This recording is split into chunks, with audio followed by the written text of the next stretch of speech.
Chapter 45:01. Bang Bang. Bang Bang.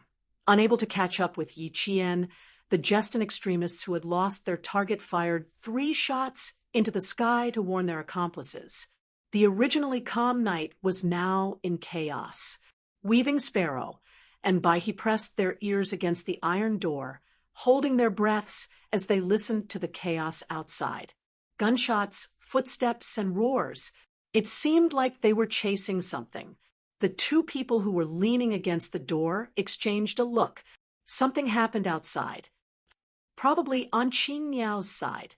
Weaving Sparrow said in a low voice that only Baihe could hear, "If it's really on Qing Niao's side, we won't be able to hold our ground for long. Prepare early."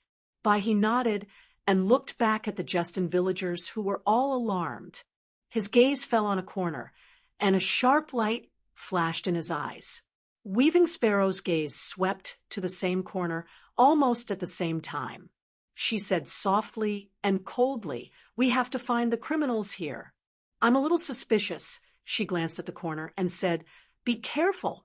If there's really a problem, even if they're Justin villagers, we have to deal with them directly." The last sentence was a little cruel, but he was slightly relieved. He also suspected this couple, and so did his comrade. Both of them had the same intuition, so the possibility was more than half. It was getting more and more chaotic outside. They couldn't find Yi Qian, and when they returned, they found Anna and Kariaji dead. The girls who were originally imprisoned had all escaped. Their escape made the Justin extremists completely furious. "Catch that Chinese woman and kill her. You must kill her. Don't let her go. She must not have run far. You must find her.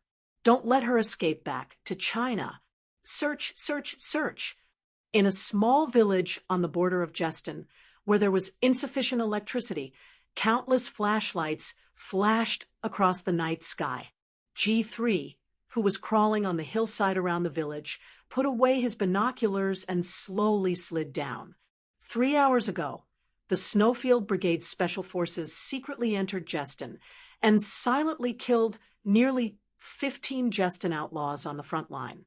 They arrived near the village 5 minutes ago and just happened to hear Yi Qian's gunshot at Anna.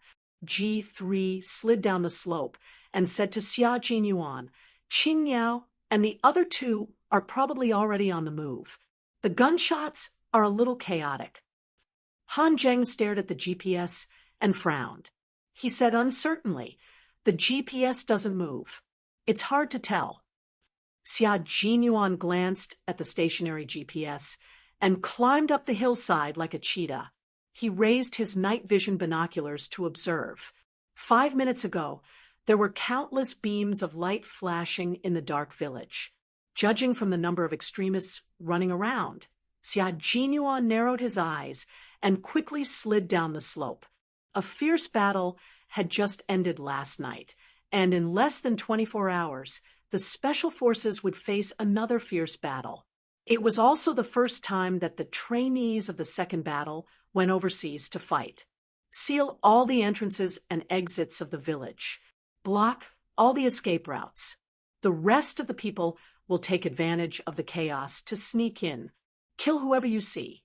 Robbing a burning house will be more effective, and we can quickly determine who is a bandit and who is a citizen. He paused for a moment and said to the trainees who had a faint smell of blood, "We veterans are better at cutting throats from the back. If we go in now, we can clean up everything along the way. You guys did a good job last night. I'll leave the deep cleaning to you tonight. What do you think?" The trainees who had carried out 2 missions in a row all nodded, indicating that there was no problem. A trainee raised his question, "We are now fighting in another country.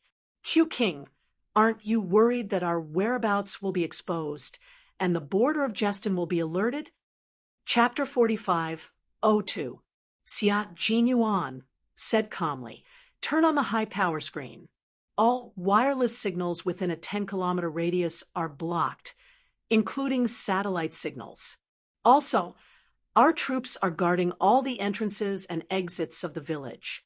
Not even a fly can fly out. You've also changed your rifles. All the bullets are NATO-made.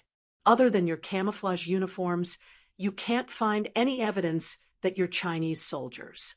Do you think you'll be exposed with such a deployment? Since they were sneaking into another country to carry out a rescue mission, they naturally had to disguise themselves well. Z7 Han Zheng said, "There's no problem on my side.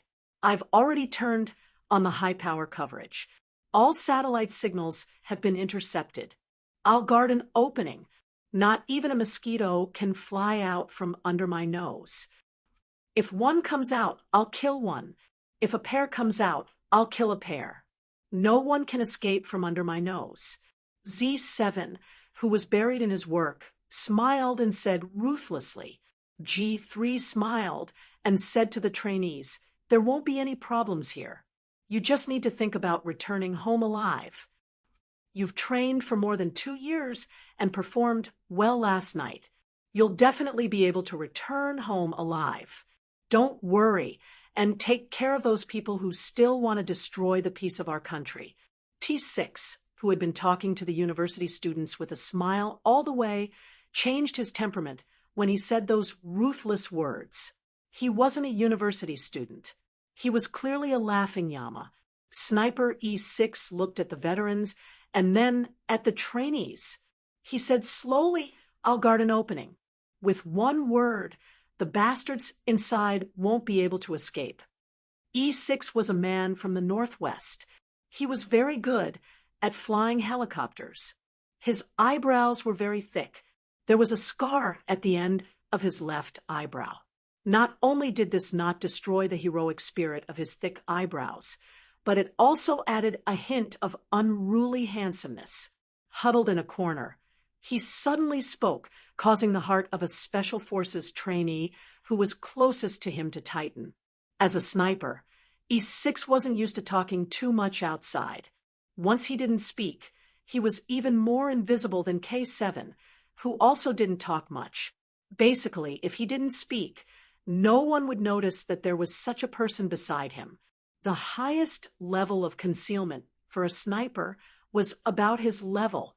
Therefore, when he suddenly spoke, the trainee was so scared that his heart skipped a beat. E6 saw that the trainee closest to him, who was about to become his comrade, was shocked. He even apologized in embarrassment. "Sorry, I suddenly wanted to express my opinion. I couldn't help it. Oh, okay, it's fine." The intern soldier did not expect this and did not know how to respond for a moment. He replied dryly and looked a little embarrassed. E6's facial features belonged to the ordinary category. His lines were well-defined, and he leaned towards the category of a tough guy.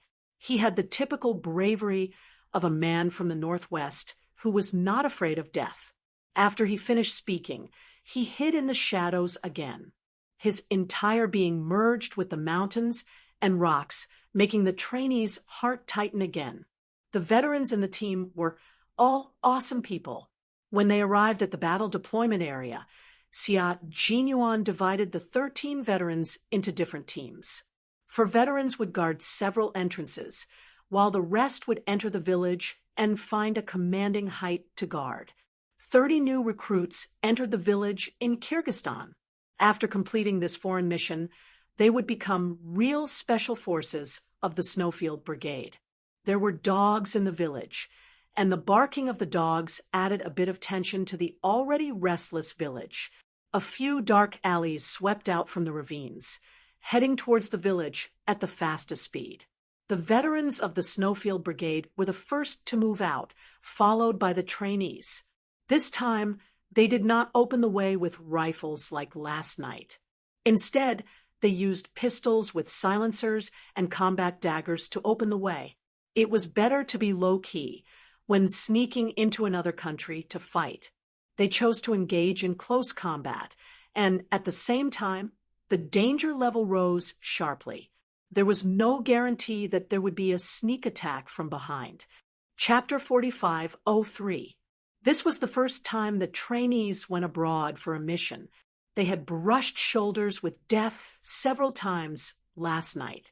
Although they had some experience, it would be a lie to say that they weren't nervous and afraid when faced with an overseas mission where they were likely to die. Nervousness and fear were the most normal reactions in the face of danger. No one could escape from them. What they had to do was to overcome their nervousness and fear and complete every mission with the most fearless attitude. The night was not calm. Footsteps were everywhere, indicating that this small village in Justin was destined to not be peaceful. GK and Baihe, who were still imprisoned, also knew what was happening outside. As expected, Qing now escaped with 5 Justin girls. It was definitely not a problem for one person to escape, but it was difficult to escape with 5 girls. They had to go out to support Qing Niao. Baihe whispered her plan to the middle-aged Justin man, who helped them escape. At the same time, she also told him her suspicions. However, the Justin man was so scared that he clutched his chest and exclaimed, "No, no! How is it possible? Did you suspect wrongly?" There was the sound of someone falling to the ground outside. GK jumped up and pressed against the iron door. She raised her hand and knocked rhythmically. Yi Qian heard the sound and immediately knocked back. They finally found the place. Baihe said to the Justin man who knew a little Chinese, "Then, can you let the 2 of them lead the way for us?" Yi Qian, who received a response from her comrades, dragged the guard to the side. She didn't waste any time, since she couldn't find the key. She first picked up the guard's imitation rifle and slung the rifle she had previously snatched over her shoulder. Then she aimed the rifle at the iron door. Bang, bang, bang, bang. 3 bullets hit the iron lock and sparks flew. Since it was already chaotic, why not make it more chaotic?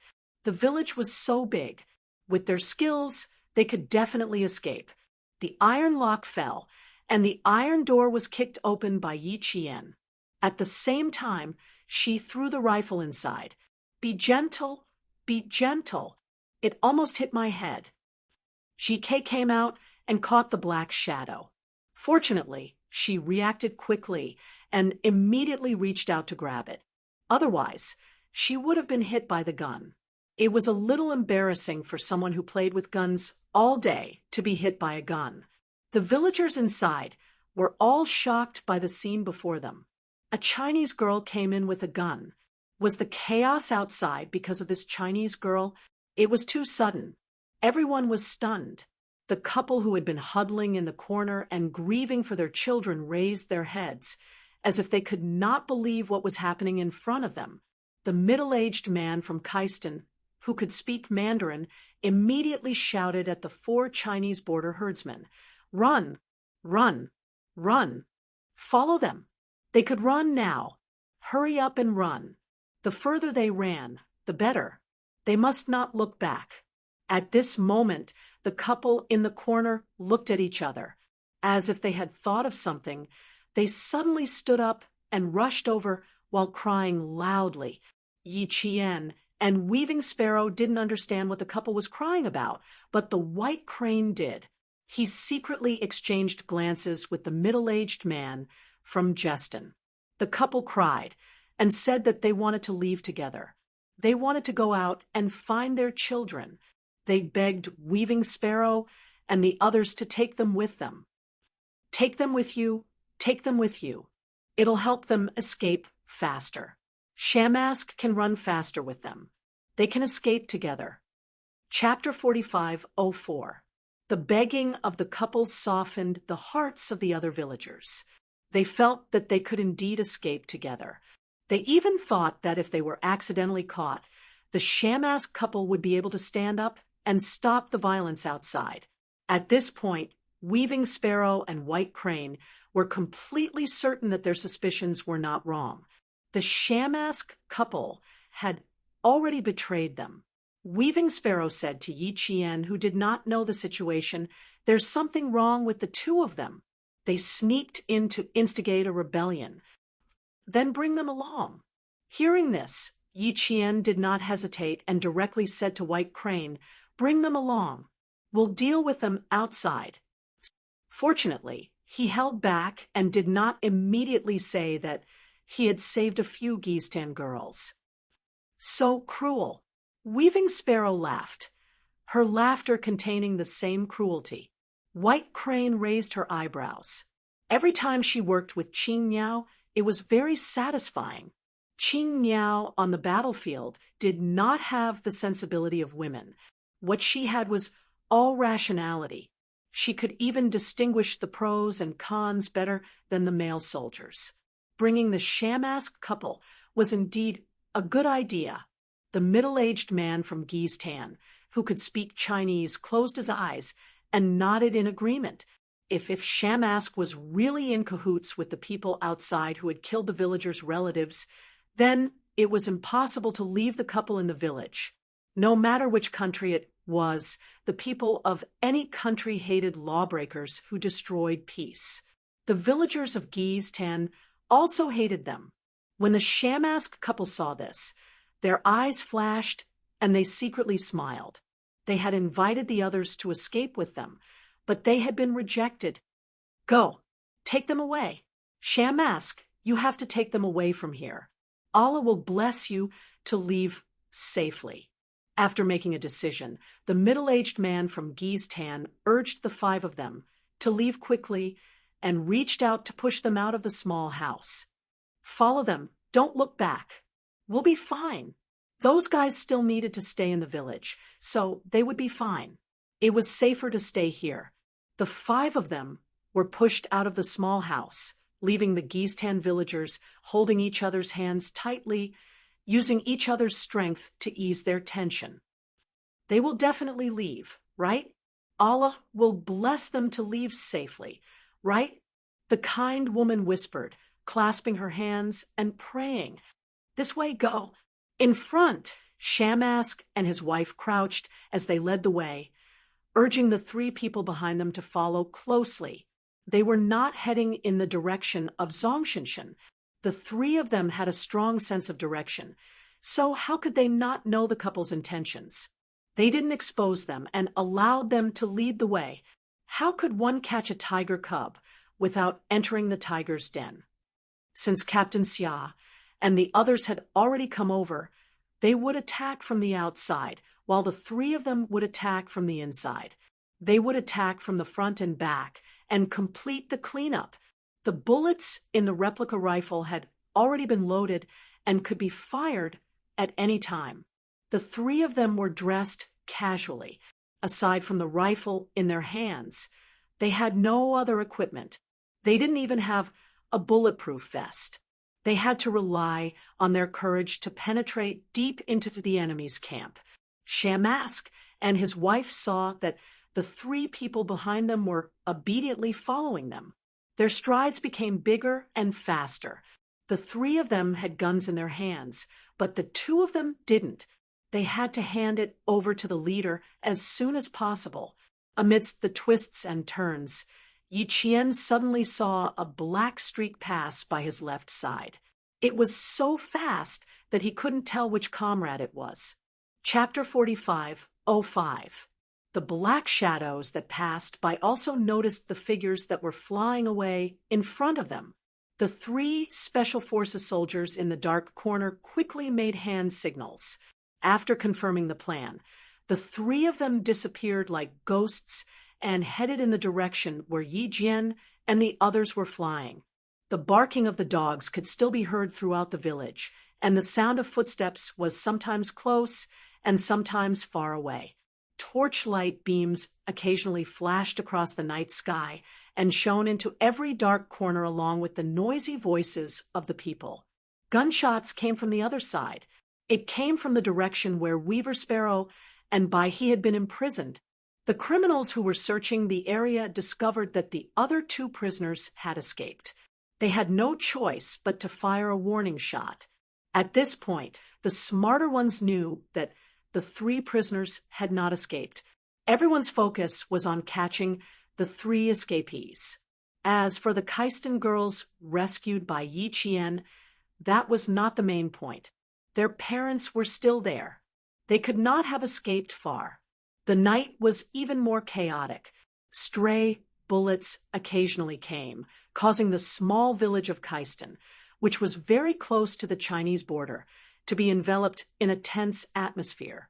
The 3 Special Forces soldiers, who Xia Jinyuan continued to call trainees, stuck close to the wall. They took deep breaths. It was their turn to make a move. It was 3 against 5. They had to cut the waist first before making a move. Shamask and his wife were about to complete their mission. When they reached a corner, the 2 of them instantly dashed out like rabbits and disappeared. Yi Jian and the other 2, who had not followed closely, heard the couple shouting loudly as they disappeared. As for what they were shouting, he sneered at his comrades and said, "They're calling for reinforcements. Brothers, the battle has begun." Before Ji Ke and Yi Jian could say anything, 3 black shadows with fierce auras suddenly attacked. Ji Ke muttered, F***CK. She moved her feet and leaned to the left, narrowly avoiding the dagger that was coming from behind. Yi Qian grabbed the strong arm holding the dagger with one hand and said with a smile, "We're on the same side.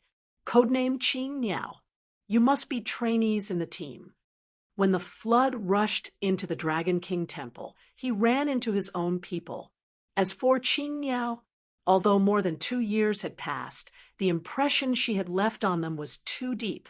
She had crushed them, who had just joined the Snowfield Brigade for half a year, to the point that they had never forgotten her and had always remembered her. The Special Forces soldier who assassinated Yi Qian was none other than number 16, who had issued a challenge to Yi Qian back then. His code name was still number 16, and it had never changed. Hearing the familiar code name and the slightly unfamiliar but slightly familiar female voice, number 16's face suddenly tensed up, and he immediately withdrew his arm. It was too dangerous. He had used a killing move to stab her just now. If she hadn't dodged it, Qing Niao would have been seriously injured even if she didn't die. Fortunately, she reacted quickly, and fortunately, she was very skilled. Number 16 thought with lingering fear as he withdrew his dagger. The one who had tried to assassinate Weaver Sparrow was number 18. He and number 16 had been working together ever since they were recruits, so they had developed a tacit understanding. He had retracted his weapon earlier than number 16. Weaver Sparrow said, F***CK, and he knew that he had bumped into one of his own. Only he wasn't stopped. Before number 26 could make a move, he had rushed out to finish off the Shamask couple. The Shamask couple yelled at the top of their lungs for a while before, he finished them off. The way he finished them was very cruel. He twisted their necks. Their cervical vertebrae were broken, and only a little bit of air was left. By the time he turned around, the air was gone. Chapter 45:06. Fighting in a foreign country had to be done quickly, not to mention that night raids were the strength of the Snowfield Brigade's Special Forces. G.K. smiled at number 18. Not bad.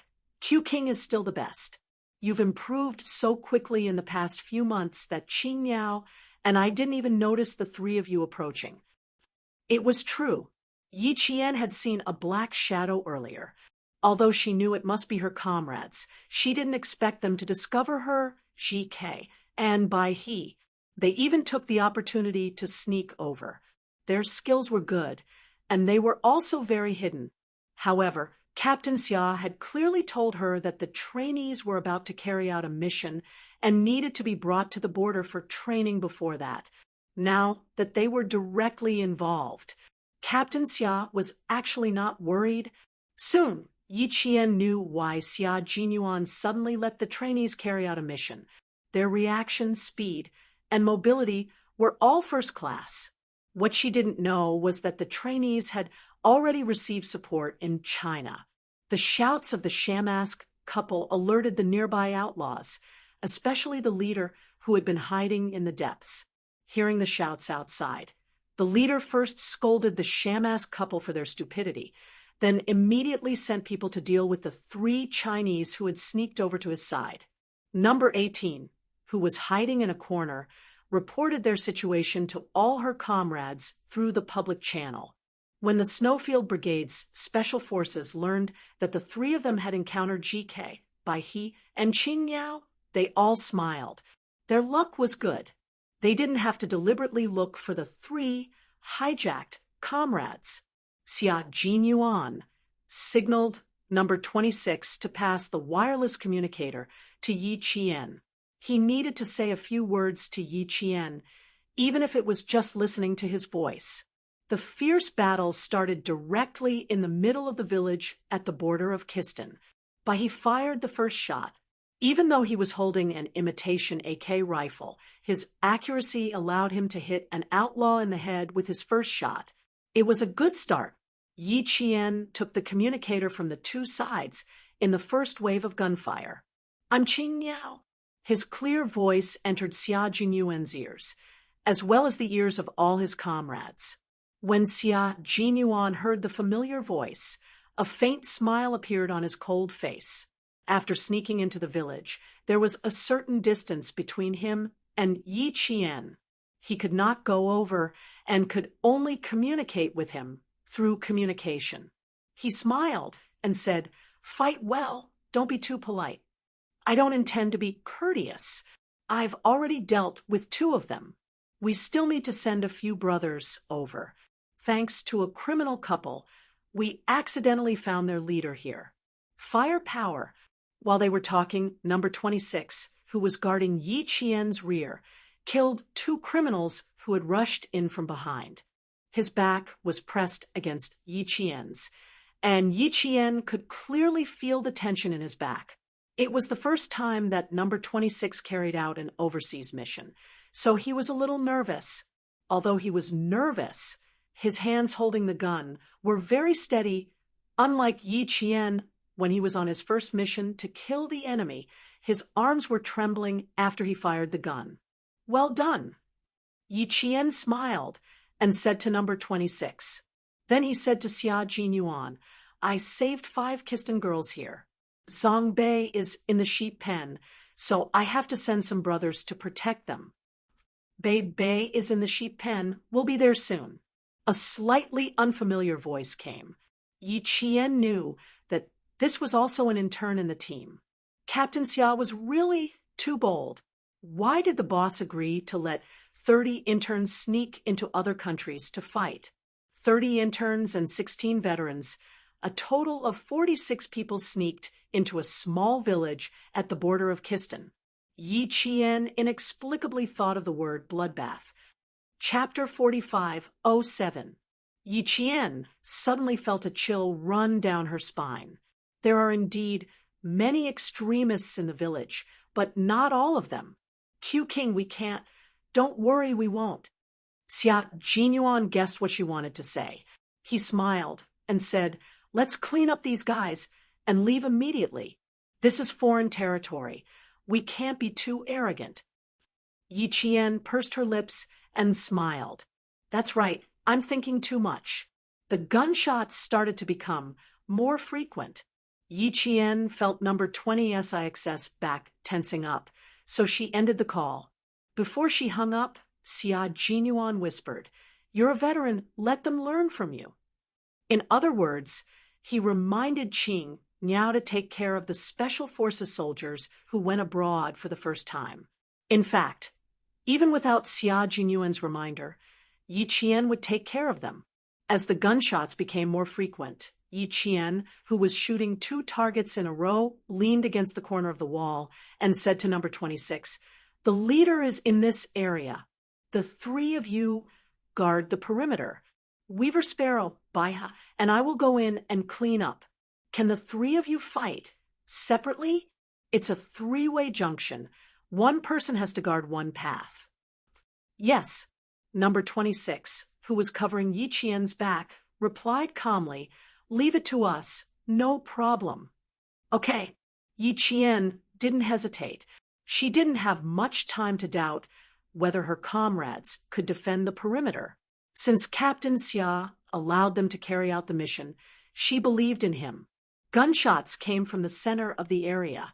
The Kaistan extremists who were still searching felt their hearts skip a beat. They quickly realized that the gunshots must have been caused by the 3 escaping Chinese nationals. Realizing that the gunshots were caused by the 3 escaping Chinese nationals, the scattered outlaws started to run in the same direction and shouted loudly, "Quick, go to the front. They must be there. Don't let them escape again. Go and surround them." They ran in the same direction, which made it easier for the Snowfield Brigade Special Forces soldiers who were hiding and secretly taking care of several targets. He no longer stealthily tried to assassinate them. Instead, he found a shooting spot and set up his rifle to shoot at the black figure who was running with a gun. The Snowfield Brigade Special Forces would never be soft-hearted when faced with criminals who destroyed the peace at the border and even threatened to destroy the peace at the border of our country. The sudden gunshots from several points in the village stunned the running outlaws. What's going on? What happened? Why were there gunshots in several places? Something is wrong. Something is wrong. Quickly inform the chief that soldiers have infiltrated our village. This way. They're shooting from here. The village became even more chaotic. The outlaws who thought that the village was surrounded by their own forces began to flee. In the process of escaping, a few criminals discovered that their companions had been secretly killed and realized that the situation was very unfavorable for them. The fierce battle began, and the bullets that were shot out left trails of sparks in the darkness, flying in all directions. Some people were shot to death, some fell to the ground and struggled in pain, and some even raised their guns to fight back in the darkness. Bang, bang, bang, bang, bang, bang. The gunshots were no longer sporadic, and they were so dense that it seemed like gunshots were coming from every corner. The bullets hit the wall, and the bullets sank deep into the ground and splashed up a lot of dust. The dust got into their eyes, and they didn't even dare to blink, for fear that they would lose their position if they blinked. After learning that there was still a chief, Xia Jinyuan adjusted the battle plan. He took 3 veterans and sneaked directly into the center of the village, where Yiqian was located. It was also the place where the firepower on the entire battlefield was the most concentrated and the fiercest. He had to bring reinforcements. After dealing with the chief in the village, he would immediately retreat with his troops and return to China. Chapter 4508. The trainees who had entered the battlefield had no time to be afraid. They raised the rifle in their hands and pulled the trigger again and again. Reload. Cover them. Pincer attack. Cover the rear. Roger. Advance. Left side. Attack. Roger. Fire from the front and back. Advance quickly. Once on the battlefield, there was no way out. They began to use all the skills they had learned during training to fight for their lives and for victory. There was no turning back. There was only one path in front of them. Fight. How many people had fought in the past? The troops had been gathered on the battlefield. The war drums had been beaten. Even if no one returned, they would still fight. The bullets with the aura of the Grim Reaper pierced through the air and brushed past their heads with long fiery tails. The tip of their noses seemed to smell the smoke of gunpowder. Lay down, and shoot. The entire tactical movement was smooth and fierce. The Special Forces soldiers who had gone overseas for the first time experienced the rapid heartbeat of the Grim Reaper whistling past their ears. Their palms were sweaty under their fingerless gloves. As for their bodies, their sweat had already soaked their helmets. Their entire bodies were almost drenched. Lying down on the dusty ground, they couldn't even raise their heads due to the counterfire from the front. The trainee with the code name 26 lowered his head tightly. The tall tip of his nose was pressed against the ground. Dust choked his throat and eyes as he breathed. Lie down. Don't raise your head. Qin Niao's clear voice came from beside him. It was very steady, and there was no sign of panic. It was as if they weren't facing a hail of bullets, but blanks that were used in training and had no lethality within a certain range. She was too calm. So calm that she was no different from a veteran who had experienced hundreds of battles. Feeling the hot bullet graze past his body, 26 wanted to ask her if she was not afraid at all because she often carried out similar missions. If he remembered correctly, Qin Niao was still a first-year military school student when she killed 30 of their male soldiers. Calculating the time, she was still a military school student now. As a military school student, how could she be so calm in the face of bullets that grazed past her head? Lowering his head, number 26 revealed a bitter smile as his thoughts ran wild. He felt that he needed to find something to think about. Otherwise, listening to the sound of live ammunition, he felt a little scared. He thought about going to the battlefield every day and fighting a real enemy. He thought that he would be a hero on the battlefield. He thought about it every day, even in his dreams. But when he actually went to the battlefield, he realized that the so-called hero's dream was just a daydream, that he had the energy to daydream. There were no dreams of becoming a hero on the battlefield. Instead, there were only thoughts of how to defeat the enemy and how to return alive. Now, he finally understood why the captain had said that these trainees who had never been on the battlefield and had never killed an enemy were not qualified to call him captain. Only Bing, who had truly been on the battlefield, would know how difficult it was to survive. The firepower was still fierce. It was so fierce that Yi Qian, Ji Ke, and Bai He were motionless after being hit by the concentrated bullets. Ji Ke and Bai He were together. Behind them were the two trainees, 18 and 16.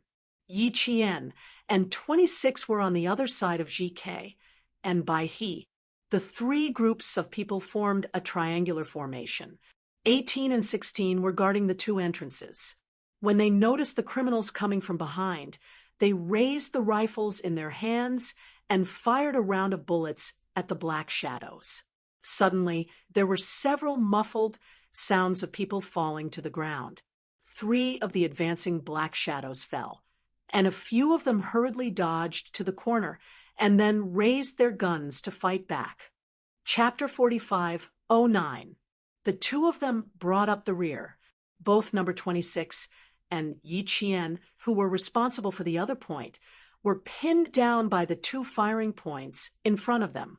If they didn't move, Ji Ke and Bai He, who were already deep in the fire, would be in danger.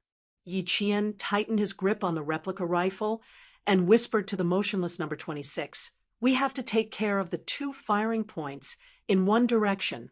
Cover me. I'll count to 3. You fire blindly at the 2 firing points in one direction. Remember, don't look up.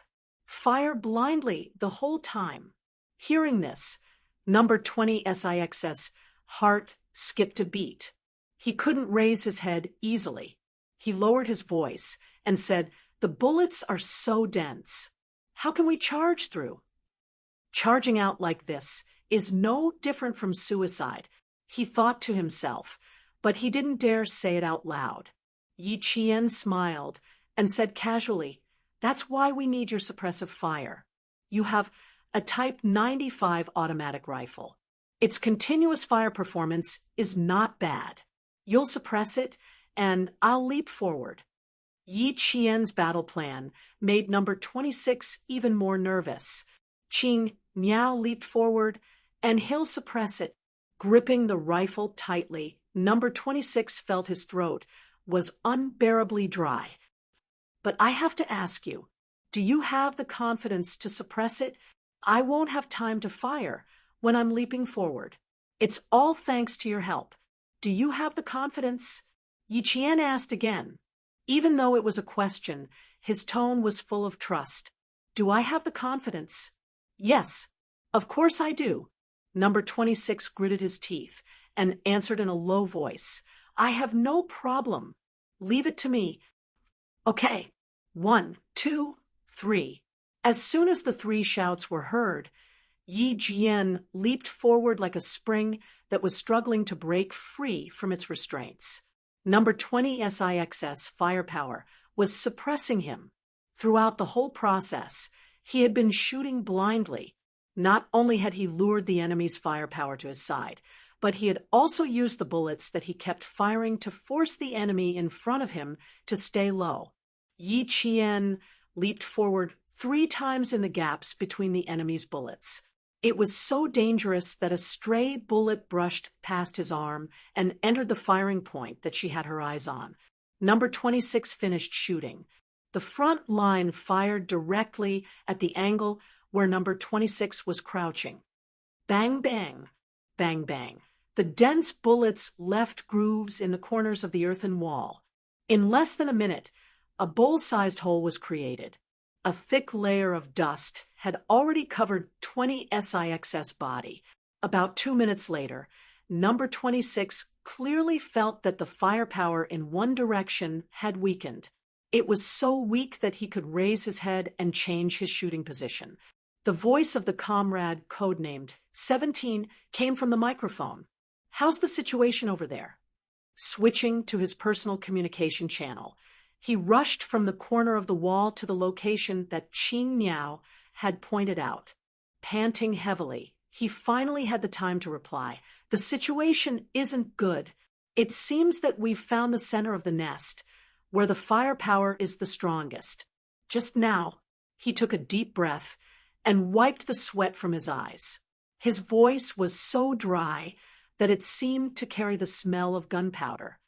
"Qing Niao attacked just now and killed 2 firepower points in 2 minutes. That's how I was able to get away."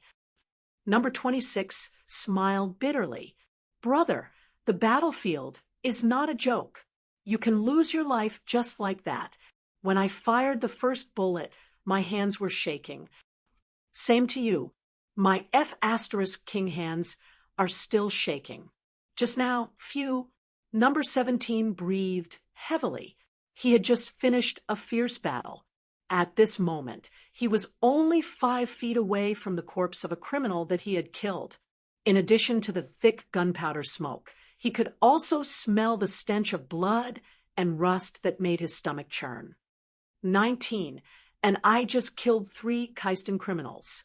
Now the 2 of us are crouching next to the bodies. Chapter 45:10. It was easy to imagine the psychological pressure of staying with a criminal who had been killed. Number 19's elbow was in a pool of blood. The blood seeped through the camouflage fabric, and number 19 could feel how thick and sticky the blood was. The 30 trainees who entered the village each had their own battle positions. They completed the encirclement and provided cover and support for their comrades who were fighting in the depth of the village.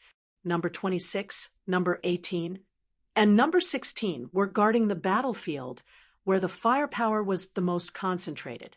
Xia Jinyuan, who led the troops to support him, charged forward with a grim face. The 3 trainees who were fighting with him felt their hearts beating like drums. The more they fought, the braver they became. The more they fought, the less afraid they were before. Number 18, position.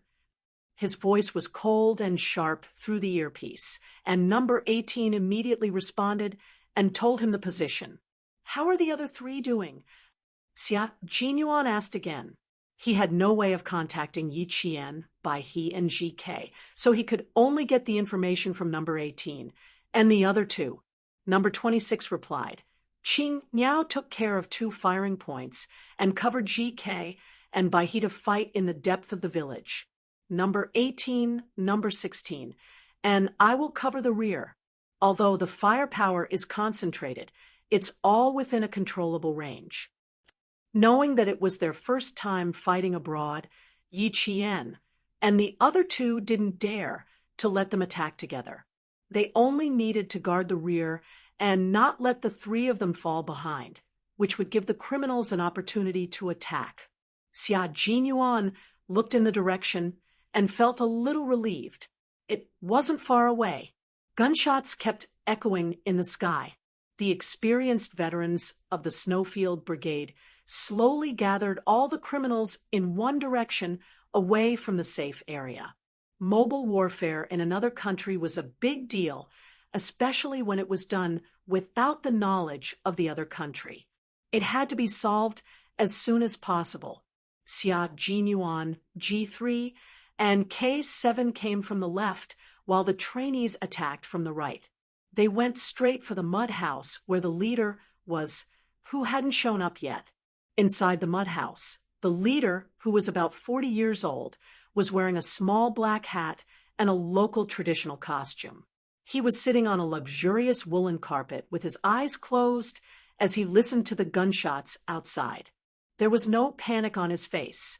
He kept mumbling, but no one knew what he was talking about. The outlaw in front of him, who was also wearing the traditional attire of Kistian, was also mumbling. When the gunshots became more and more intense, the leader raised his hand. His voice sounded like it came from a cold and gloomy old well. "Go, our brave warriors." The two kneeling men prostrated themselves once again, as if they had just completed some kind of baptism.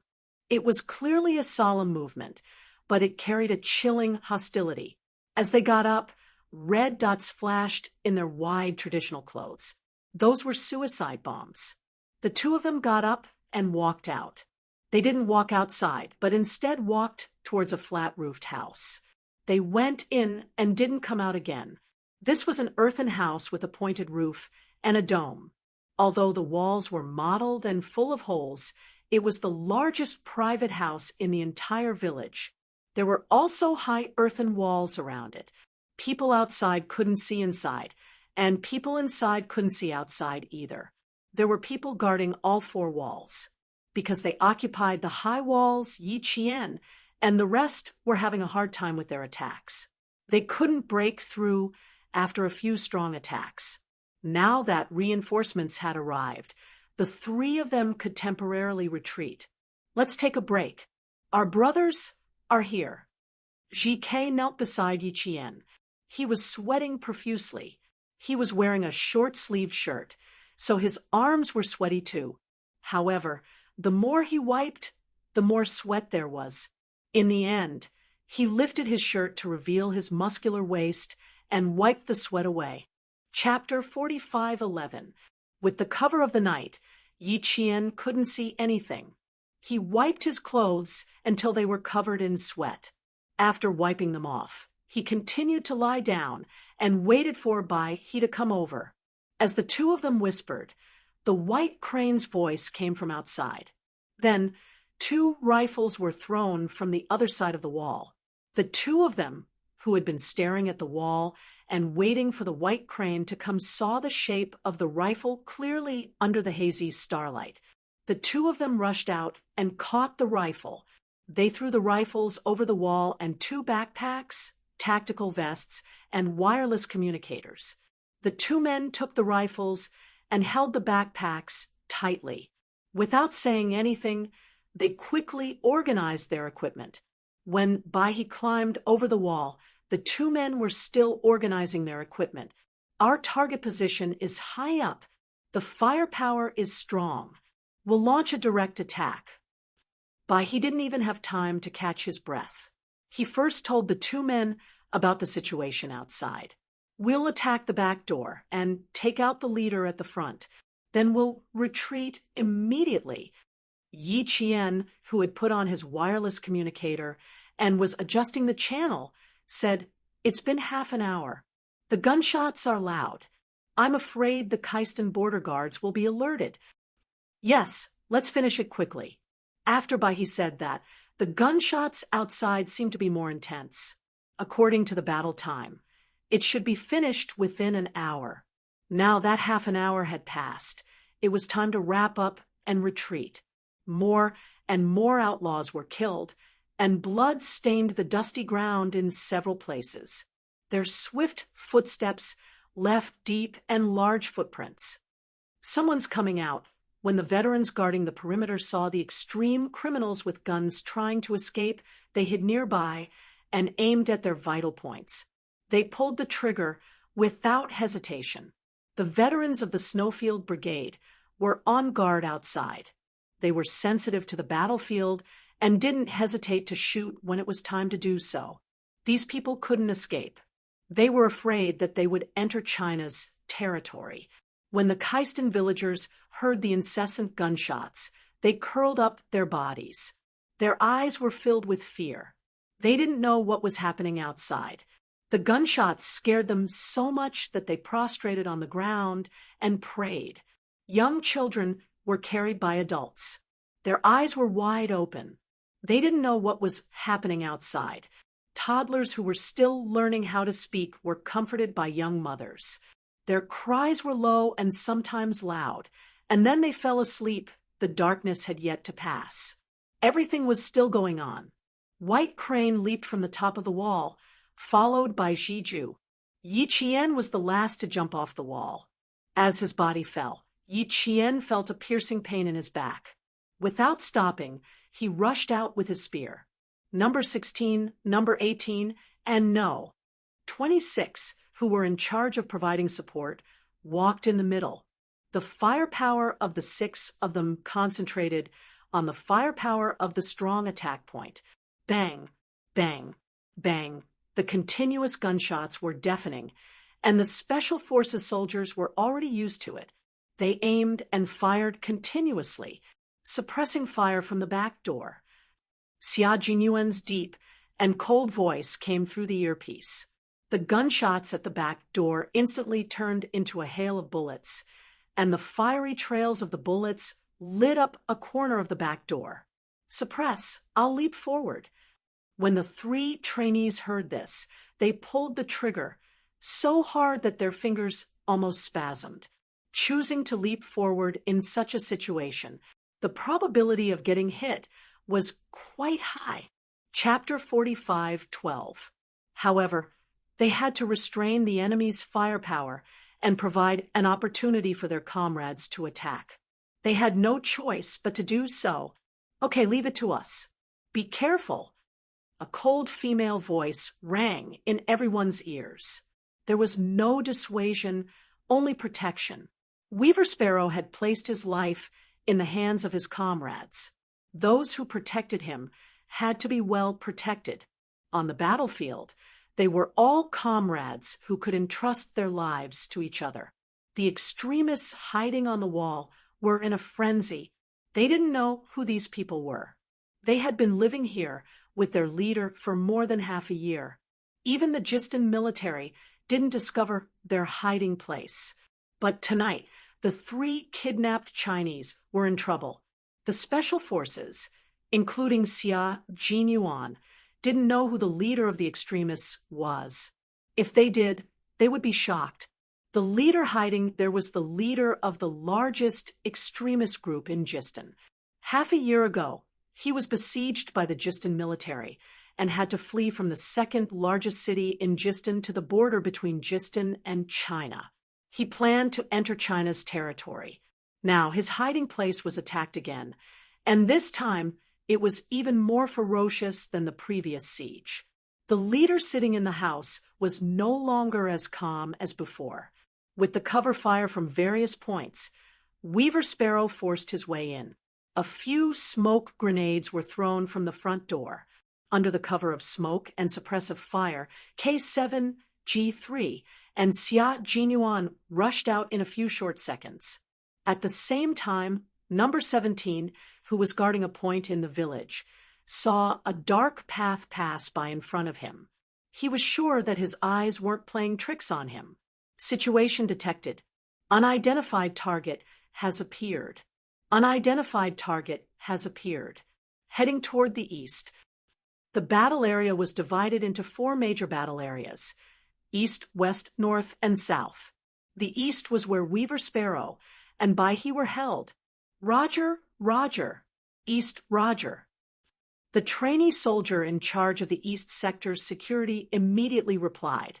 His finger, which had been placed on the trigger, tightened slightly, and his sharp gaze scanned the surroundings. Boom, boom, there was an explosion. Yi Qian heard screams coming from the high wall. Xia Jinyuan, G3, and K7, who were close to the target building, successfully threw the grenades into the high wall that had been difficult to break down. 3 grenades were thrown in at the same time, and the power was so strong that the ground shook. Break the door. Bang!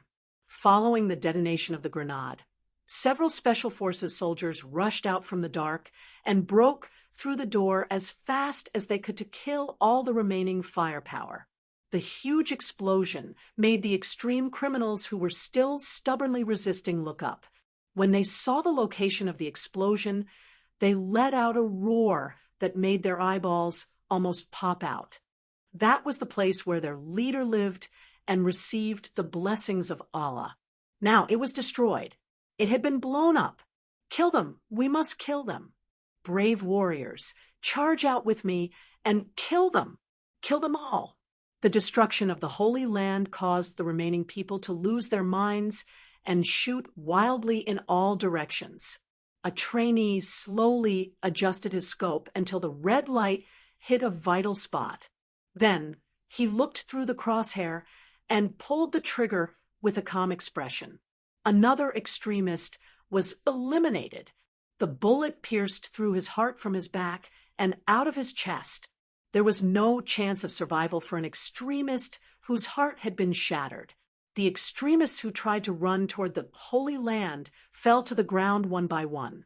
The pungent smell of blood in the smoke became thicker and thicker, and the chaotic gunshots gradually weakened. The fierce battle had come to an end. Chapter 45:13. In the Holy Land that had been breached, an extremist rushed out of the room. He was sweating profusely and had one of his legs hit by shrapnel. After a few exclamations, he realized that there was no one in the room. The low table that was placed on the carpet was overturned, and the cups and bowls on it were all over the floor. The person sitting on the carpet was nowhere to be seen. The extremist who rushed over was stunned. His rugged face gradually showed an expression of disbelief. After a while, he picked up his gun and rushed into the room. There was also no one there. The leader, who had once vowed to live and die with all the warriors, was gone.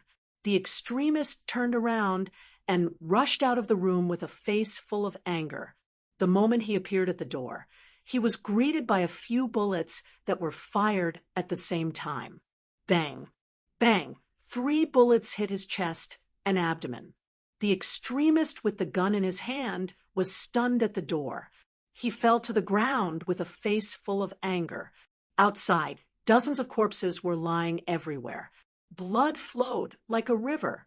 After a round of fierce fighting, Yi Jian, who was slightly relaxed, leaned against the wall and stared at the surroundings with her eyes like torches, in case someone sneaked an attack on her. The special forces that broke in quickly took control of the entire scene. K7, G3, and Xia Jinyuan entered the room to search. However, they didn't find the so-called leader. They searched all the rooms, but still couldn't find him. The leader might have escaped. Keep a close eye on the outside. If you see anything, shoot immediately. Qing Niao, cover our retreat. Roger, Yi Qian replied. The so-called leader wasn't caught. Xia Jinyuan didn't continue the search. Instead, he led the troops to retreat. The commotion was huge. To avoid trouble, it was better to leave as soon as possible. Yi Qian, who was outside, let out a sigh of relief. The attack was over. Our army didn't have any casualties. The leader wasn't found. Maybe he was already killed, or maybe he was still alive. Number 17 noticed a black shadow passing by. While reporting, he gestured to number 19, indicating for him to follow and keep a close eye. Number 19, who was following closely, didn't find any more black shadows. However, he saw 2 figures, one tall and one thin, appear out of nowhere. Number 19 had already aimed at the taller figure. Bang! Single shot, hitting the vitals. Clean and efficient, not giving the opponent a chance to survive. When the other thinner figure saw this, he suddenly raised his hand to his waist. Number 19, who was aiming with one eye, took a deep breath and prepared to aim and fire again. Suddenly, number 17's anxious roar came. Open fire! Open fire! Detonate the equipment! Fire! Retreat! Retreat! Retreat!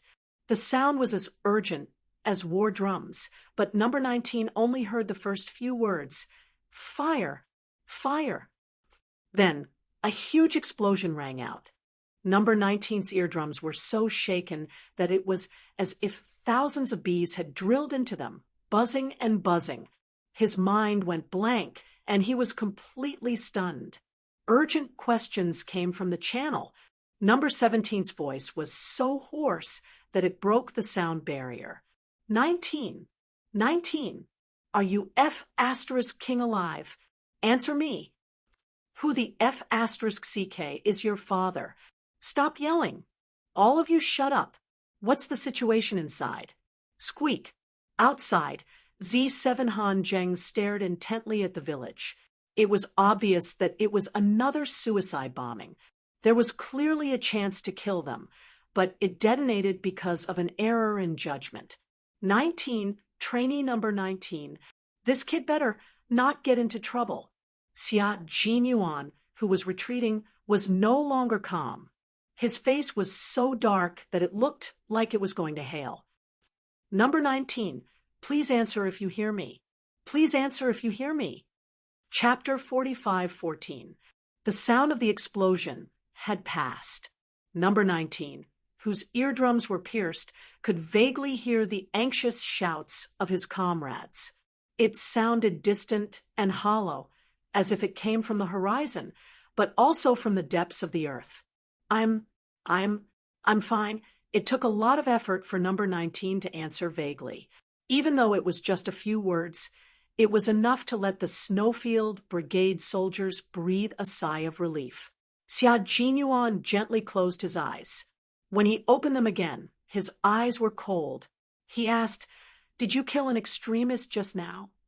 It was a question, but also a confirmation. Yes, number 19, whose brain was still buzzing, answered with a monosyllabic voice. He was the closest to the explosion and was the most severely affected. His greatest luck was that he had found a good shooting position and fired without hesitation when he discovered the target. This prevented the lethal detonation device from entering the range of him. At this time, other than being stunned and having a temporary blank in his mind, he didn't even have any external injuries. Not bad. You saved yourself. Xia Jinyuan, who had never praised a trainee in public, praised number 19 for the first time. Moreover, it was on the battlefield. Number 19, who was praised, blinked hard. Dizzy, he slowly retracted his rifle. Everyone could hear his hee-hee laughter in their earphones. When the team members heard his slightly silly laughter, their hearts, which had jumped to their throats, gradually calmed down. Just now, when number 17 shouted whether he was alive or not, in that second, even the air froze. It was as if a huge rock had smashed into their hearts, making everyone's hearts stop beating. Sacrifice was too close to them, so close that they could still talk 1 second, but the next second, they were separated by life and death. Retreat, retreat. Everyone retreat. Starting from the center, cover the periphery, and be on alert. Roger, Roger, Roger. Start retreating, start retreating. The Special Forces soldiers who felt the wave of suicide bombs quickly withdrew from every corner, wiping the sweat off their forehead. Xia Jinyuan, whose back was covered in cold sweat, sighed to Yi Qian, who was retreating with him. Taking them with me is much more worrisome than taking you with me.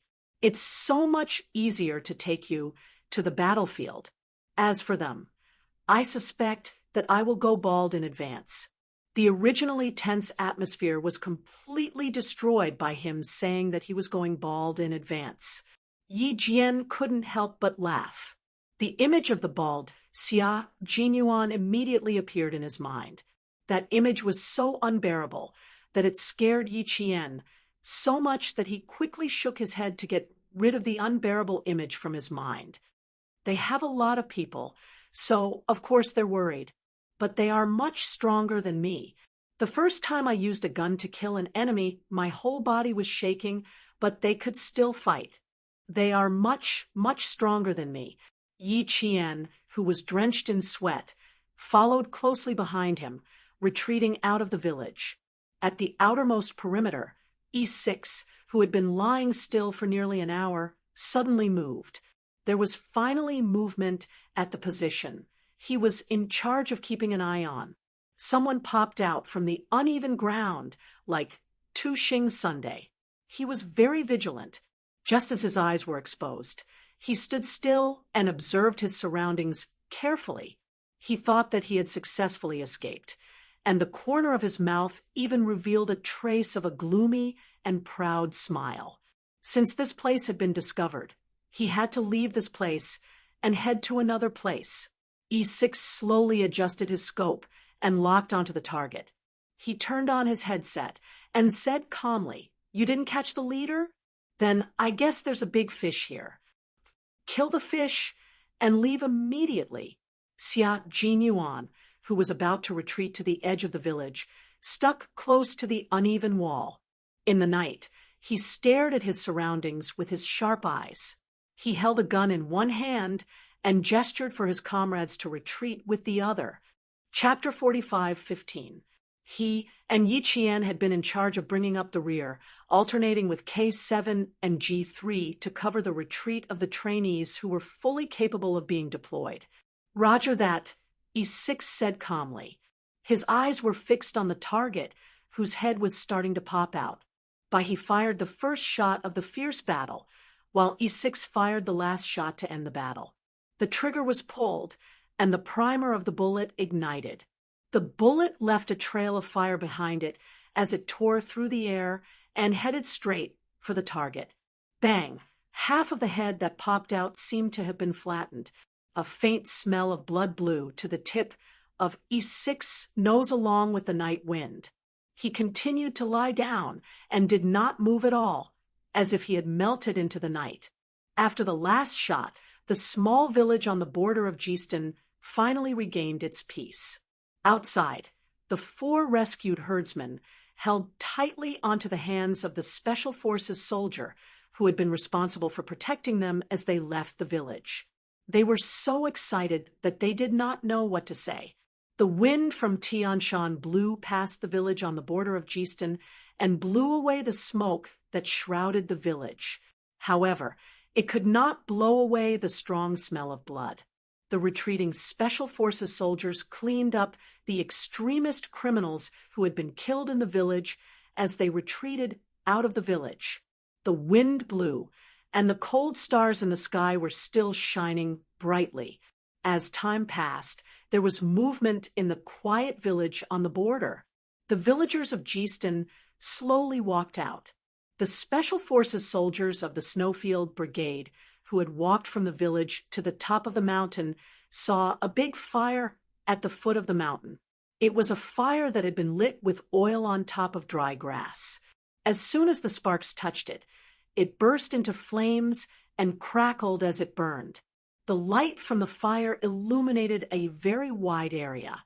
They could even see the roofs of the houses around them clearly. "Burning everything down in one go?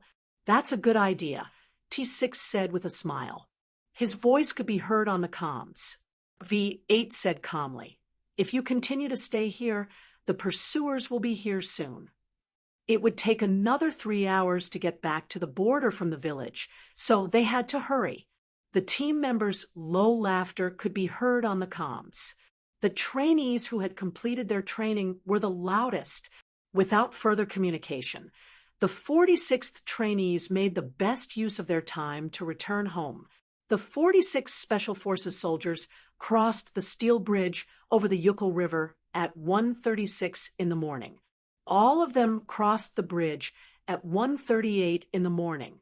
No one was sacrificed, and they arrived safely in the country. The 30 trainees of the Snowfield Brigade finally felt that they were on solid ground once their feet touched the soil of their own country.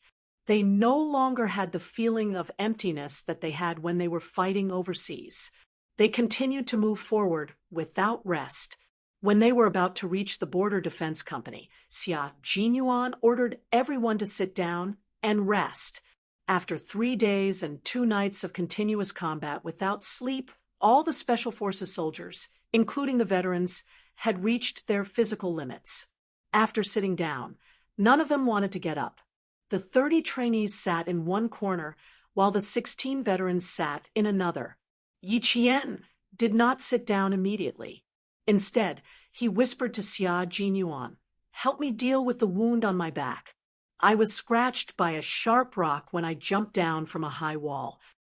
Xia Jinyuan turned on the miniature flashlight in his hand, and his handsome face changed color. "Come with me." Biting his cheeks, he did not say anything else. He grabbed Yi Qian's hand and walked away. His tired comrades did not pay much attention to them. Only E6, who was closest to them, looked up and glanced at their hands. Although he felt a little strange, he did not think too much about it. As the trainees rested, most of the veterans looked back and forth at them. Some of the veterans reminded them to deal with the abrasions on their bodies in time to avoid inflammation and swelling. There were more or less abrasions. The veterans reminded them to check their own wounds first, and let their comrades help them deal with the areas that they could not reach. Chapter 45:16. E6, who was wiping the rifle in his hand, looked at them and turned to Z7. "They're ready to graduate. Not bad. There are no cowards among the soldiers trained by Q King." Z7 smiled and sighed. Q King's efforts were not in vain. They can all go out and carry out missions. They're no longer trainees, but comrades who will fight side by side with us. Why do I feel like I have a daughter who's growing up? Am I crazy? Crazy. Even the gender is different. My daughter is growing up. It's more suitable for Qing Niao. E6 raised his chin and leaned a little towards Z7 with the Cleanju 5 rifle in his arms. He looked at the 2 graceful figures not far away and whispered, "Look in front." Our captain brought Qing Niao out single-handedly. We all said that he was raising her like a daughter. Now that Qing Niao is able to stand on her own, we'll interview her father later to see if he has any thoughts. Raising a daughter. Old father and Captain Z7, who had witnessed the whole process of how his comrade wooed Qing Niao, tried his best to hold back his laughter and said seriously, "Okay, we'll ask him later." Ha ha ha ha. When the time comes, Family Xiao's old 6 will probably vomit blood. Raising a daughter and an old father, it's clearly a child bride and an old boyfriend. Ask him. He'd like to watch a good show. When the time comes, his old father's face will definitely be colorful and lively.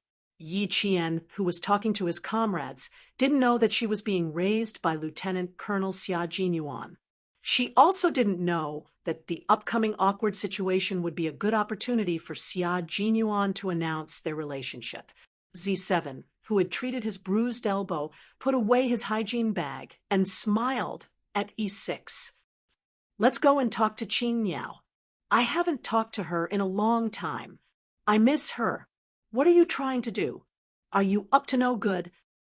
E6 looked at Z7 cautiously. "Put away your tricks.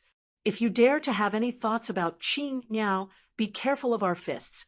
E6, who didn't like to talk in front of outsiders and whose presence was even weaker than K7's, warned his comrades. It couldn't be helped. Z7 was the best at sweet-talking in the entire team. The number of girlfriends he had dated before was the sum of all his comrades. Qing Niao was the only female soldier in the team. He was really worried that one day Qin Niao would be coaxed by this brat's sweet words. There were several times when they chatted in the middle of the night, and all of them raised their fists to warn Z7. They even warned Z7 to stay 3 meters away from Qin Niao. Even if there was something they needed to talk about, they had to be accompanied by their comrades. Amused by his expression, Z7 raised his eyebrows and flashed a playful smile like he used to when he frequented nightclubs. "I'm not doing anything. I don't have any bad intentions. I just want to have a chat with Qin Niao." E6 looked at him in disbelief. "You have a lot of tricks up your sleeve. It's definitely not as simple as just chatting with the Qin Niao. Tell me, are you trying to harm the Qin Niao?" In all honesty, he really just wanted to chat with Qin Niao. He had no other intentions. Family Xia. How dare he touch old 6 woman? No, he really didn't dare. He still wanted to live for a few more years, in the face of his comrades' suspicions, especially his character. Z7 felt that it was necessary to stand up for himself. "Do you think that if I wanted to do something to Qin Niao, our captain would let me off? Would you guys let me off? Am I tired of living? Do I want to harm Qin Niao right under your noses? I really don't have the guts. I've never thought of doing that. Besides, Weaving Sparrow and White Crane are here.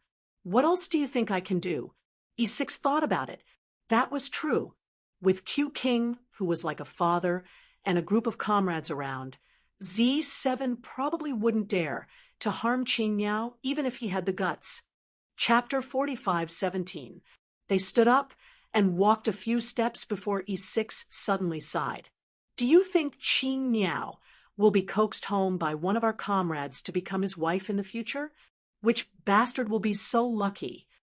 If one of our comrades really coaxes Qin Niao away, damn it, we'll take turns to beat him up." Z7 looked at his comrade, seriously, and nodded. That's right. We'll take turns to beat him up. Whoever doesn't dare to beat him up is a coward.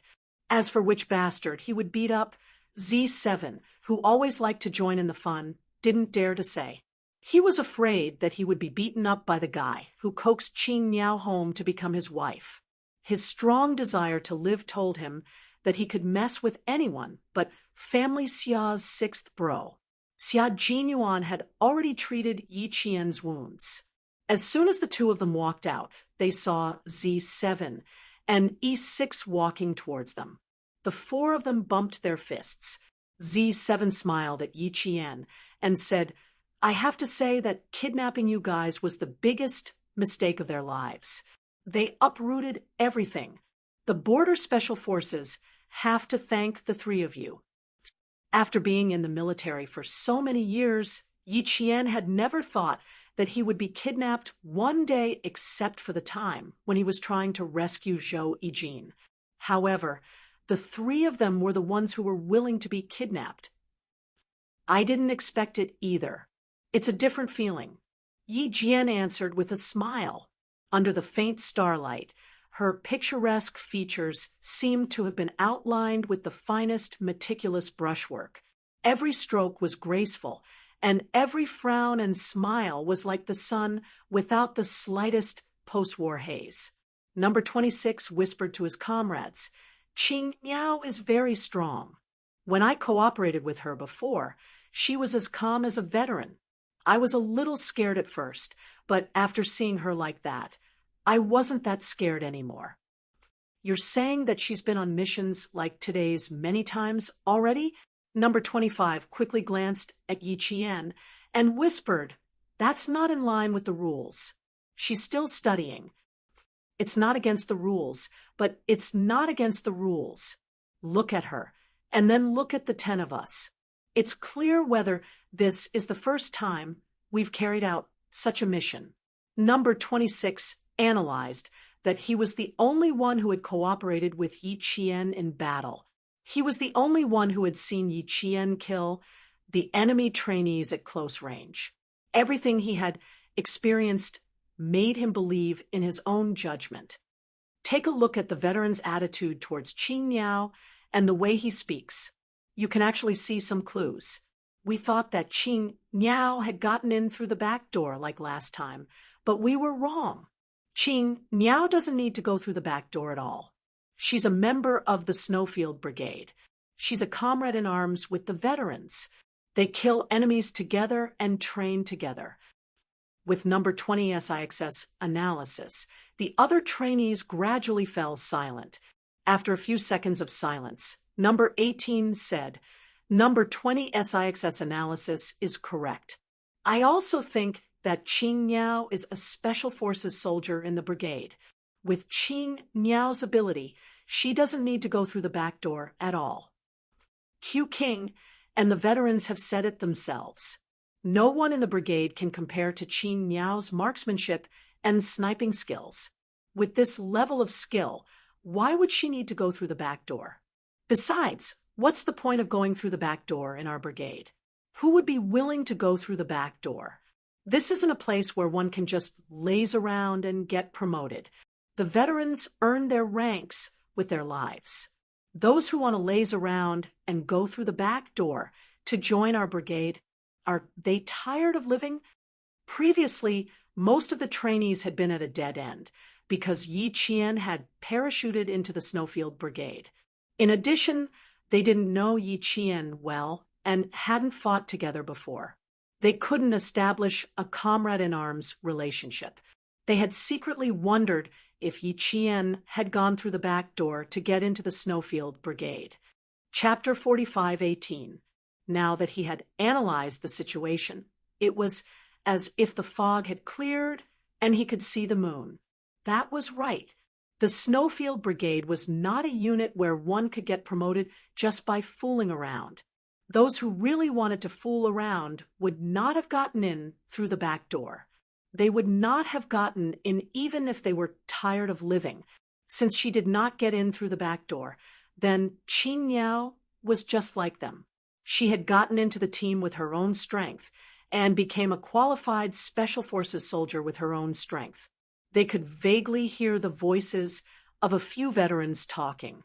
They looked up and saw that the veterans, including their captain, were all slightly bent down when they spoke due to the height problem of Qing Niao. That kind of casual action made them see the veterans' tolerance for the green bird, and there was also a kind of admiration in it. Did Qing Niao, who was admired by the veterans, need to get in through the back door? She did not need to. Back then, they had wiped out 30 elite soldiers from each unit. Did Qing Niao need to get in through the back door?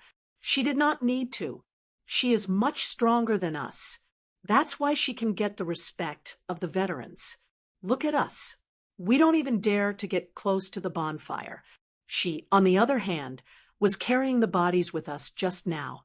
Her movements were even more nimble than ours. It can be seen that her mental fortitude is much stronger than ours.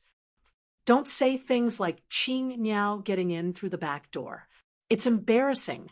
After number 26 finished speaking, the trainees who were looking forward to completing their apprenticeship fell silent. The night at the border was very quiet. It was so quiet that they could hear the breathing of their comrades beside them. Some trainees who were recognized by the veterans sat quietly, while others lay flat and rested. Although they looked relaxed, there was still a hint of post-battle emotion deep in their eyes.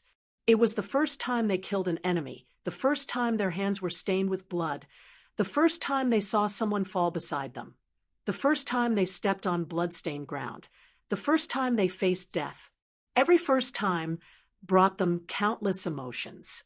Yi Qian sat down and looked at them. It was as if he was looking at himself in the past.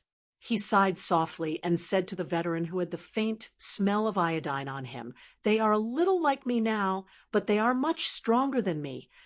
When I faced death for the first time, I was very calm and did not think too much, but I had nightmares for a few nights before I slowly recovered." After all, she was a Special Forces soldier who had undergone systematic training.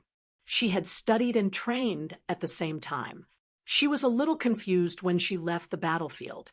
Even though they were silent now, they didn't feel lost because they knew exactly why they were doing all of this. Z7 looked at them. That's right. The first time I worked with you was in Tongzhou. At that time, I was still wondering if you would succeed. Don't drag me down when the time comes. It turned out that I was very wrong. Speaking of the first time they worked with Yi Jian, the dozen or so veterans had endless things to say. Now that the trainees were on green alert, they felt quite comfortable sitting and chatting. After Xia Jinyuan reported the news of their return, he walked over and saw the veterans chatting around his girlfriend. He strode over and sat down to chat. After about half an hour of rest, Xia Jinyuan stood up and said in a cold voice, "Gather." Chapter 45:19. Once the command was given, everyone except for the 2 trainees who were on guard duty gathered as quickly as possible. Xia Jinyuan praised the new recruits of the Snowfield Brigade, without holding back. Facing the special forces who were able to stand on their own, Xia Jinyuan straightened his back and gave them the highest military salute. This salute expressed his joy and also his recognition of them. His salute instantly made the corners of the eyes of the Special Forces soldier, who had not shed a single tear even though he had suffered and been injured in training, wet. When the veterans clapped, tears gushed out of his eyes. Sigh, he felt a little embarrassed, but he couldn't control it. After this battle, the trainees were no longer trainees, but comrades who could fight side by side with the veterans. Yi Qian looked at the straight figure standing in front of her, and her eyes were filled with tenderness. That was her captain, her comrade, the love of her life, and the strength of the Snowfield Brigade. Her gaze was met by Xia Jinyuan's sharp gaze. When Yi Qian saw it, she immediately retracted the tenderness in her eyes and stood up straight. Now, she was a soldier and he was the captain. In the hazy morning light, a group of soldiers in camouflage uniforms walked through the grayish-brown mountain range and arrived at a small river formed by the snow of Tianshan Mountain. Xia Jinyuan looked at the location. They were 40 kilometers away from the border of Kyrgyzstan, so they could wash up and sleep for a few hours. After a night of fierce battle, not only were they covered in smoke, but there was also a thick smell of blood. They needed to wash up properly. They took out their toiletries from their backpacks, a stainless steel cup that usually served as a bowl or cup, a small towel, a toothbrush and toothpaste, and jumped barefoot into the river to wash up. Stand in a row, no one is allowed to go up. In order to avoid drinking the foot-washing water, the experienced Z7 shouted at the comrades who were running up the river. When he shouted, the rest of his comrades who hadn't run away came back to their senses. When a few of his comrades who had run away came back, Z7 scooped up a cup of clear water from the snow and shouted, "Splash them! Splash them! How can they have such a bad conscience, making us drink foot-washing water?" A cup of water had already been splashed. With Z7 taking the lead, the water-splashing battle began. When Yi Qian saw this, she immediately felt that another big battle was about to start, so she ran back to the shore at lightning speed. A pair of large hands firmly grabbed Yi Qian's wrist, followed by a deep and sexy laugh, and pulled her back to the shore. "Why are you running? The stones are slippery. Be careful not to fall." After pulling his girlfriend back, Xia Jinyuan didn't let go and held her tightly until he pulled Yi Qian to stand beside a pile of backpacks. The team members went down to wash up the river's side, Yi Qian's. Initially, he wanted to pull Yi Jian along to be on guard, but Yi Jian ran too fast, and he didn't manage to pull her back in time. Now that it was in his hands, he would not let it go so easily. Oh, that's right. Also, when they were lining up just now, they even shot electricity at him. He almost couldn't control himself. Yi Qian looked at the comrades splashing water on each other in the river. She was so happy that she didn't realize that Xia Jinyuan was still holding her hand tightly. She didn't realize that it was exactly what Xia Jinyuan wanted. The two of them stood side by side on the riverbank with the undulating Tianshan Mountains as a backdrop, watching the splashing battle. This splashing battle was probably arranged by Captain Xia to reduce the pressure on the comrades who were fighting for the first time. Chapter 45:20. The splashing water droplets were illuminated by the rising sun and shone like diamonds. The water droplets were thrown high into the air and streaked across the dazzling light of the morning sun before falling back into the river and converging into the distance. The veterans signaled for their young captain to come down. They waved their big, wet hands and shouted toward the shore, "Captain, come down, come down. Let's fight them." They've just left their nest, and they're already thinking of turning the tables. You have to come down and support us. It's 30 against 14. There's no chance of winning with the disparity in numbers. We urgently need help. The one who shouted was the T6 combatant. He was not surprised to see the two people holding hands on the shore. He was grinning from ear to ear like a child. He knew the true relationship between the two people on the shore, so he did not feel that there was anything wrong with the big hand holding the small hand. After the continuous maneuver battles, he was relaxed and had a little fun playing around. When he saw the two people holding hands, he did not think of reminding them and even shouted at the top of his lungs. The T6 combatant, who was screaming for reinforcements, was pushed into the water by two Special Forces soldiers who had gone through a lot of hardships to become regular soldiers. The tall and burly man fell into the cold river water and splashed up. He was instantly pinned down by his two comrades until his arms flailed and he screamed for help. The T6 combatant who spoke did not feel that there was anything wrong with the two people holding hands on the shore. The team members who pounced on him were also careless and did not pay much attention to the situation on the shore. They only cared about throwing the veterans who had bullied them back then into the water to relieve the anger in their hearts that had been building for hundreds of days and nights. It was not that they were really angry, but they just felt, damn it, they could finally bully them back openly. They were no longer like before where they could only be angry, but not dare to say anything. Finally, they were the ones who were in charge. After the T6 combatant was pushed into the river, the V8 combatant was also pushed into the river. Even the vice captain, G3, was no exception. All of them were pushed into the river and were tortured back and forth by the Special Forces soldiers who were in charge. They called it scrubbing. The quick-witted combatants, like K7 and E6, had already noticed that there was something wrong with the way their team members were looking at them. They quickly went ashore ahead of time and narrowly avoided the disaster. The veterans who were a little slower or were not on guard were in for it. The T6 combatant earlier said it was 30 against 14. When K7 and the others went up, it became 30 against 8. They had an overwhelming advantage in numbers. Oh, F*CK, where are you rubbing? Don't rub my crotch. Rebellion. Are you afraid of my fists? F*CK. Who tickled my feet? Aren't you afraid of my foot getting infected? Don't. I'm ticklish. F*CK. Save me, I can't take it anymore.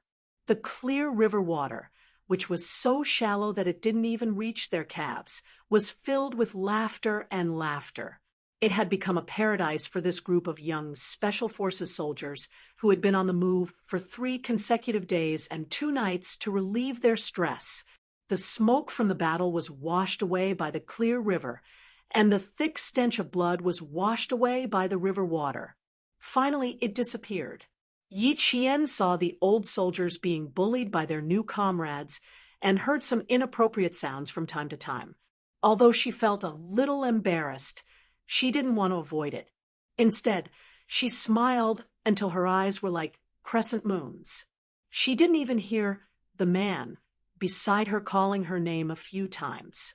Lieutenant Colonel Xia saw that all of her attention was on the river. His eyebrows, which seemed to have been meticulously trimmed with ink, were raised high. Then he bent down, so close that his thin lips brushed against her earlobe. He whispered with a smile, "Do you want to go down and play in the water too? I'll carry you over. Let's splash some water together." Chapter 45:21. The comrades in the river were having too much fun. Yi Jian had never seen them, who had always been steady, play like children in the river. She was completely unaware that the man beside her suddenly spoke to her at such a close distance. She, who was unprepared, felt his thin lips close to her ear. His low voice was as clean as the snow from Tian Shan Mountain. It went straight into her ear like a thin hook, and then fell into her heart. She didn't know if Xia Jinyuan did it on purpose, but when he leaned over to talk, E6 looked over while laughing loudly. He even shouted, "Captain Xia, hurry up and get down." Then the last word of our warning was cut off. It was cut off with two crisp, cracking sounds. When the voice was cut off, the two eyeballs almost popped out of their sockets. Due to the shock and the fact that he was standing on a big rock on the riverbed, E6's feet slipped and his tall body fell straight down. K7 steadily reached out to catch his comrade, who was sliding down the big rock. His gaze calmly looked to the left. E6, who had steadied himself, shouted again, "Captain, you're molesting Qing Yao?" K7 silently retreated to the side. He needed to stay away from this kind of comrade who had no foresight and was so stupid that he couldn't save him. He didn't want to be implicated. It wasn't that E6 didn't have foresight, but the conversation he had with Z7 was still in his mind, so he didn't think about what he said at all. This time, it was Yi Qian's turn to be shocked. The man beside her suddenly kissed her ear, and even more unexpectedly, her comrade saw it. And he even shouted that she was being molested by Captain Xia. She had to do something. Yi Qian knew what she had to do, but her mind went blank when her comrade suddenly shouted at her. She only did one subconscious action: jump away. She had to jump away from the man beside her. Quickly, before her comrades noticed. She had to jump away quickly.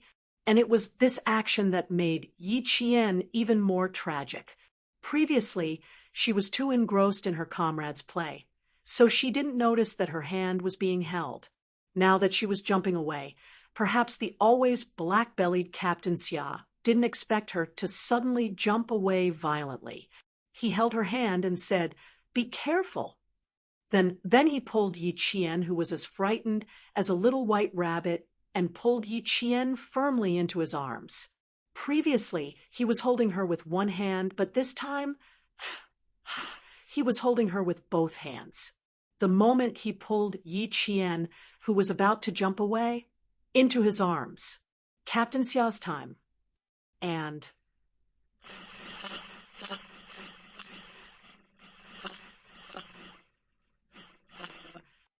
oh yeah, with both hands in the air, it was as if they were conjoined twins, and with the valiance of a hurricane, it blew into everyone's eyes. The momentum was too fierce. So fierce that E6's mouth was wide open. So fierce that his comrades, who were still playing in the water in bed, were all shocked. This time, even the T6 combatant was stunned. A mouthful of cold river water gushed into his mouth, causing him to choke and cough violently. Oh, shit. Too explosive. Too explosive. Hugging on the spot, whispering sweet nothings to each other in public. Too manly. Chapter 45:22. For example, T6, V8, G3, K7, and Z7 only felt that it was explosive and caught a trace of strangeness from their captain's unusual movements. Those who didn't know, such as Weaving Sparrow, White Crane, and E6, felt that something was wrong, but more of their psychological activities were represented by E6. I bet Qing Miao would give the captain a deep greeting with her fist to his pretty face. E6 whispered to K7, who was a few steps away from him. With him as the representative, he spoke out the thoughts of all his comrades who did not know what was going on in their minds. His comrades who were playing in the river silently stood up. A few veterans, such as Bai He and GK, who were unaware of the situation, were finally able to climb out of the river with a splash. Dee-da-da, dee-da-da, the water droplets in the wet clothes dripped into the water like raindrops. The river flowed with a hua-hua sound, while the comrades standing in the river waited silently. She was waiting for Qing Miao to punch her captain in the face. At that moment, Yi Qian, whose entire body was as stiff as stone, was already stupefied. His black eyes, which were as clear as water, were wide open. Xu Yan's heart palpitated with fear. As for his brain, sorry, it had already crashed, and all the data was blank, apart from Lieutenant Colonel Xia Jinyuan, who was the instigator of all this. Everyone else was either stunned, dumbfounded, shocked, watching, or waiting. While everyone was drunk, Lieutenant Colonel Xia was the only one who was sober. He lowered his head and furrowed his brows. His handsome face revealed a trace of displeasure. The shore is full of sharp stones. Aren't you afraid that you'll knock your head on a stone and bleed? Although Junyan was unhappy, his voice was very soft. K7 nudged E6 and said calmly, Qing Miao might have sprained her ankle. Help me take a look. Sprained your ankle? Oh, okay. Out of trust for his comrade, E6 nodded obediently, and it really went over. K7 nodded slightly, encouraging and cheering for E6's bravery. He showed off his dark side without batting an eyelid. As E6 ran towards the two people who were hugging each other, Z7's eyes flashed as he stood in the river. His weak voice drifted into G3's ears. Last night, E6 told me that Qing Miao is the daughter that our captain raised. Qing Miao is the daughter, and our captain is the father. G3's neck was like a rusty robot that had not been oiled. And then, what do you think? His intuition told him that the guy in front of him, who had as many girlfriends as the rest of the team combined, would not have any good intentions. Z7 smiled. He said that he wanted to ask about his daughter's achievements today and how her father would feel. He wanted to interview her personally. As expected, he didn't have any good intentions. G3 raised his head and rubbed his forehead. His long legs moved in the water, and the sound of water splashing could be heard. He shortened the distance between the two of them from half a meter to shoulder. How did you answer? They whispered to each other like thieves. I have to agree. I agree wholeheartedly. I suggested to him that he could ask Qing Miao when she is around. It would be best if both parties were present. After interviewing the father, the captain, and the daughter, Qing Miao, the results would be better. Z7's suggestion was highly approved by G3. In order to show his approval, G3 gave Z7 a thumbs up. This award is for you. Please accept it. I accept it. Z7 nodded reservedly, looking at the figure running past him. He smiled. When do you think he will interview you? With K7 adding fuel to the fire and E6 not being able to hide his words, I think we'll be able to see the most exciting interview in history very soon. Chapter 45:23. G3's professional analysis made Z7 nod.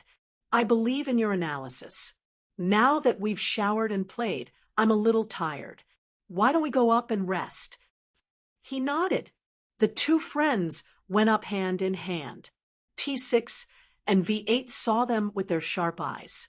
Due to their many years of comradeship and tacit understanding, the two friends looked at each other and raised their heads towards the shore. Their eyes conveyed the same message. Go up. After raising their heads and confirming their gazes, The two friends went up hand in hand. The comrades who were waiting for Qing Niao to beat up and molest her captain saw E6 barge into their line of sight and destroy the scene of the two main characters hugging each other. The comrades blinked. What was the meaning of this? What was the meaning of this? What was E6 doing here? Was he going to help Qing Niao beat up the captain? How daring was that? E6 didn't dare. He came over like the wind and stepped on small stones. The sound of him stepping on them startled Yi Qian, who was stunned and stunned. Captain Xia! Yi Jian, who was stupefied, stunned, and startled, woke up, shocked and panicked. Her intelligence and reaction also came back.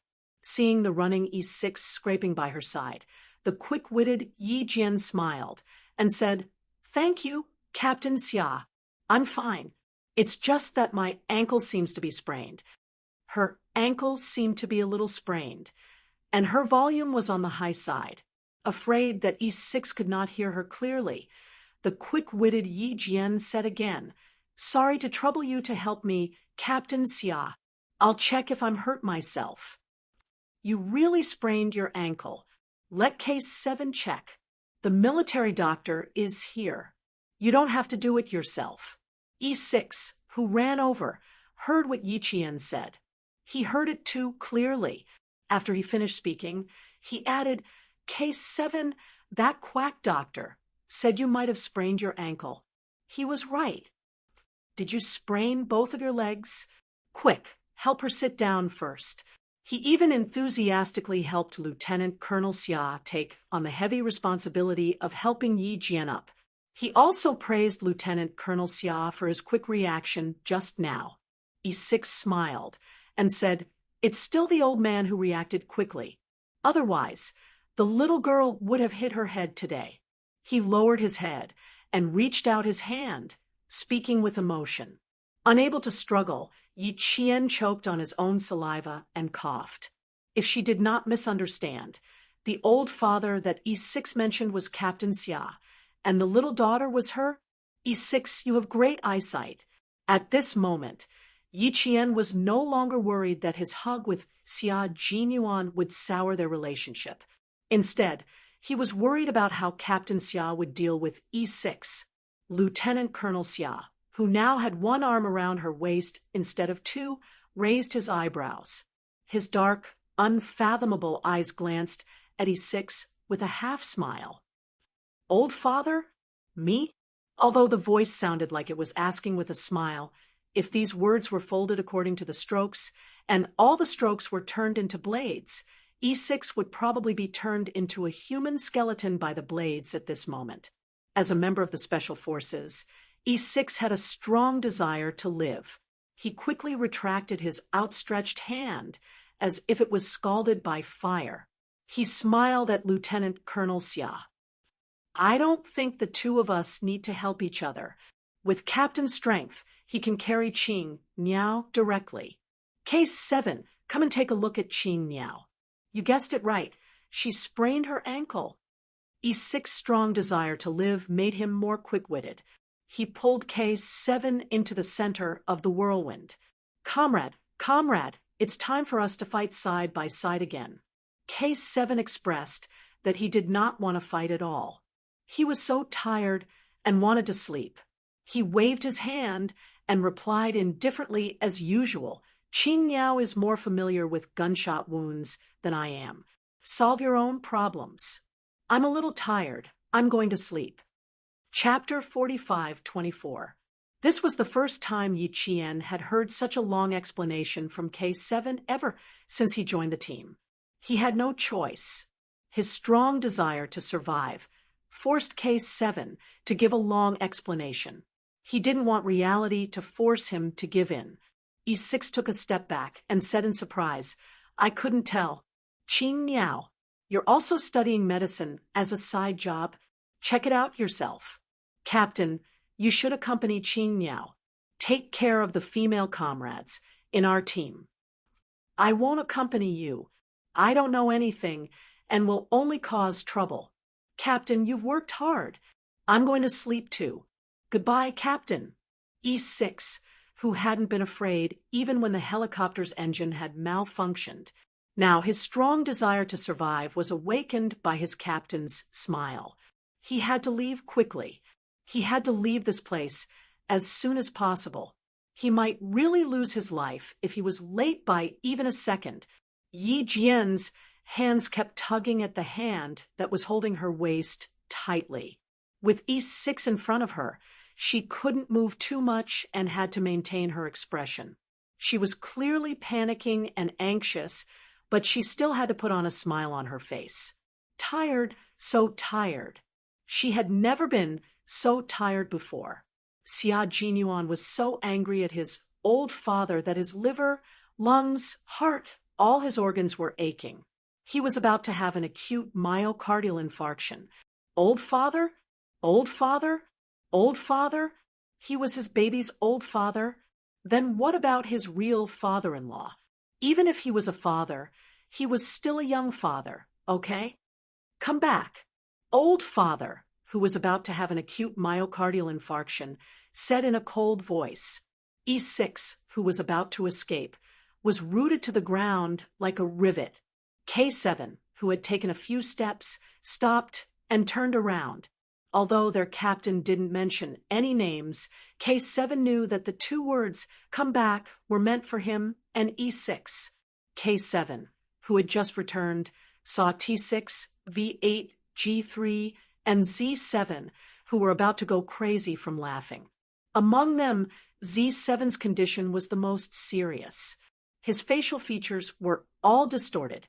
Ha! Do you think you can escape? Yi Qian finally managed to pry the hand that was holding her waist like glue. She used a lot of strength, and her face turned red. It didn't look like she had used too much strength, but more like she was blushing out of embarrassment. The weaving sparrow nudged the white crane and said excitedly, "Let's go up. Let's go up.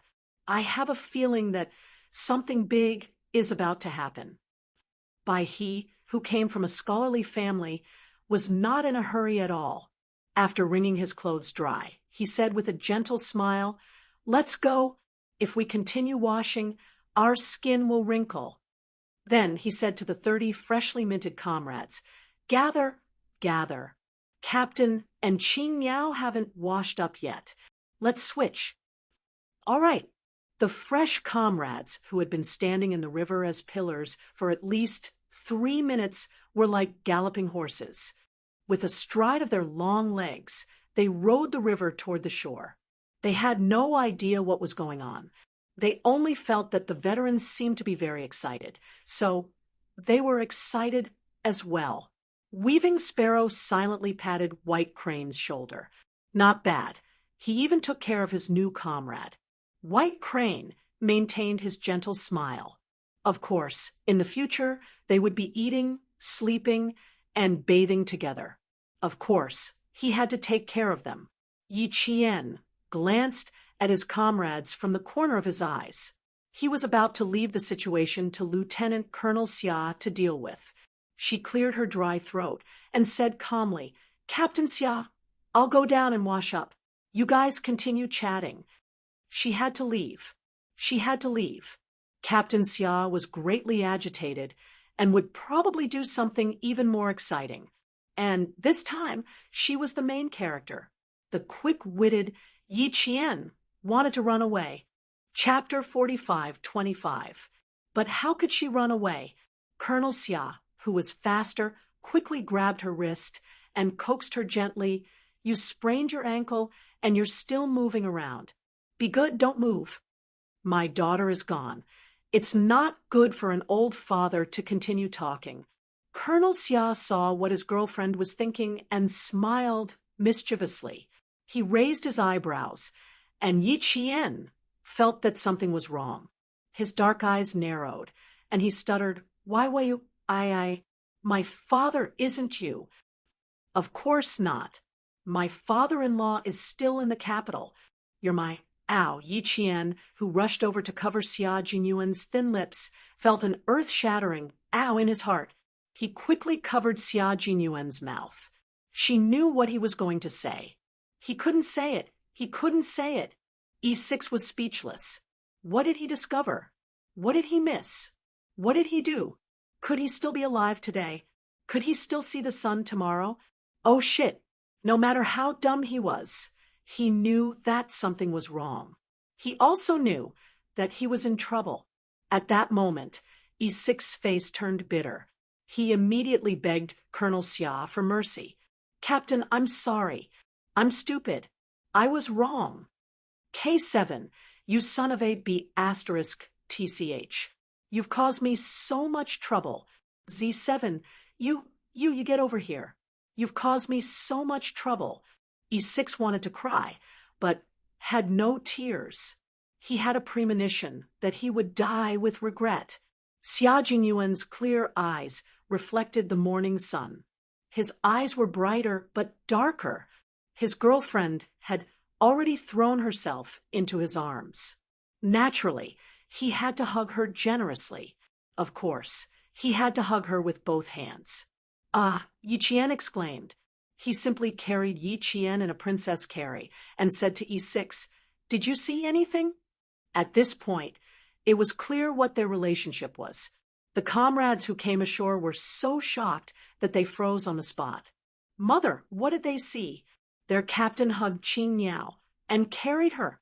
GK and Bai He were barefoot on the shore. The most shocking scene in front of them made them slip and almost fall. Damn, he hugged her like this. G3, K7, T6, and V8, who knew what was going on, were dumbfounded. They really didn't expect this. Today was a good day for them to announce their relationship. Congratulations. Congratulations to their captain, finally got his virginity. He no longer had to pretend that he was single. It wasn't easy. Yi Jian, who was in a panic, directly buried her head in his arms. Her face was so red that it could bleed. What was she hiding from? There's no longer. She suddenly remembered that the man who was hugging her had said that he would find a suitable opportunity to tell his comrades about their relationship. Now, was it the time to announce their relationship? Yi Jian, who was in a passive position, no longer panicked. She even took the initiative and firmly hugged the neck of the man who had always helped her, loved her deeply, held her hands, and brought her up. The moment he put on the bracelets, he calmed down. The man who was hugging her so tightly was her boyfriend, her husband. She loved him so deeply and deeply. Xia Jinyuan smiled. He lowered his head and looked gently at his blushing girlfriend. I'm very happy, very happy, very happy. He was happy that she didn't run away again. He was happy that she bravely reached out her hands and stood in front of his comrades to announce their relationship. Yi Qian nodded. Her heart was beating wildly. She whispered, I'm very happy too. Chapter 45:26. All these years, because of her, their relationship had been going on in secret. For her, he was willing to stay by her side and not be angry or disgusted by it. He had been quietly accompanying her and tolerating her. Now, he could finally say it out loud and didn't have to hide it anymore. The moment he said it, Yi Qian only knew that he was really happy. He was so happy that the corners of his eyes turned slightly red. Xia Jinyuan was smiling so widely that there was no coldness on his handsome face. He looked up and asked E6 with a smile, Did you see anything? E6's heart was beating fast, and his head kept nodding. I saw it. Captain and Qing Niao are a couple. Yes, she and Captain Xia were a couple. E6 was about to cry. He didn't know how many times he had slapped himself in the face. Who asked you to talk nonsense and be so insensible? An old father raising a daughter. You're in trouble now. Captain was like the king of hell. With his methods, he probably had hundreds of ways to deal with him. Tough. They had to go through thick and thin together. His comrades couldn't escape because of him. Then E6, who had recovered his intelligence, immediately started to flatter him. "Captain, you and Qing Niao are a couple. I wish you and Qing Niao a long and happy marriage in advance. May the two of you have children soon." "Not bad, very good." Xia Jinyuan smiled in satisfaction. As for Yi Qian, his face was still red, so red that it was almost burning. After flattering him, E6 slapped his thigh and said, "I was wondering why Z7 insisted that I interview an old father raising a daughter in front of Qing Niao last night. It turns out that he's as blind as me. There was case 7 just now. This quack doctor has to leave. You and Qing Niao were clearly having a good chat, but you had to say that Qing Niao sprained her ankle and asked me to come over to help. Isn't this ruining your plans? These two guys are so uneasy. If he didn't see the sun tomorrow, those two guys wouldn't see him either. They had to go through thick and thin together. No one could escape." Hearing the blushing Yi Qian say softly, "Captain Xia, put me down first." It was obvious that Z7 and K7 had done it on purpose. They wanted to watch the drama unfold. However, no one had expected E6 to say it out loud, leaving Captain Xia with no way out. Yi Jian didn't blame Z7 and K7. The veterans of the Shuiyu Brigade were all the same. They were all people who liked to watch a show. They liked to have fun when they didn't see each other. With Captain Xia's temperament, the three of them would not have an easy time. Xia Jinyuan naturally knew this as well. He really didn't expect K7 to be so good at manipulating people.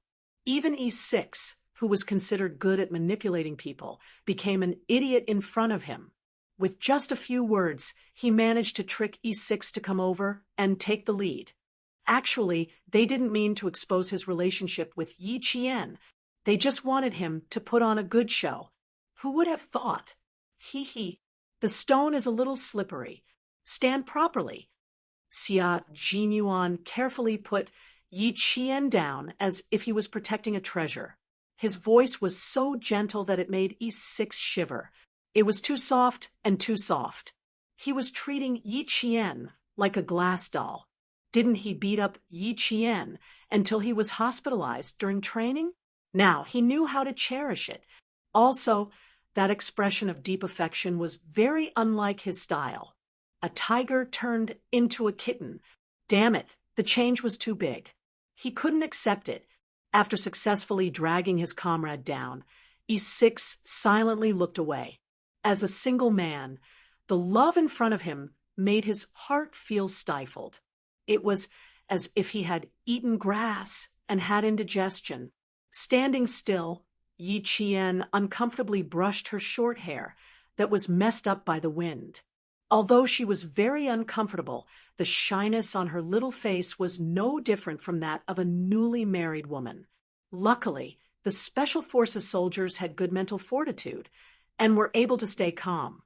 Chapter 45:27.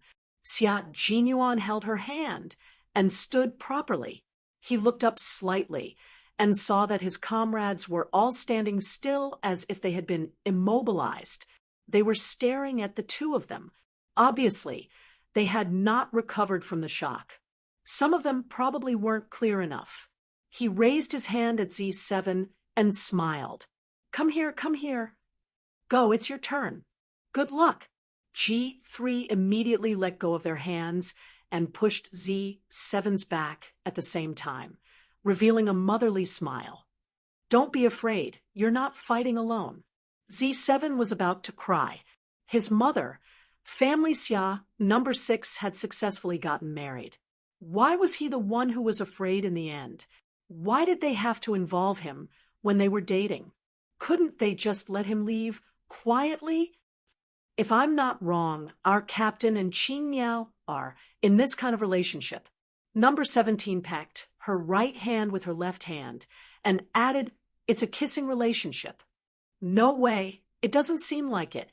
Why haven't I heard the veterans mention it before? There must be a mistake. I can say that when E6 ran over, I thought he liked Qing Niao and was angry when he saw our captain molesting Qing Niao. He ran over to our captain to settle the score. The new Special Forces soldier was successfully blasted in the back of his head.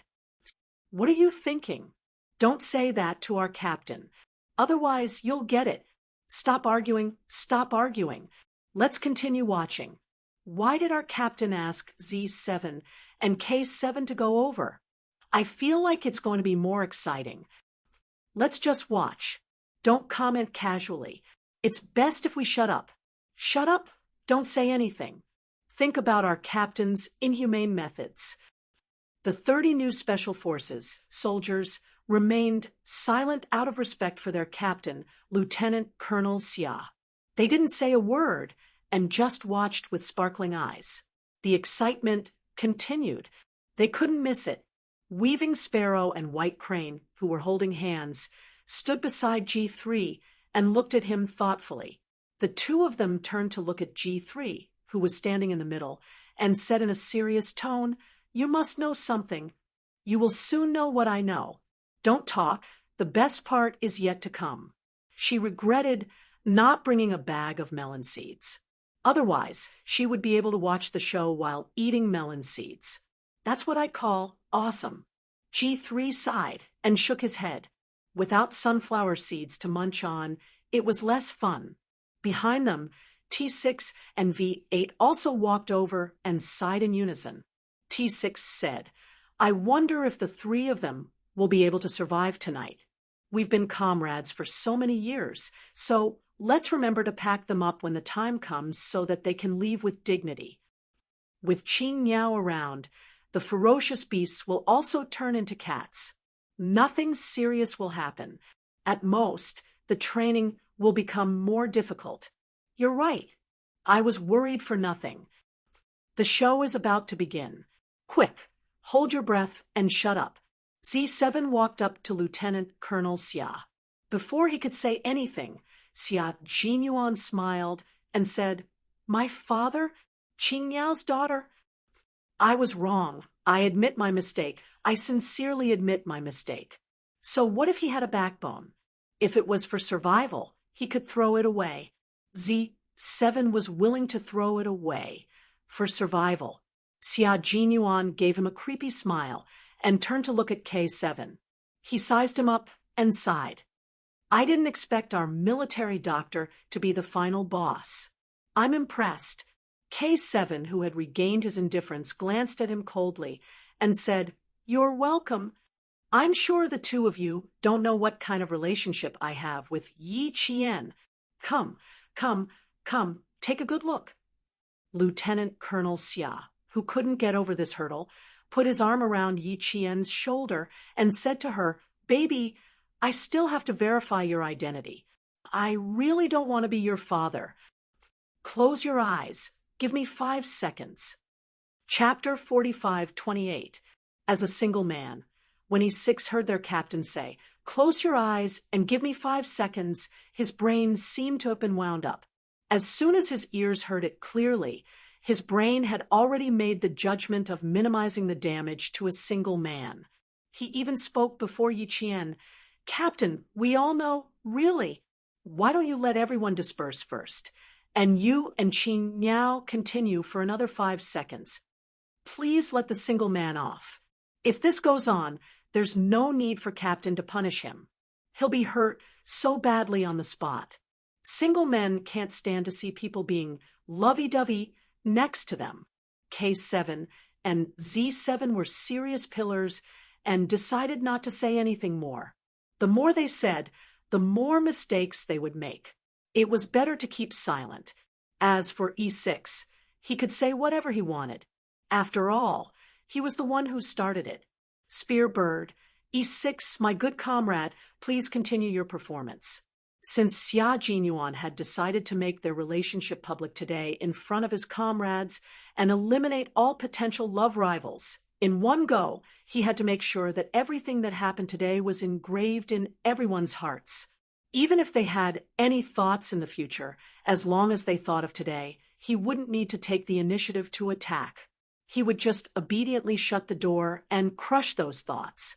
The veterans were already a little distracted by the only female soldier in the team, not to mention the new comrade. Most importantly, the average age of this group of guys was only 24 years old, a full 3 years younger than him. Comrade Xia Zhongxiao was in the golden age of a man. Just because someone called him old father, he actually felt a sense of age crisis. Yi Qian, who was in his arms, blinked his eyes. Blissfully, he felt that something was wrong. He calmly advised, "Captain Xia, calm down. I don't mind either. No, I can't get past this hurdle. Just 5 seconds, just 5 seconds. In 5 seconds, I'll let everyone know that I'm not an old father," but he put his arms around Yi Qian's shoulders and hugged Yi Qian in an extremely domineering yet gentle manner. He lowered his head and kissed, one after another. Look carefully, look carefully. This group of insensible guys kept causing trouble for him every day, causing him to feel a sense of age crisis. How could an old father kiss like this?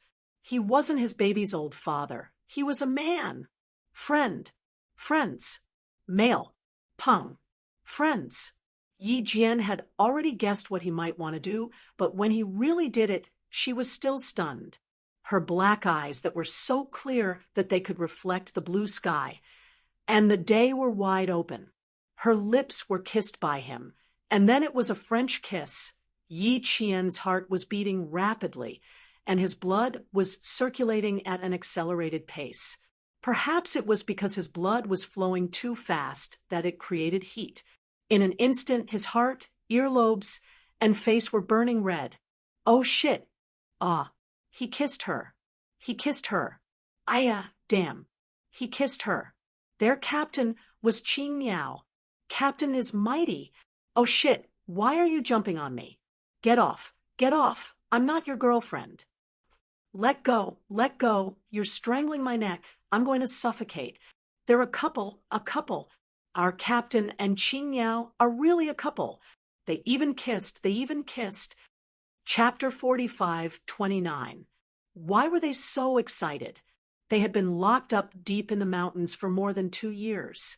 They watched the news on TV, watched the military channel for entertainment, and even went on vacation from one side of the mountain to the other. They had to study whether a bird was male or female when they caught it, now that they suddenly saw a live sex scene. Even if it was just a simple scene of one onion and 2 white guys kissing, it was the most exciting thing in their eyes. Their hormones went through the roof, and their adrenal corticosteroids erupted like a volcano. They wanted to be calm, but they couldn't. They couldn't stay calm. In fact, the veterans were the same, just slightly more reserved.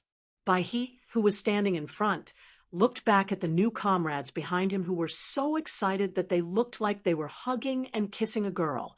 Embarrassed, he covered his forehead and said helplessly to G3, "The instructor's job must be done properly. The veterans' marriage hasn't been settled yet, and now there's another group of bachelors.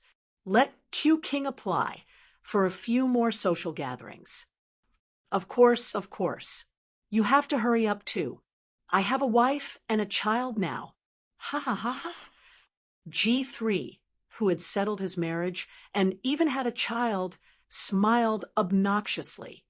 He rubbed his fist and looked back with a smile. G3 hugged his helmet and patted Bai's shoulder gently. He glanced at V8, GK, and the other veterans. You're not fighting alone. You're not lonely with someone accompanying you. You've been kissing for more than 10 seconds. Why haven't you let go yet? He released his fist and looked at the hugging and kissing figures in front of him. The breeze was gentle, and the morning sun was just right. It was a good time to relax. If Qing Niao punched their captain's back harder, he thought he would be in a better mood.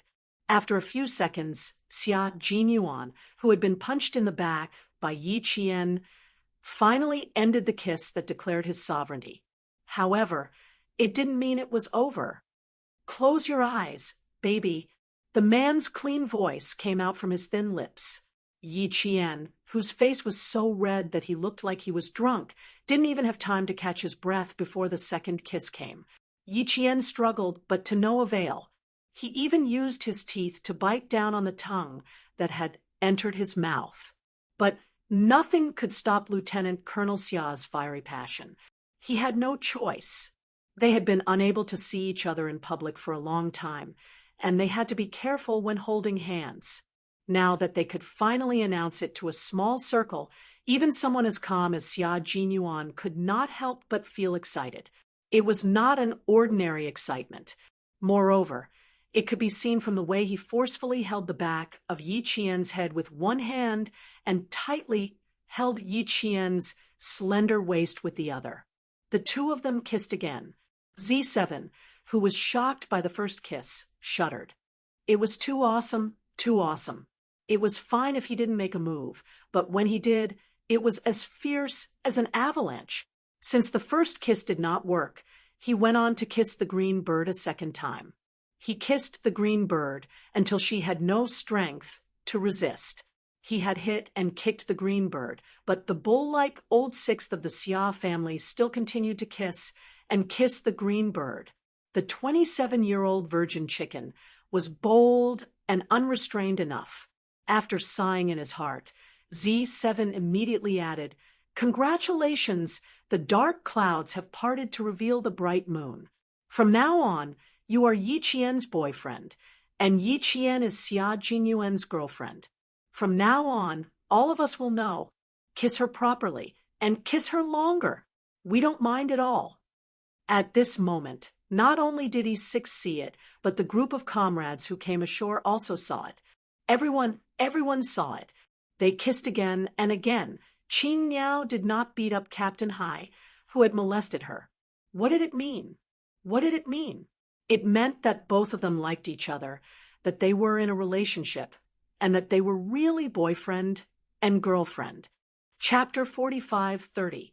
The only female soldier in their team, the treasure of the team, Qing Niao, was monopolized by their captain just like that. His kiss wasn't a kiss, it was DDVP, the seed of love, and he got rid of it all in one go. E6 was like a teenager who was peeking through a crack in the door. His face, which had been tanned to the color of wheat due to his training, suddenly turned red with a bang. Too exciting, but also too hurtful. Did he even consider his feelings as a bachelor? Where did the camaraderie go? Where did the brotherhood go? Where did the loyalty that went through life and death go? It was all fed to the dogs. E6, who was deeply hurt, covered his face with both hands and peeked through the gaps between his fingers. TSK, TSK, TSK, TSK, TSK. Their captain wasn't human, he was a beast. He clearly said that he would only kiss for 5 seconds, but he still hadn't let go after 3 to 5 seconds. Hey, there's still sound. It's a French kiss. Didn't he see how Qing Niao was fluttering like a little bird? Her little arms were fluttering. Ha ha ha. Why did he feel like laughing again? E6 covered his face and peeked. Z7, who had finished his narration, was watching with interest. He continued to look at K7, who was still calm and collected despite the exciting scene in front of him. TSK, did you see that? The sorrow of an old virgin. K7, who was also an old virgin, glanced at Z7's neck. Z7 subconsciously covered his neck, which was as cold as a scalpel, and silently took 3 steps away from K7. The more he spoke, the more mistakes he would make. He forgot that K7 was also a sad old virgin. Yi Qian's arms were sore from pounding, but she couldn't stop Xia Jinyuan's deep kiss. She closed her eyes and was so embarrassed that even her toes curled up. You're having a nosebleed. I'm young and impetuous. I haven't seen a live movie in a long time, so I'm a little agitated. It's okay. I just need to wipe it. Quick, go into the river and splash some cold water to stop the bleeding. If it doesn't work, take a bath. Her voice was so excited that it sounded like a mouse stealing food. It was like a thin thread of ice that floated into Yi Qian's ears bit by bit. Bit by bit, it cleared up Yi Qian's dizzy mind. Without any hesitation, he lifted his foot and stomped Xia Jinyuan's foot with the heel of his military boot. His hands were no longer just hammering his back, but placed on both sides of his waist and twisted. Completely intoxicated by the kiss, Lieutenant Colonel Xia's handsome face contorted as he finally ended the French kiss. After escaping from his evil clutches, Yi Qian was already sweating profusely. She was so shy that she wanted to run away again. However, on second thought, she couldn't let him face it alone. She gritted her teeth and controlled her legs, which were about to run away at any moment, and walked side by side with Xia Jinyuan. Her right hand didn't stay idle. She continued to twist Xia Jinyuan's waist. As she twisted, she maintained a smile and gritted her teeth. "Captain Xia, remember this. I'll teach you a lesson when we get back." "Yes, yes. You can do whatever you want of me when we get back. You can do whatever you want in bed. I'll obey." Xia Jinyuan, who felt both pain and sweetness, firmly maintained his policy of not resisting or refuting his girlfriend's harsh words. He would do whatever his girlfriend said. He had no choice. He was cruel to her during training, but he had to give in to her in real life. If he didn't listen to her in real life, it would be the same as giving the girlfriend he had spent so much effort to win over to another man. His show of weakness made Yi Qian feel helpless. She glared at him and finally stopped. Xia Jinyuan smiled like a cat that had stolen a fish. He held Yi Qian's hand tightly and said in a clear voice, "Come, comrades. Let me introduce you. This is my wife. From now on, I'm no longer single and have a wife. Give me a round of applause." Chapter 45:31. As for applause, to be honest, not many of them wanted to give it to him. Even if there was applause, it would be for Qing Yao and Yi Qian. How much courage did it take for her to accept the position of captain? Presumably, they must have avoided him before and wished that this person would disappear. However, the applause still rang out, and it was quite enthusiastic. Some of the 30 new comrades were even clapping and shouting, "Good, good, good! Good, good, good, my asterisk SS." As the saying goes, rabbits don't eat the grass near their burrows. But he ate it all. He ate the grass that was the sole seedling. Angry. Applause. Good. Can't you give me a punch? Of course not. In order to survive, they had to do well. Even if they had to grit their teeth, they still had to applaud. Come. Let's applaud for this historic moment, brothers. E6, who had always been driven by a strong desire to survive, took the lead. He was the first to clap, and he even shouted for all his brothers to clap. Clap, clap, clap, clap, clap, clap, clap, clap, clap, clap. The applause was very enthusiastic, but Yi Qian felt that it didn't feel like applause, but more like slaps. They stared at Captain Xia with a fake smile. She didn't know whether to laugh or cry, as she originally wanted to turn around and run. "Captain Xia, you're really asking for a beating." Amidst the tide-like applause, Yi Qian stood on his heels and sighed. "Even I want to beat you up, not to mention the comrades you forced to clap for. You're even giving some applause? Shame, Captain Xia, shame on you."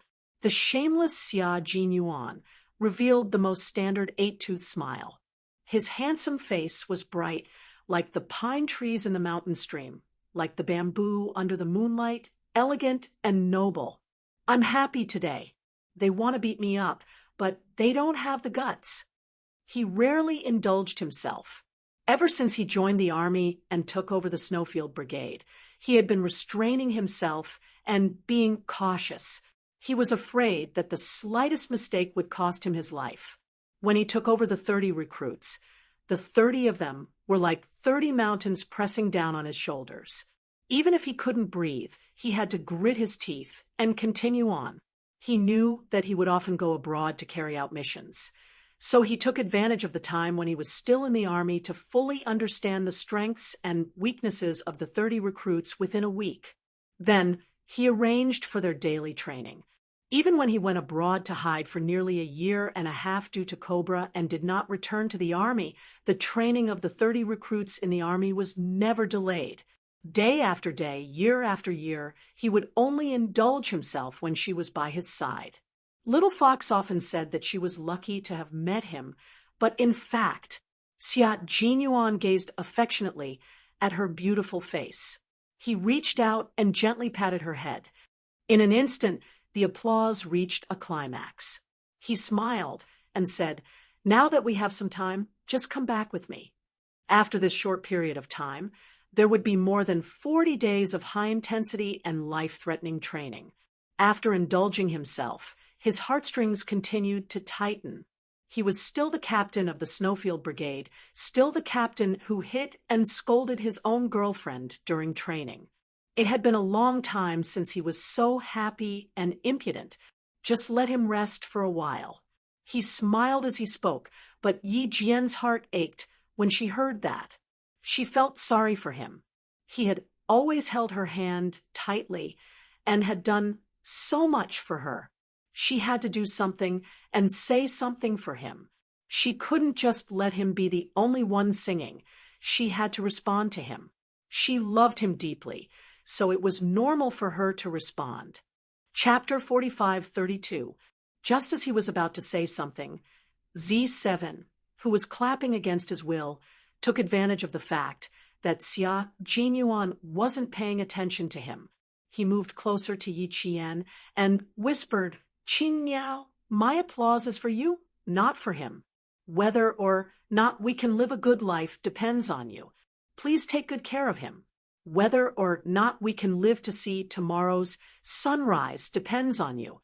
After offending someone too much, he had no choice but to find someone to back him up. Yi Qian smiled and turned his head. No, my man and I will definitely be on the same side. So, brother, if you have the guts to instigate E6 to challenge Captain Xia's temper, you should have the guts to receive Captain Xia's response. The heavens want me dead. Z7 sighed sadly and clapped even louder and harder. He hoped that the husband and wife of one heart duo would be merciful when they saw how hard he was clapping. He really knew he was wrong. Xia Jinyuan, who was enjoying the warm applause, tightened his grip on Yi Qian's hand after he answered Z7's question. He heard Yi Qian's answer and received a response. He was so intoxicated by the love that he could face together with her. He was willing to be driven by her for the rest of his life. He wanted to keep his life and accompany her for the rest of his life until his hair turned white and he was buried deep in the earth. Yi Qian looked down at their tightly clasped hands and no longer lowered his head out of embarrassment. He took a step forward and raised his head slightly. His clear voice was like a wind chime swaying in the wind, cheerfully drifting into the ears of all his comrades. "Hello, comrades. I'm Yi Qian. From now on, your captain is my man. My man is under my protection. Thank you. My man is under my protection." Such a domineering declaration shocked all his comrades. The applause that never stopped grew louder. Domineering, as expected of Qing Niao, so domineering. Good. Domineering Yi Qian, if I find a girlfriend in the future, I must find someone like you. I also want to be protected by my wife. Dream on. There's only one Yi Qian. Where are you going to find someone like Yi Qian? Xia Jinyuan was also shocked by his woman's domineering declaration. Oh, why did he feel that it was good to be coaxed? Why did he feel like his body was floating? Happy. There was only one word to describe it. Happy. The most beautiful love in the world was nothing more than receiving a return of deep affection and reciprocating it with deep affection. This time, the applause did not stop for a long time because of Yi Qian's domineering declaration.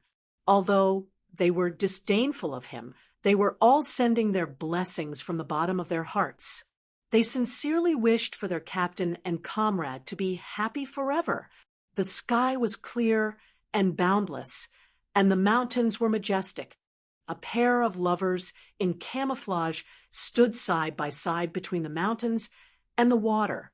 They would also fight side by side and climb to the peak together. The applause stopped, and the most lively moment quietly passed. Under the smiling gazes of his comrades, Yi Qian, who had not yet finished washing himself, hugged his helmet and plopped into the river with a red face. His declaration was very domineering, but it did not last long. Now that his tender face was burning red, he urgently needed to calm down. The clear river flowed. Yi Qian bent over to wash his face. He looked at his face reflected in the rippling water. His brows were delicate and beautiful. His eyes were watery, and his lips were red and glistening. He simply did not dare to look at himself anymore. He did not dare to look at himself. Yi Qian splashed handfuls of water on his face, hoping that the heat on his face would dissipate quickly. Chapter 45:33. Yi Qian was washing his face in the river, while Xia Jinyuan was surrounded by his comrades. Thousands of words could be summed up into one sentence. Captain Xia, please teach me how to chase a girlfriend. Colonel Xia, who was sitting in the middle, hugged his gun tightly and looked around. He cleared his throat and spoke with an expression that said, "First, you have to wear her down until she softens. Then, you have to chase her until she has nowhere to run. Finally, you have to confess to her and make her unable to leave you. Here's my experience. Use it well. Who knows, maybe one day you'll get what you want. That's not right. I used to wear down a girl too. In the end, the girl said to me, 'Can you stop being so annoying?' I was so hurt that I didn't dare to chase girls anymore." Z7, you have a lot of experience in love. Come and teach him. Xia Jinyuan didn't really want to tell his comrades about his and Yi Qian's love story. This was a private matter that belonged to him and his wife. He couldn't say it. Colonel Xia, who was still acting like he had a lot of experience, immediately asked Z7 to come out. How to chase a girl. He really didn't have any experience. All his experience was used on Yi Qian, but it was only effective on Yi Qian. This was because he only bowed and spoke to Yi Qian. He didn't care about other girls, nor did he give them a second glance. Just like that, Z7 was pushed out and became the love consultant for the 30 new comrades. Xia Jinyuan stood up and left the discussion. He stood up, and a few of the old soldiers stood up as well. "I'm really shocked today. I really didn't expect you and Yi Qian to be a couple." But he rubbed his temples, indicating that he still hadn't digested the shocking news. "It's too sudden. Captain, did you just catch up with Yi Qian and were afraid that she would run away?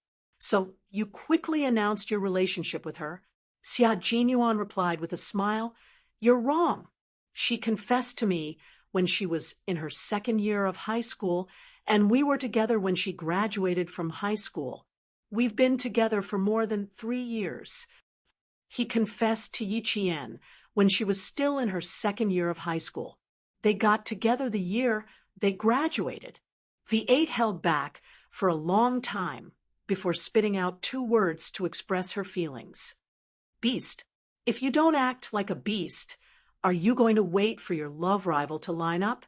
Make your move when you need to, or you'll regret it." Xia Jinyuan took the word beast calmly and said, "Luckily, I managed to get Yi Qian in time. Otherwise, I'd be single like you. Don't call me a beast. You should be a beast for once too. The T6 combatants are already engaged, so you have to hurry up." V8 was speechless. He didn't want to talk anymore. The white crane was gentle. It could not bring itself to scold people, so it could only shut its mouth and not say anything else. He had great foresight and could only be admired. GK didn't want to say anything either. He didn't see any signs, not even a little bit. He even discussed who would pluck Qing Niao, but he never considered that their captain was the flower thief. Sneaky, too sneaky. Sorry, I didn't tell you guys before. I'm sorry, brothers. She's shy, and saying those words in front of us today has already exhausted all her courage. Brothers, for my sake, don't disturb her. I'm afraid she'll feel awkward. They walked upstream, away from their comrades who were sitting in a circle. They stood together and looked at the undulating snowy mountains in the distance, listening to Xia Jinyuan's sincere request. For a moment, he was the only one who spoke, and the rest of the veterans listened quietly. Chapter 45-34. Xia Jinyuan deliberately passed the topic to Z7 and gave him a look before he left. He wanted to take the time to tell the veterans what he was thinking. They were all brothers who had gone through life and death with him. There were some things that he had to say clearly. There was a reason for this. After hiding it for so many years, he definitely had to apologize to them. Once he said it clearly, they would naturally understand why he had kept it a secret for so long. I still have to ask you guys to help me remind them not to say too much. I'm afraid they don't know what's important. It's obviously a good thing, but it sounds sour and makes her angry. When the time comes, I'll probably have to kneel down and apologize. They all listened carefully and nodded solemnly, indicating that they would take it seriously. In the end, he said, "I'll probably have to kneel down and apologize." Instantly, the veterans couldn't help but laugh. But he punched him on the shoulder and laughed. "All right, I know you're a henpecked husband, so I'll leave you some face. I'd like to see you kneel down. I hope I have the chance to watch the whole process." Xia Jinyuan raised his eyebrows and glanced at Ji Quebec. "Don't think too much about unrealistic things. You don't have much of a brain to begin with. I'm afraid you'll have to drink brain tonic in advance." "Captain Xia, how did you manage to get Yi Qian? How did you get such a good girl into your hands? With that mouth of yours, you should be single for the rest of your life." Shi Ke glared at him. Xia Jinyuan threw his head back and laughed. "Brother, I've used all my strength and tenderness on her. Tell me, how many good things can I say to you guys? All right, let's all disperse. We can't continue chatting. The more we talk, the more our hearts ache. I want to find a girlfriend. I want to find a girlfriend too. Let's find a girlfriend together. Oh, damn, I don't want to find a girlfriend with you guys. Having a girlfriend together is too scary. You're asking for a beating. Beat him, beat him, beat him with all your might." The sun was shining brightly. A group of iron-blooded men who had fought for their country stood at the foot of the mountain ridge. They put their hands on each other's shoulders and raised their heads towards the edge of the mountain, towards the end of the sky. They shouted until their faces turned red, until they bent down, and until their laughter was as clear as a spring under the moonlight. It was a happy day, and it passed quickly. The Special Forces soldiers who were already in the bulletproof transport vehicles held their rifles tightly in their hands. Xia Jinyuan was driving while Yi Jian sat in the front passenger seat. Their eyes met occasionally, and they couldn't help but smile. This was really, really, really good. The sun began to set in the west, and a big red fireball was right in front of the vehicles. 5 bulletproof military transport vehicles chased after the sun, tireless. Someone stood on the weathered rock and set up a camera to find the best position to take the most beautiful picture of the sun in the west. Suddenly, a car broke into the frame. From the perspective of the camera, the car just happened to break into the center of the red sun, and was driving side by side with the sun. Katja, Katja, the person taking the photo kept pressing the shutter, taking one photo after another. Then she put away her expensive camera and jumped away from the rock. She quickly found another shooting spot. This time, she had the scenery of 5 cars in the same frame. One was the setting sun, and the other was the cars. Although it was not the desert, it was a magnificent scenery in the desert. In the car, Xia Jinyuan put away his binoculars and turned on the microphone. On the right, someone is taking photos. Go and see who it is. Chapter 45:35. The 5 bulletproof military transport vehicles were heading towards the Gobi Desert. They arrived at the helicopter landing site around noon and took the helicopter before driving the vehicles to the Gobi Desert. They were just about to enter the Gobi Desert. The Gobi Desert was covered by coarse sand and gravel. It was rough, desolate, and the dry surface was blown by the wind. It was a deserted place where most soldiers trained in the wild. It was rare for someone to come and take photos, let alone chase after their vehicle.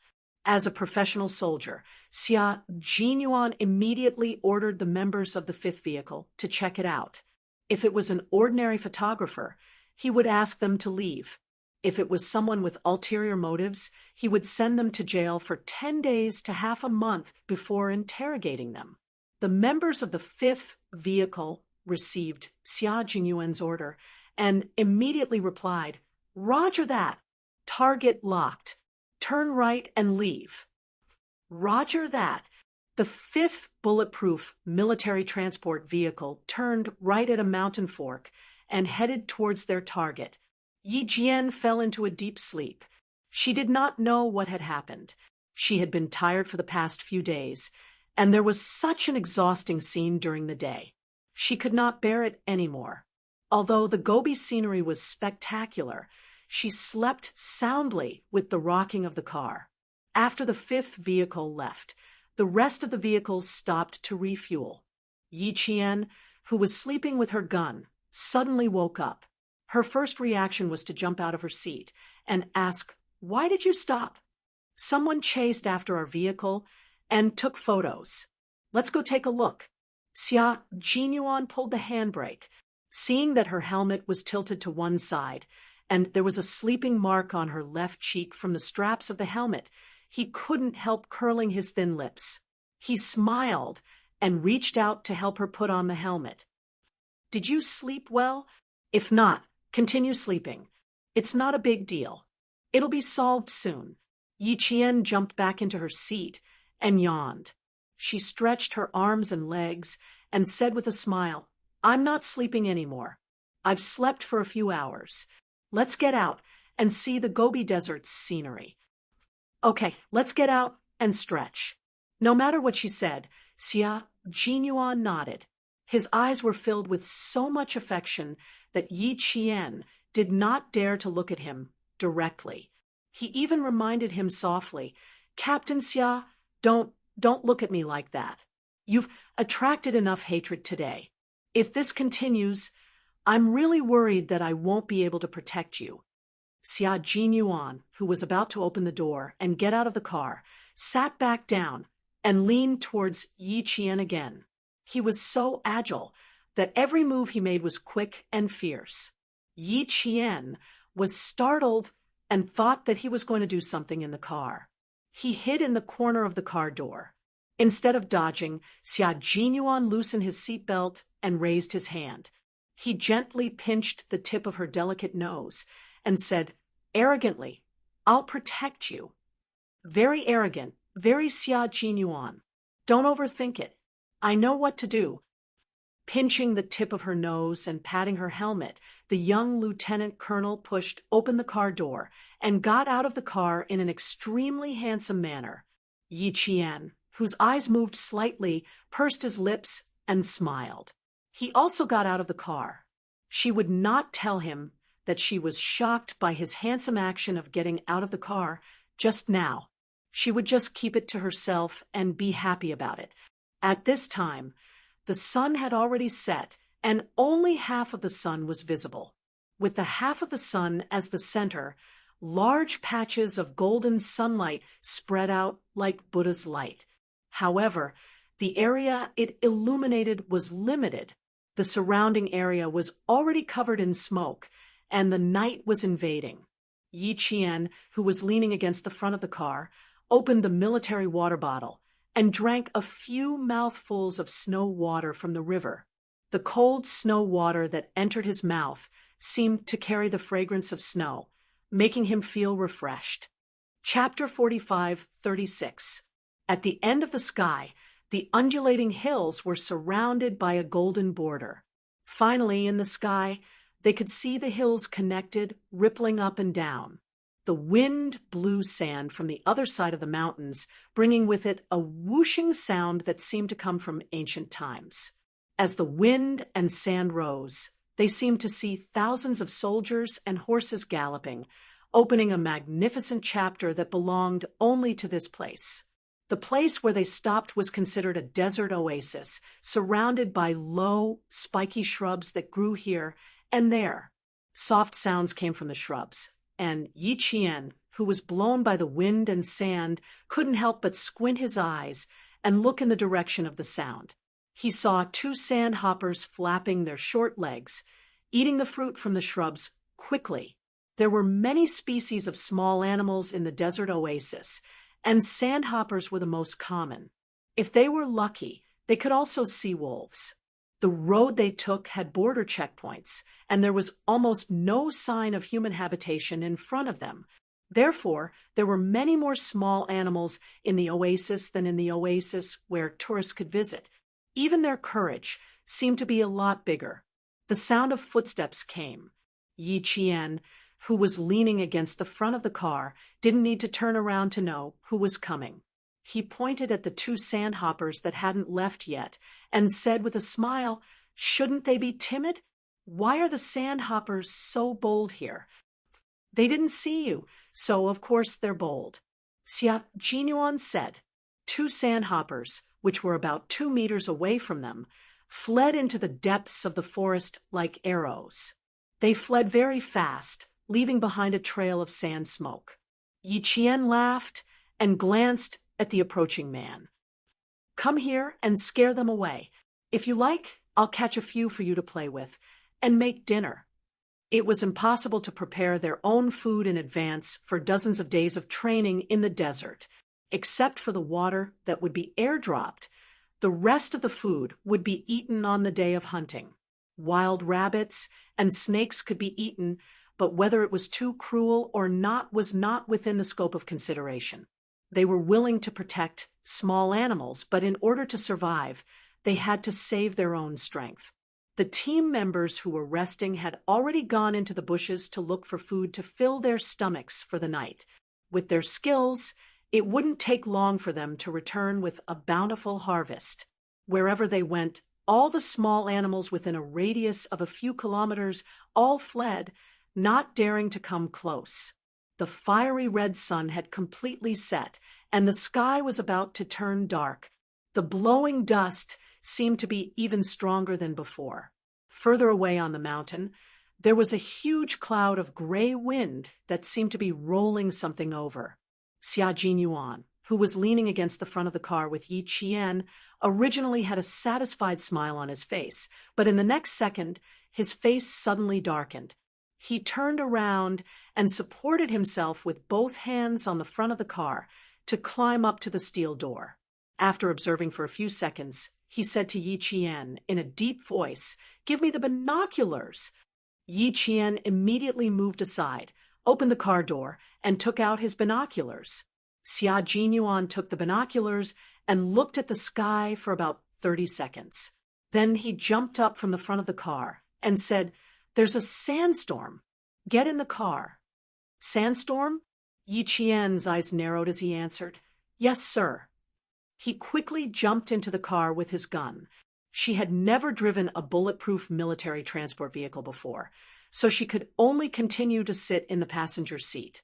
Xia Jinyuan didn't get into the car immediately. Instead, he informed all the team members to gather immediately. The team members who went to the bushes to get dinner for the night hadn't returned yet. Xia Jinyuan climbed onto the roof of the car, raised his rifle, and fired 3 warning shots into the sky. The heavy gunshots startled the team members who left the team. 3 warning shots was a code for leaving the team during training.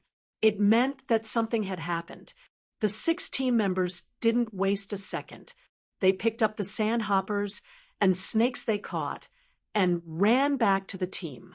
Xia Jinyuan contacted the team members of the 5th car and asked about the situation. Chapter 45-37. The T6 combatants' laughter could be heard over the wireless headset. Captain, something very, very interesting has happened here. I'll tell you about it when we get back. Ha ha ha. I can laugh for a year. No, it's our brothers who came here who can laugh for a year. A sandstorm is approaching. Quickly return to the team. Xia Jinyuan did not laugh. The sandstorm was approaching at high speed, and they happened to be at the bottleneck where the sandstorm was closing in. It was very likely that the sandstorm would turn into a sandstorm tornado, and the sandstorms in the Gobi Desert could really be so powerful that they could send cattle, sheep, and humans flying. Yes, sir. The T6 combatant, who was laughing so hard a second ago, stopped and said seriously, 5 vehicles, return to the team immediately. Return to the team, return to the team. A sandstorm is approaching. Everyone, return to the team. The 5 vehicles were not far away, and soon the sound of wheels rolling over gravel could be heard coming from the narrow brown hills. The 5 vehicles arrived and quickly drove away from the bottleneck of the Gobi Desert. When the 5th vehicle returned to the team, Xia Jinyuan asked around and found out that it was not a spy but a cameraman with an access pass. His surname was Qin, and he probably had a powerful background. Otherwise, how could he have gotten an access pass to this restricted military zone? Xia Jinyuan was not afraid of having a powerful background.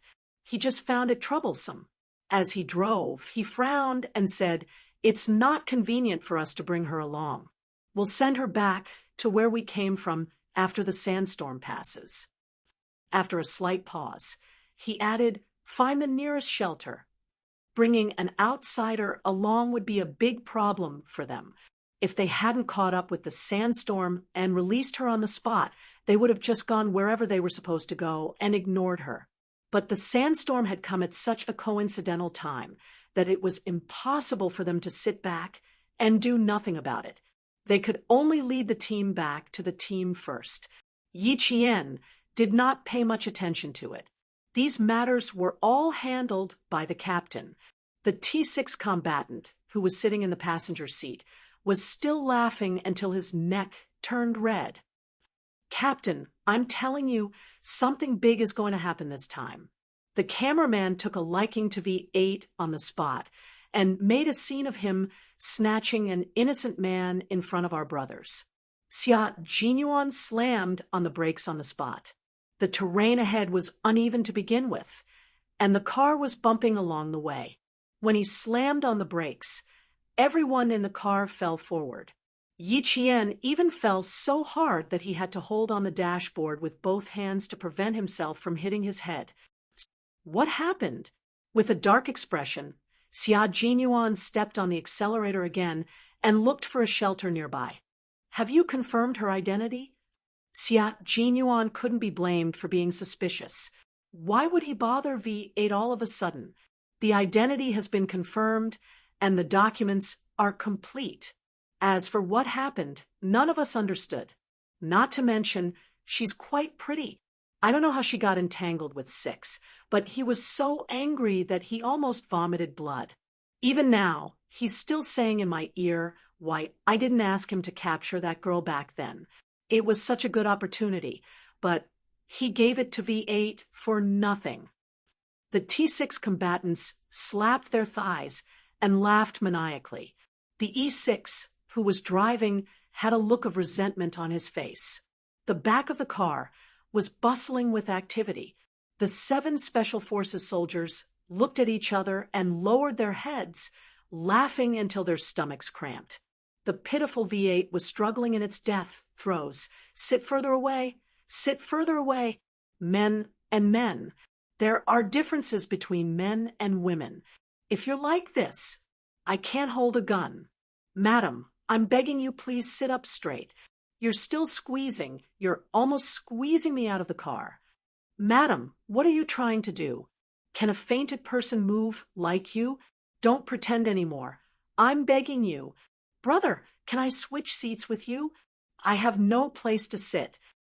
Don't hug my arm. You, let go. My gun. Chapter 45:38. The sound of V8 struggling could be heard throughout the vehicle. He did not dare to be too loud for fear of being seen by his comrades, but the more he did so, the more he was bullied. Have you fainted yet? Stop pretending. Sit up straight. Oh my God, I'm scared of you. I'm really scared of you. It was my fault just now. I shouldn't have been so ruthless. I apologize. Please sit up straight. His comrade V8's pleas for mercy came from the bulletproof military vehicle, and there was even a rare shyness. How could he not be shy? He was suspected of being a spy, but in the end, he was blamed. They were really putting the blame on him, putting all the blame on him, hugging and hugging.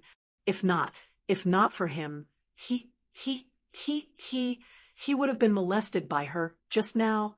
10 minutes ago, V8, who was wearing sunglasses and had a cold expression and a murderous aura, circled behind the suspected spy from the back and took him down in one fell swoop. His movements were fast and fierce. Even if he could tell that it was a woman, V8 did not show any mercy. He pinned the person down with both hands behind her back and said fiercely, "Don't move, I'll cripple you." At this moment, V8 was very manly and had a strong aura. After his comrades quickly checked the person's luggage, documents, and even the computer carefully, then V8 was embarrassed. She was not a spy, but a proper cameraman who had obtained permission to enter and leave. In addition to a bunch of scenery photos on the computer, there were also war photos. 8 members were deployed. V8 was in charge of the capture. 2 were on guard, 2 stayed behind, 2 checked the luggage, and 1 assisted V8. In the end, V8 was the only one who treated the cameraman named Cheening very rudely. V8 let go awkwardly. Holding steel guns and wearing sunglasses, the 8 people lined up to apologize to the cameraman, Cheening. At the same time, they told her that she could not chase after their vehicle to take photos, as it would be easy to misunderstand that she was a spy. Who was Cheening? She was a sister who carried equipment all over the country alone. She wiped the dust and sand off her face and stared coldly at the soldier who suddenly appeared. She walked up to V8 without saying a word and only said, "It was you just now, right?"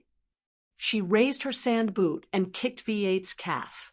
V8 wanted to take it, but he didn't expect her kick to be so powerful, so he dodged it. After dodging, the woman in front of him sneered and pounced on him like an octopus. "Hide. You want to press me down until I eat dust? Do you still have the face to hide? I told you to hide. I told you to hide." Cheening, who had pounced on V8 valiantly, used her unique skill in close combat, and her fists rained down on V8. The T6 combatants had never seen such close combat before, so they were all dumbfounded. V8 was also dumbfounded. He was still holding a gun in his hand, and this woman had pounced on him without any regard for her life. Her legs were hooked around his waist, and it was as if she was riding on him. The feminine softness rubbed against him, causing him to lean back repeatedly to avoid being wrongly accused of taking advantage of her later. He dodged, but she hit him even harder. In the end, she hit him so hard that even his helmet fell off. After the helmet fell off, the scene suddenly changed, and it became like this, and now a domineering woman bullying a man. He squeezed, dodged, and shrunk toward the car door. He was clearly a tall man who was more than 8 meters tall, and he had practiced bone shrinking skills. He shrunk his shoulders, abdomen, arms, and legs. He was already like this, but in the end, he still couldn't get rid of this woman beside him. In the end, V8 really had no choice. His hand touched the door lock handle, and with a heroic expression, he once again warned the cameraman who would sit on his lap if he squeezed any further. If you continue like this, I'll jump out of the car. I'm telling you, I'll really jump out of the car. Chapter 45:39. Everyone in the car, including all their comrades, heard it. V8's wireless communicator had been accidentally turned on when he was dodging, and the news of him jumping out of the car was transmitted to everyone's ears through the public channel. They were all stunned. What was going on? Jumping out of the car? What were the brothers of the fifth car doing, other than the brothers of the fifth car, who knew what was going on? Only Xia Jinyuan knew why V8 jumped out of the car. He wanted to keep a straight face, but failed. His mouth twitched a few times, and he said helplessly to Yi Qian, "The cameraman who just got into the car took a liking to V8, and now it's said that he's relying on V8 the whole time. How strong must he be to force V8 to jump out of the car?" Yi Jian could not help but laugh when she heard that. That can't be. Is there another reason? They didn't hurt the cameraman just now, right? Why don't you stop the car? I'll sit over and ask. It'll be more convenient to ask, since they're all women. Also, she's sitting alone with 8 big men. She's not familiar with them at all. If it were me, I'd be embarrassed too, relying on V8 and even forcing V8 to jump out of the car. Ahem. Although V8 said he wanted to jump, it was hard to believe that it was the cameraman who forced V8 to jump. There must be other reasons. The sandstorm is fierce. Let's find a place first. Xia Jinyuan did not agree. Time was of the essence. Everything had to wait until they got out of the car. In the end, V8 did not jump out of the car. Qining, who had been tough all the way, laughed out loud and let V8 off the hook. There was no hurry. There was still time.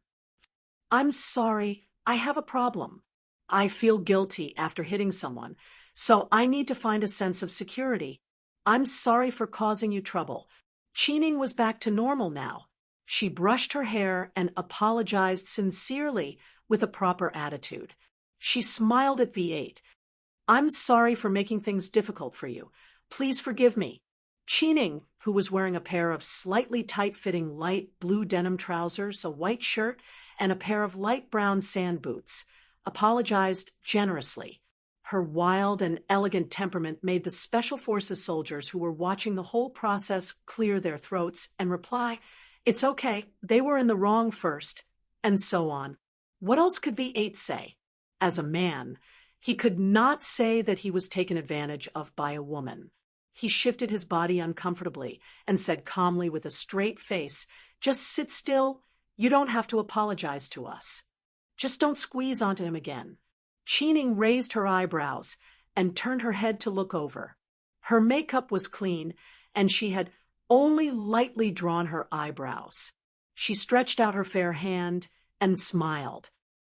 "Then let's shake hands and make peace. Let's forget about our mistakes, just now."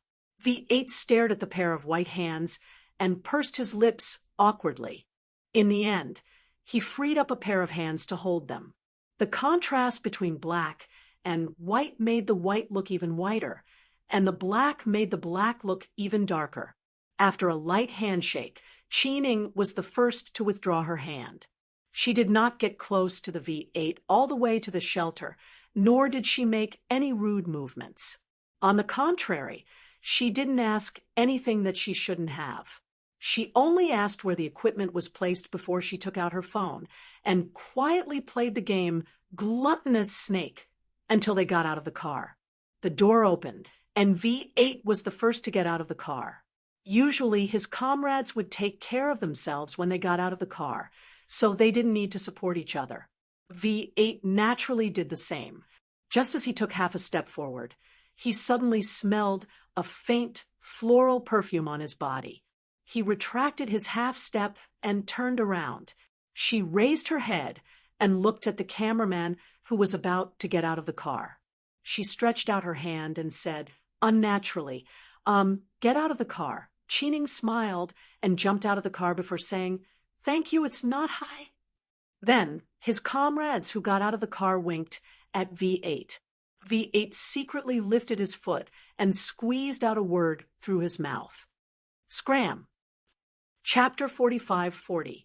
V8, who was carrying a gun, was so embarrassed that he only wanted to stay away from this photographer with a strong personality.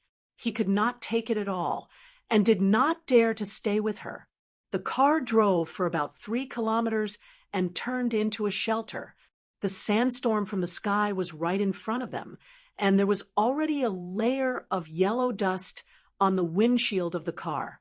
Get out of the car! Get out of the car! Xia Jinyuan jumped out of the car first. Then the door opened, and 8 comrades quickly got out of the car. The rest of the cars stopped and got out of the car immediately. When the sandstorm arrived, the sky was filled with yellow sand. V8 said to Chining, the sandstorm will arrive soon. Go up quickly. Chining looked at the young officer, who had a cold expression under the helmet, and pointed to the team member who was holding the camouflage cloth. Her expression was the same as before, and she said calmly, I know. Go quickly. To be able to carry such heavy equipment and run to the deserted Gobi to take photos alone, V8 glanced at her and did not say anything else. He picked up the rifle and immediately went to do his own thing. In order to not be covered by the sand, all 5 cars had to be covered. Chining did not go up alone. She stood in the yellow sand less than a meter away from the view of the young officers and waited for them to throw the camouflage cloth over. She also joined them and tightened the camouflage cloth that was dancing in the wind to cover the cars tightly. V8 tied the rope to the wheel and was about to tie it to the second wheel when he saw a woman kneeling on the ground. She pulled the rope tightly and her body went under the wheel. Then she stuffed the rope out of the gap between the rims and fastened it to the other end. She did it alone without any help. After she was done, she did not say anything and ran to the shelter with one hand covering her eyes. V8 frowned, took off his helmet, and quickly caught up. He said, sorry, and put the helmet on Qin Ying's head. Then he wrapped one hand around the back of her neck and hugged her shoulders tightly to protect her all the way to the shelter. Yellow sand whizzed through the air. There were also many gravel mixed in the sand that smashed into the helmet. The V8 that was not wearing a helmet was hit on the forehead by the sharp gravel. Blood flowed out in a zigzag pattern, but it was blocked by the yellow sand that hit his face. It actually had the effect of stopping the bleeding. V8 did not make a sound even when he was bleeding. Chining had been hit by the gravel twice, so she knew that the young officer who had been running with her in his arms and whom she had been looking for 5 years must have been hit in the head or even injured. 5 years, 5 years. How many days and nights had it been? That photo she had taken had to be developed several times a year, and the edges of the first photo would eventually be worn out by her fingers until the color faded. Now, she had a photo album in her backpack. It was filled with photos of him alone, and it was also the only photo she had. The number of photos she had developed over the past 5 years was the number of photos in the album. Even if it was worn out, she could not bear to throw it away. She couldn't find him after a long time, and they didn't meet again after a long time. It was as if he didn't exist in this world. She was so late that she thought she would have to wait for another 10 years. Never would he have thought that there would be a glimmer of hope at the end of the tunnel. He was forced to get married by his family's empress and fled to the Gobi to relax. While he was at it, he took a few sets of photos for his living expenses. Who would have thought? Who would have thought that he would inadvertently run into her again? She couldn't find him, no matter where she looked, but once again, she accidentally bumped into him. How could he not be excited? He was so excited that he did not care about a woman's modesty. She hugged his head and kissed him fiercely. She originally wanted to kiss his mouth, but she stopped abruptly and kissed his face. Kissing his face was enough to make her drunk from excitement. She was really drunk. She was so drunk that she could not believe that she had really run into him. She was so drunk that she pestered him all the way, but secretly she kept pinching her thighs to confirm that she was not dreaming. It was not a dream. It was not a dream. She pinched her thighs as proof that she was not dreaming. Chapter 45-41. Although the him in the car was a little different from the him in the photo, the moment he grabbed her and the moment he hugged her just now, he was the Chinese soldier in the photo who was covered in bloodlust and had the unyielding spirit of never giving in. She confirmed that he was the person she was looking for. Is everyone here? Is everyone here? Get into teams and count the number of people. G3 rushed in and shouted loudly. Just as he finished shouting, T6's tense voice was heard. My team is still short of V8 and that cameraman. Just as he finished speaking, V8's voice was heard. Reporting. T6 immediately let go of his grip. The cameraman, who was supposed to be the first to come up, was nowhere to be seen, which made him a little worried. Now that the two of them had come together, they were safe and sound.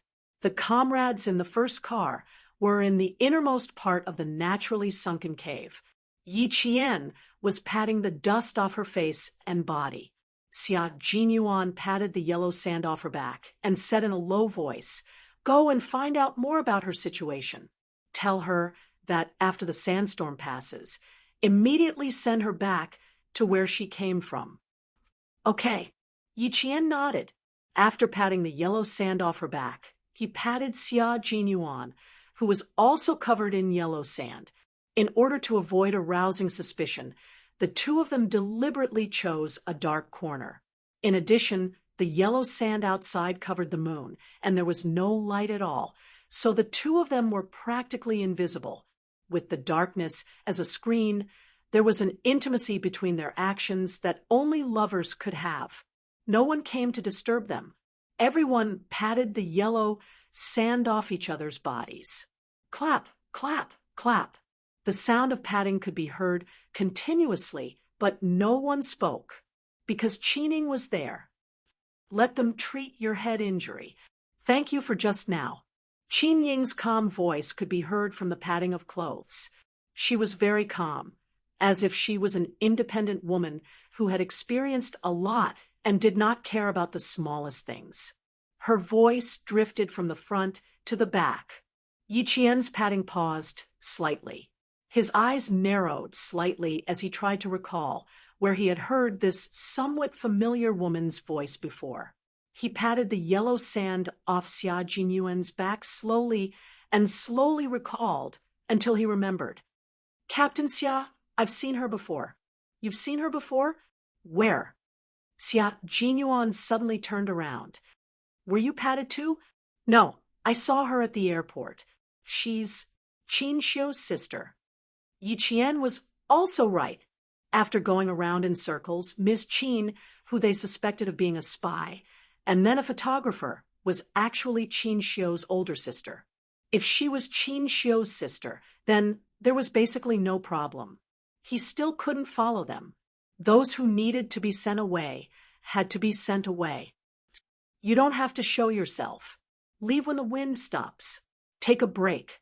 Xia Jinyuan did not plan to let Yi Qian meet Qining. It was better to stay away from the sister of his love rival. Yi Qian smiled and grunted, as if he had seen through his intentions. V8, who had taken the helmet from Qining, grunted softly before turning around to get T6 to help him wipe the wound on his forehead. He did not ask Qining how she knew he had a wound on his forehead. Firstly, it was awkward. Secondly, it was unnatural, and thirdly, he was still feeling shy. Qi could feel that the young officer was very uncomfortable with her. He was like a young man, and even spoke with a hint of nervousness. TSK, what a naive soldier.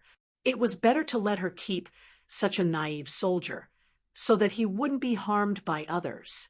After searching for him for 5 years and meeting him again, he was harmed by another woman.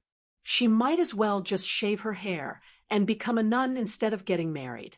No matter how smart V8 was, there was no way he would allow himself to be targeted like this. He also did not expect that after he had asked him to find a girlfriend during the day, he would be pestered in the evening. V8, who did not think much of it, was still focused on staying away from Qi. Chapter 45-42.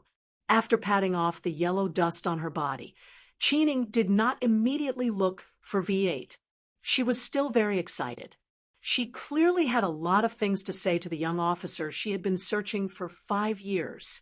She had clearly spent countless nights thinking about what she should say if they met again one day and what kind of good impression she should leave on him. In the end, Qi, who silently wiped off the yellow dust on her face, recalled her previous actions. Even though she had always been carefree, she could not help but cover her face in regret. She had been a little too enthusiastic just now. She did not know if she had scared that naive Special Forces soldier away. He was probably scared. He even said that he wanted to jump out of the car. So what if he was scared? She would not give up just because he was scared. 5 years. 5 years. 5 years. Only this man's figure was in her mind. For 5 years. Every time she woke up from her dreams, she would see that man's eyes. Giving up was impossible. The sandstorm outside was frighteningly large. They were already in a good position to shelter from the wind, but there was still sand pouring in.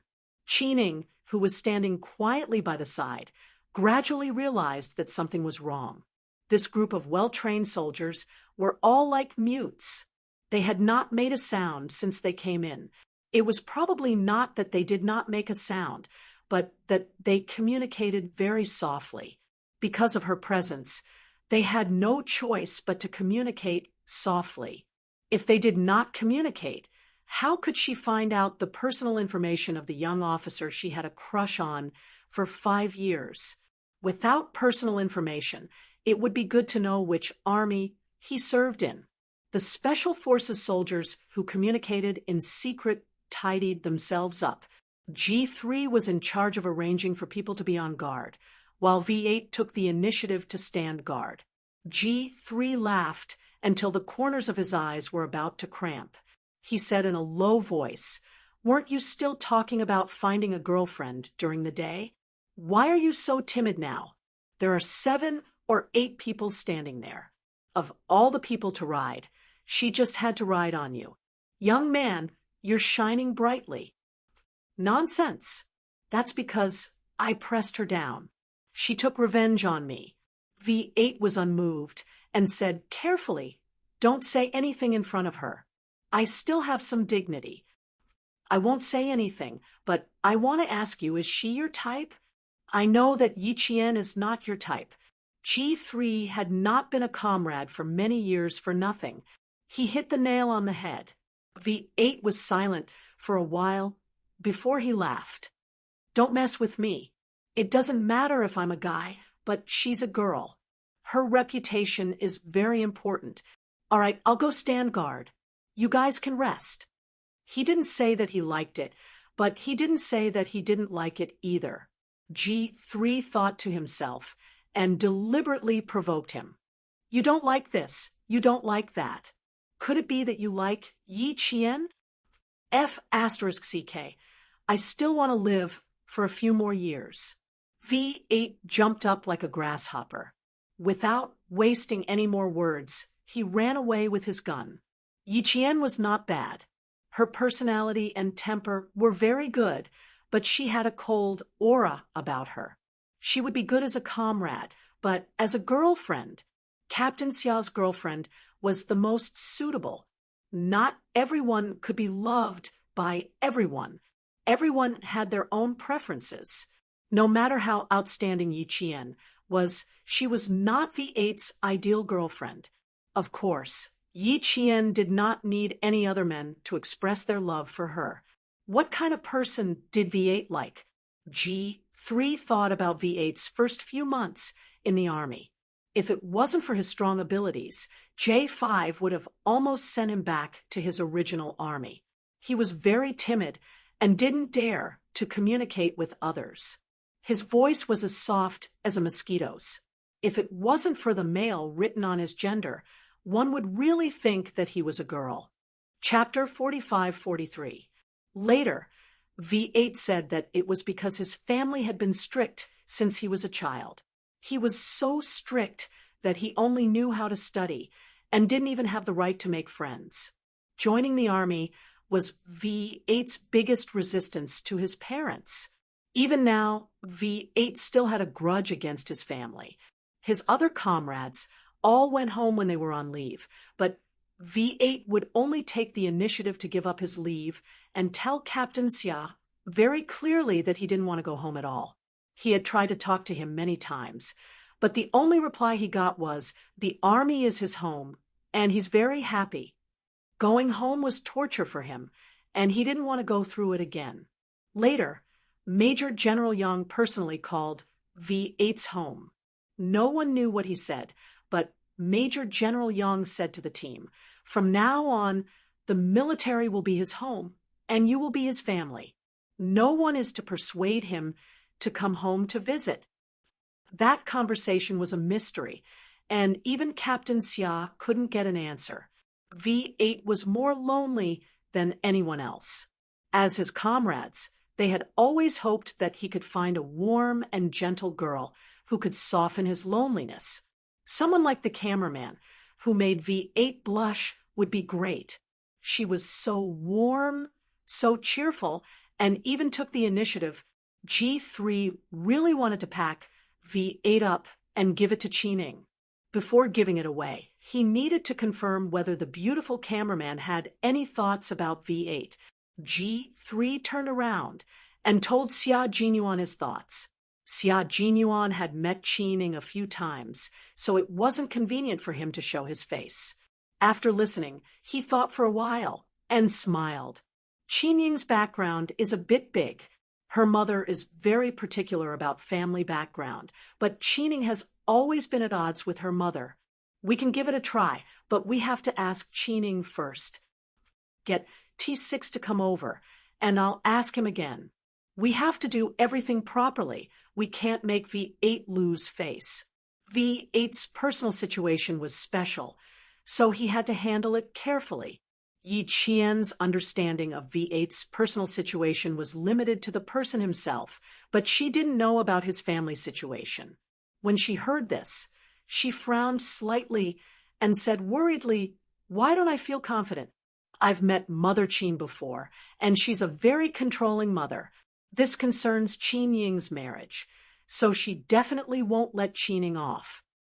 If Qining really takes a fancy to V8, V8 will slowly be tempted, but Mother Qin will come out and break them up.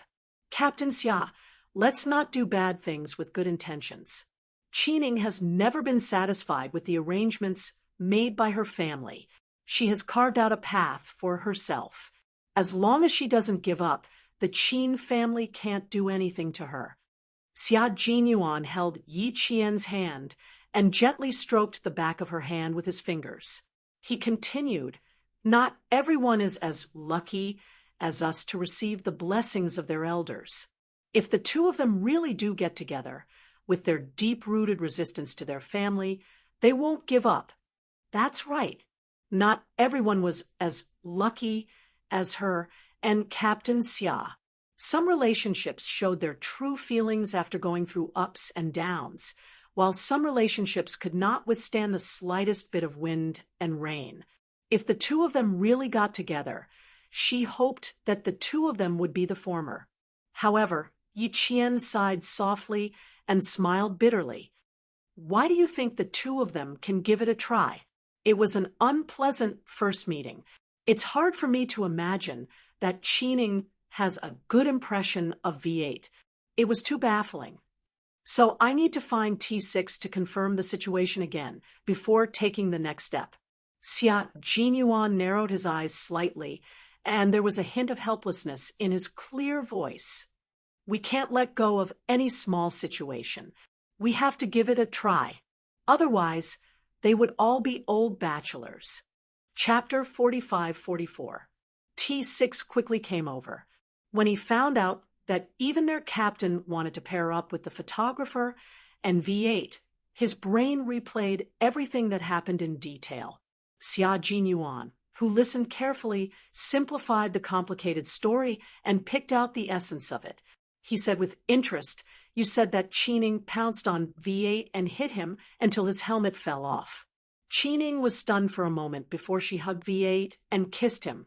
T6 was overjoyed. Yes, we were all dumbfounded when she kissed him. Although it had been a long time, T6 still felt very happy when he thought of that scene. Unexpectedly, he really did not expect that V8 would have such a day. When the two of them became partners back then, Captain Xia had asked him seriously in private, hoping that his craziness would affect V8 and let this loveless child feel gentleness and the love of his family.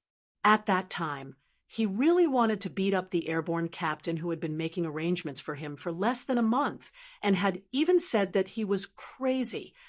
After a long period of testing, it was proven that the airborne captain did have some skills. Now V8, who lacked love, could finally laugh out loud. He was no longer a child who lacked love. Now that he had caught the eye of a beautiful photographer, T6 wanted to pair up more than any of his comrades. Seeing that the captain also had the same intention, there was a chance. "Captain Xia, we have to give it a push. I bet that after cleaning the toilet for a month, that beautiful photographer will definitely have a good impression of V8. But V8, this fellow, could even say that there are differences between men and women women should not touch each other in the car. It was easy to daydream that he would chase after the beautiful photographer. In the darkness, Xia Jinyuan narrowed his eyes like a scheming traitor. After thinking for a while, he said to G3 with a smile, "It's easy for a woman to chase after a man. Can Qining get him?" TSK. Xia Jinyuan felt a pain in his back and immediately changed his words. "Whether she can get V8 or not depends on our help. Ask Qining for her opinion first. If it's interesting, everything will be easy." Yi Qian, who was standing on his back, calmly retracted his claws. "Go ahead. Ask her everything before she leaves. If there's a chance, we'll continue. If there's no chance, then forget it." Xia Jinyuan, who was rubbing his back where he was pinched, waved his hand and gestured for his comrade to do what he was supposed to do. The dark G3 and T6 combatants did not see his movements clearly. They relied on their minds to understand his movements and went about their own business. Qining had been sitting alone, and no one was within a meter of her. She sat on the ground with her back against the uneven surface of the rock, and her gaze fell on the edge of the sunken hole. There, she could see two figures, and one of them was the man she had been looking for a long time. At this moment, Qining was no longer as bold and unrestrained as before. Her gaze was as calm as the moonlight, faint, clear, and suffused with a gentle glow. Now that she had calmed down, she was no longer surprised. Qining was like a unique painting that had been left behind in the long river of time. No one knew what she was thinking. They just sat there quietly and watched quietly, not even having the heart to disturb her. Occasionally, her eyes would move slightly, and a trace of blazing fire could be seen splashing out from the depths of her pupils. The light that burst out in an instant seemed to be able to illuminate everything. For a long time, Qining did not change her posture.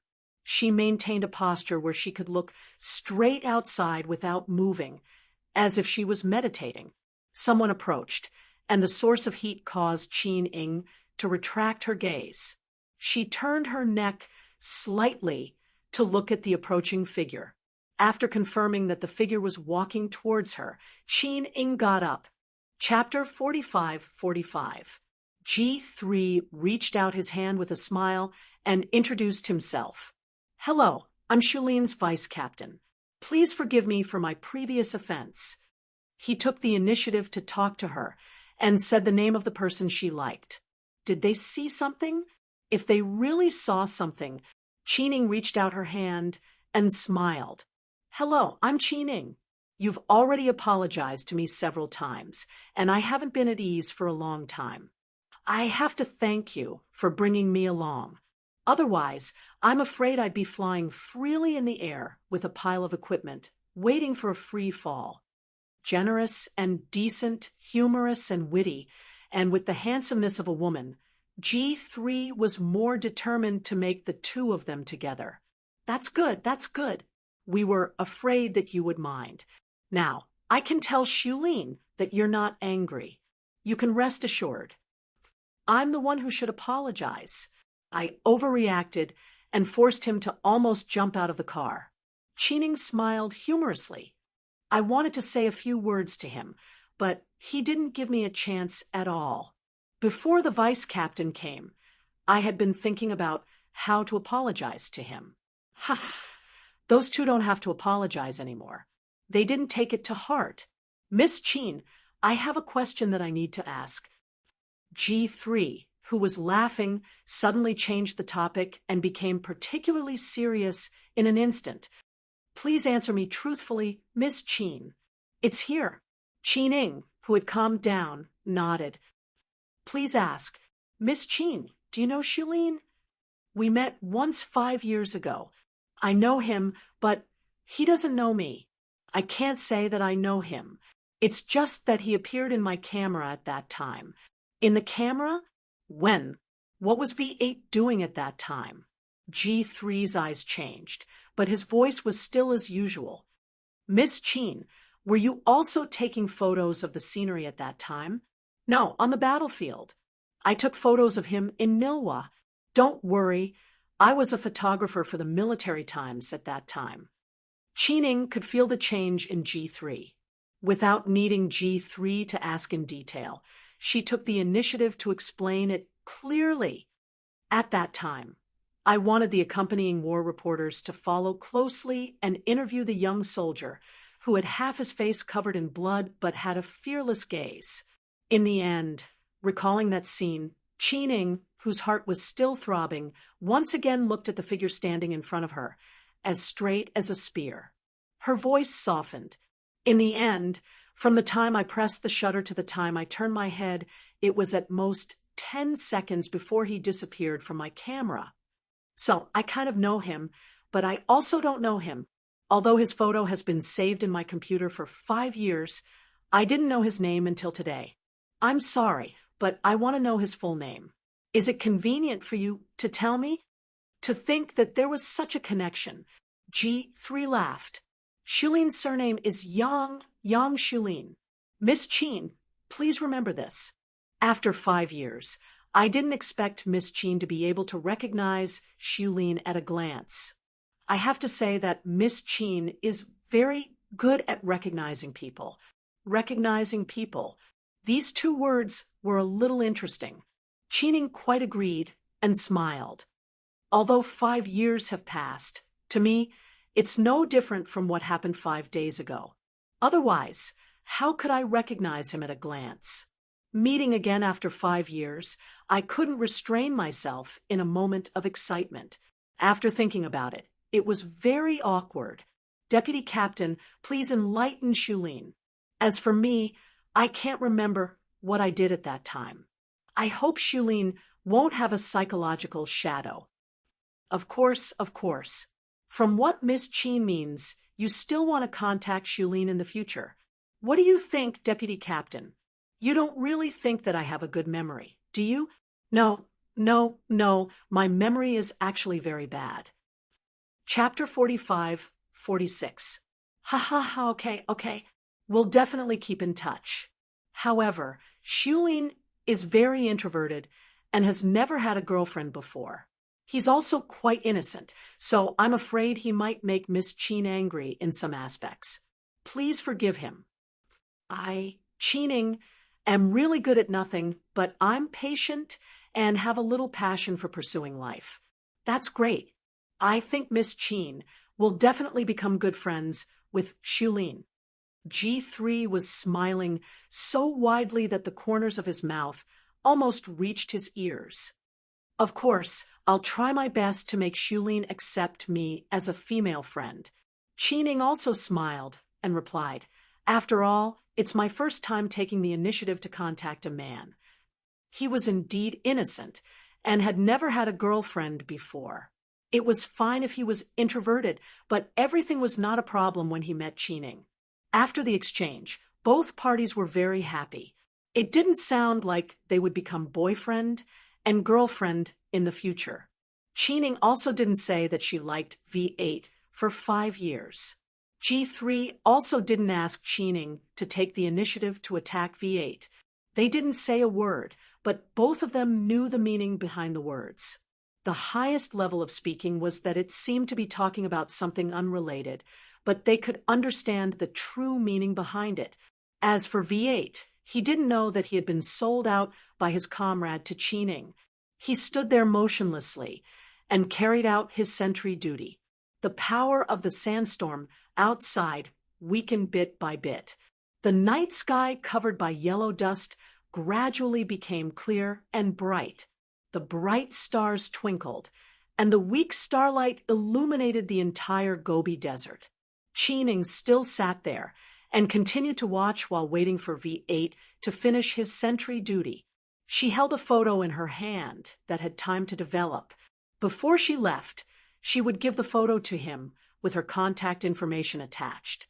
After completing the mission, G3 smiled and said to Xia Jinyuan, "The relationship 5 years ago really exceeded my expectations.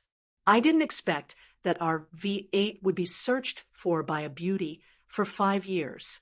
Captain Xia, there's hope. At present, there is indeed hope. Let's see how it develops next. Did you remind Qining to take the initiative? It's difficult for V8 to take the initiative." Xia Jinyuan was also very happy. As the team leader, he also took on the role of matchmaker, parent, and so on. He shouldered the heavy responsibility of solving the problems of all the bachelors in the team. Alas, there was still a long way to go. When Qining left, the team realized that she had a satellite phone. The person who picked her up was so anxious that he almost contacted the Qin family. Fortunately, the call was connected in the end, and he was relieved to know that she was safe. The team turned on a high-power jammer, and even the satellite communications were jammed by Hanzheng. Only then did Qining realize that the person who picked her up was about to go crazy. If she hadn't taken out the satellite phone, the signal interference would have continued. "I have a letter of apology for your vice captain. I hope you can take a good look at it after the training. I'm sorry about what happened in the car. Please forgive me for scaring you. If you can't forgive me now, I hope you can forgive me for the sake of my apology letter. Yang Xulin, my name is Qining.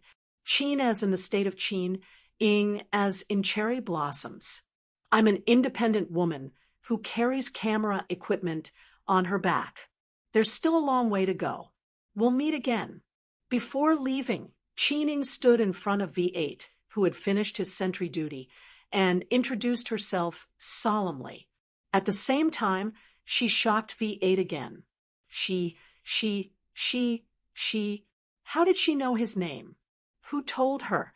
There was still a long way to go. Would they meet again? Why did he suddenly feel like he was a little white rabbit being targeted? Chapter 45-47. Then V8, who usually talked about finding a girlfriend from time to time, was completely at a loss for words. He stuttered so much that he could not say a word. Qining did not give him a chance to speak either. She carried her large backpack that was about half the height of a person, waved her hand, and slid all the way down from the top of the cave. The moonlight was bright, and the stars were clear. V8 young Shulin saw the young cameraman who made him helpless slide all the way down with her large backpack. Then she suddenly turned around. He was so shocked that he subconsciously shrank back. He did not want her to see him standing there foolishly and looking at her. Qining smiled. This innocent man was still hiding. Stop hiding. Your vice captain has already sold you to me. Goodbye.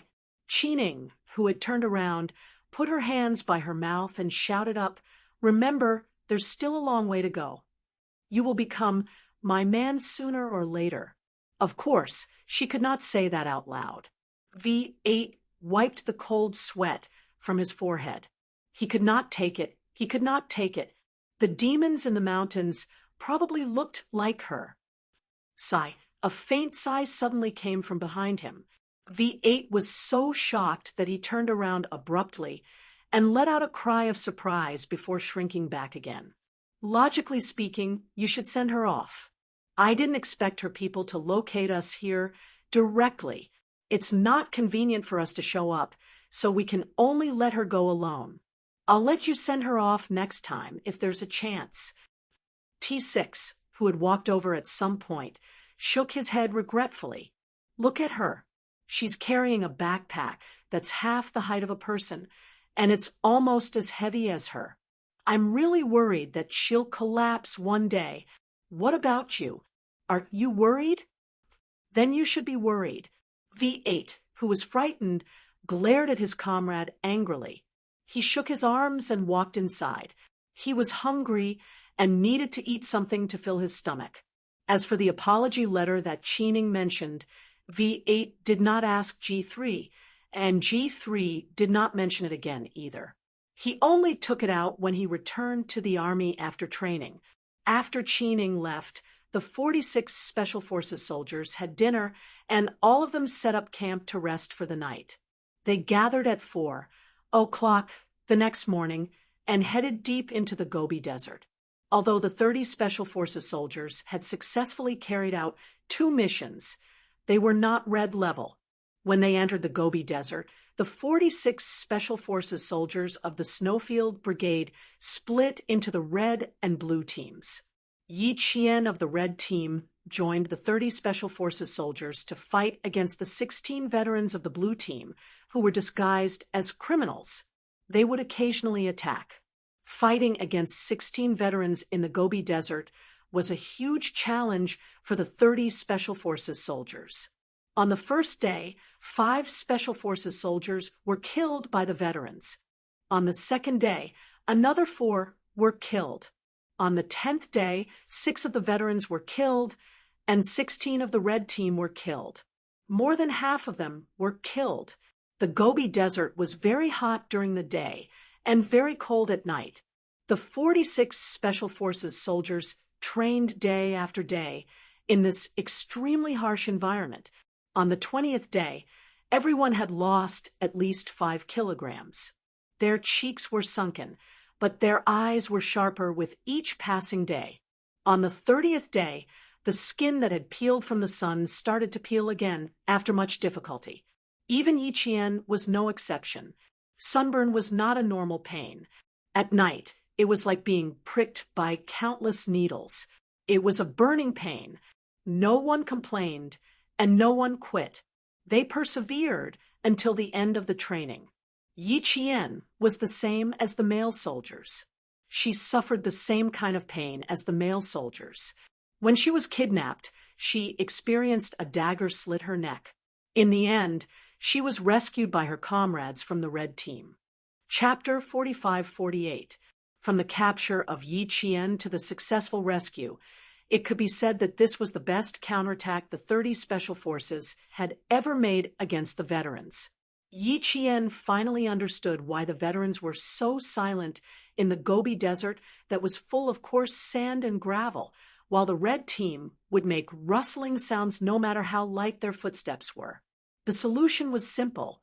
Every time before a sneak attack, they would use sterile gauze to pad the soles of their feet and wrap the outside of their feet with a backpack strap. Everywhere they went, they would be as silent as a cat. The veterans would never tell the red team in advance about these survival skills. Even Yi Qian didn't know. The red team had to go into the Gobi Desert for training and figure it out themselves. This training was the red team's largest and longest field training. The shooting of live and blank bullets made the red team's special forces walk on the line of death almost every day. The veterans who pretended to be fugitives really thought of themselves as fierce, ruthless, and criminals who were running for their lives. Criminals who attacked for their lives would never be able to imagine how crazy they could be. The red team's special forces were tense every day and didn't dare to relax for even a moment. Everyone was involved in this training that had a high mortality rate. During the training, all kinds of injuries emerged. After a month, both the red team and the blue team were injured. The most serious injury was to his calf from a sharp gravel cut so deep that his bone could be seen. Even so, as long as he could stand up, the training continued. Yi Qian's back was also hit hard once. He jumped down and stumbled, then fell onto a rock and hit his chest. His organs seemed to have been displaced. He felt a metallic taste in his throat. He stood there for at least 5 minutes before he dared to move his body slowly. She was afraid of injuring her spine. It wasn't like the Snowfield Brigade didn't injure their spines during training. The harsh and brutal training didn't even have any humanity. Injuries were common. As the captain, Xia Jinyuan treated everyone equally during training. Yi Qian was his soldier. He treated Yi Qian the same way he treated the male soldiers. He also told the veterans to treat him the same. The veterans didn't treat Yi Qian differently. She was a soldier, and a soldier should act like a soldier. As for her being the captain's girlfriend, that was life, not training. At the end of the 43 days of training, everyone's training uniforms were all worn out, and there was an indescribable smell. The Gobi Desert lacked water, and bathing was a luxury. When the military aviation team sent a helicopter to pick them up, the two captains were shocked. Their military aviation team's training was harsh enough. They never thought that compared to this brother team, who was even more of a refugee than a refugee, the difference was like heaven and earth. From now on, you can't say that our regiment is the toughest. Looking at the refugees walking over, the co-pilot expressed the shock in his heart to the captain in a low voice. Just as the sun was setting in the west, a red sun fell into the horizon at the end of the Gobi Desert. A group of refugees walked through the desolate mountains and lined up neatly with heavy rifles in their arms. One by one, they walked towards the helicopter that would take them out of the depths of the Gobi Desert. Although their clothes were ragged, they walked like sharp swords that could be cut by the wind. When they returned from the Gobi Desert, even if they arranged for the similarly remote military aviation team to reorganize, it was still the same as entering the city. 6 out of the 46 people got off the helicopter to look after the equipment. The remaining 40 people all rushed into the collective shower and only came out after scrubbing half a bar of soap. When they got off the helicopter, Xia Jinyuan pulled Yi Qian to the side, took off her helmet, and stared at her face carefully. Yi Qian was confused by his stare. "What are you looking at?" Chapter 45-49. Nothing much. I just wanted to tell you that if you want to visit the military aviation regiment tomorrow, you'd better wear sunglasses. Xia Jinyuan, who was trying hard to hold back his laughter, put on Yi Qian's helmet again and put on the black goggles. He patted her shoulder and smiled. "You're a family member in a single room. Tidy yourself up." Yi Qian seemed to understand something, and her face turned hot. "Hurry up and leave." She glared at him and left as if she was running away, although they were boyfriend and girlfriend. But because they were boyfriend and girlfriend, even if she didn't pay much attention to her appearance, she was still very embarrassed at this moment. She had to clean herself up. Xia Jinyuan's low laughter came from behind. He said, "I like it no matter how ugly it is. I like it very much. A husband doesn't dislike his wife for being ugly, silly." That doting tone made Yi Qian's legs feel like they were on fire wheels, and she ran even faster. Yan Er's mischievous young lieutenant colonel laughed even louder, causing the other comrades to stare at him. When they saw Yi Qian running away in front of them, their gazes instantly turned into nine-toothed rakes. "What are you looking at? You're even more infuriating. Go, go, go. Stay away from him. Training is over. It's time for us to be depressed. Ha ha ha. No matter how depressed we are, it won't last for more than 12 hours. Yi Qian has to go back to school tomorrow." "Oh, that's true. Don't be envious. We'll give you a surprise later." G3 pulled V8 over. "A huge surprise is waiting for you. Wash up and we'll have a good chat." V8 didn't react.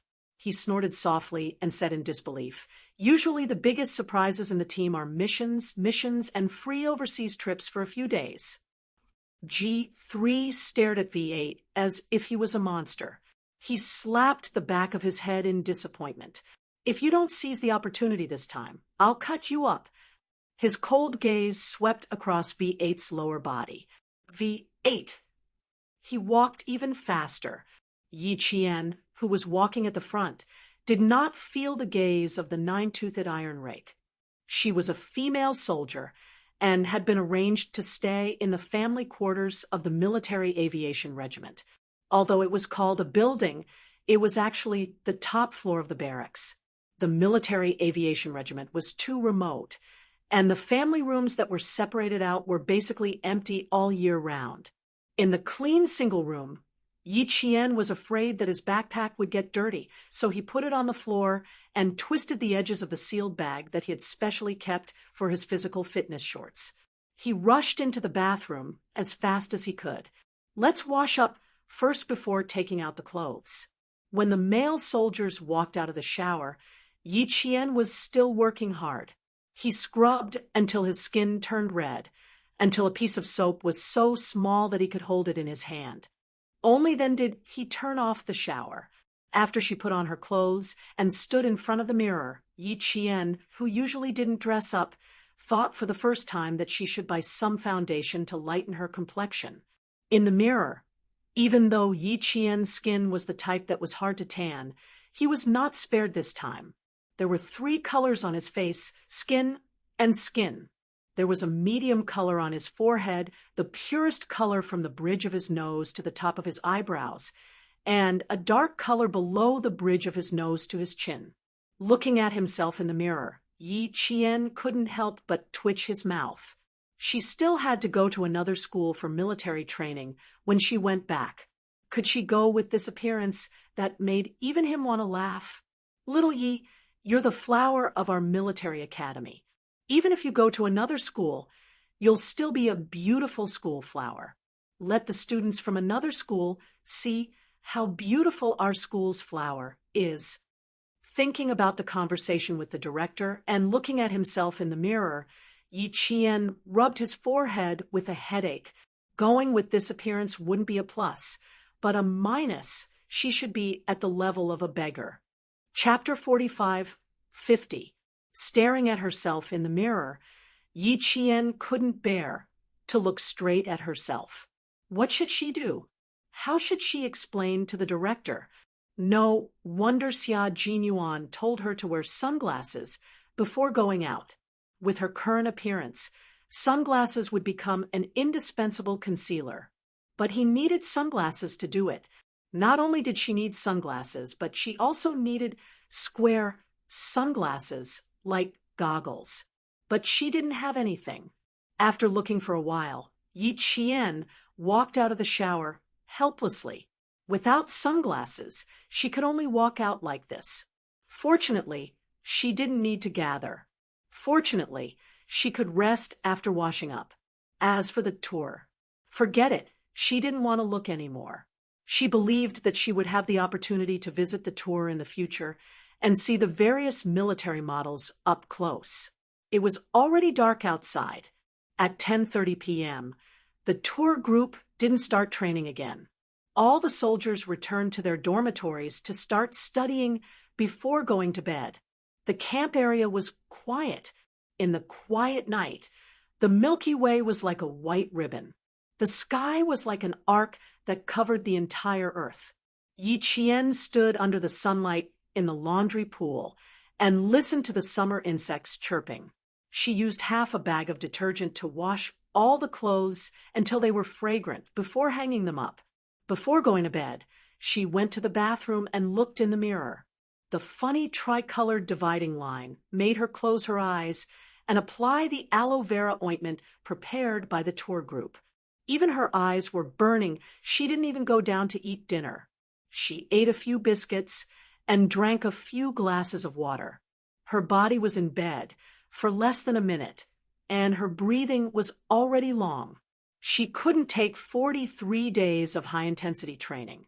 The male soldiers didn't send anyone to wake Yi Qian up.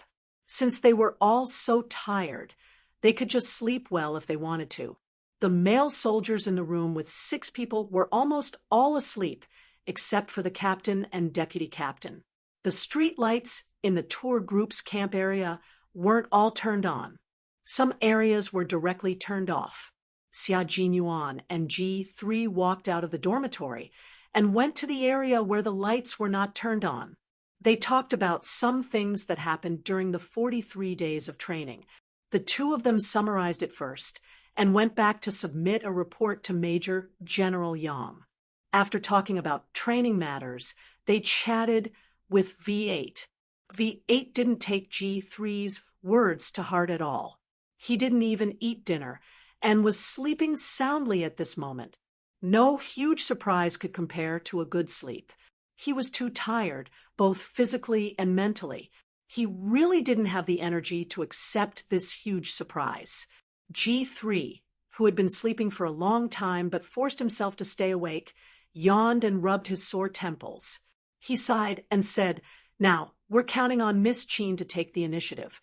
If we count on V8, as you said, we'll probably stay where we are for the rest of our lives."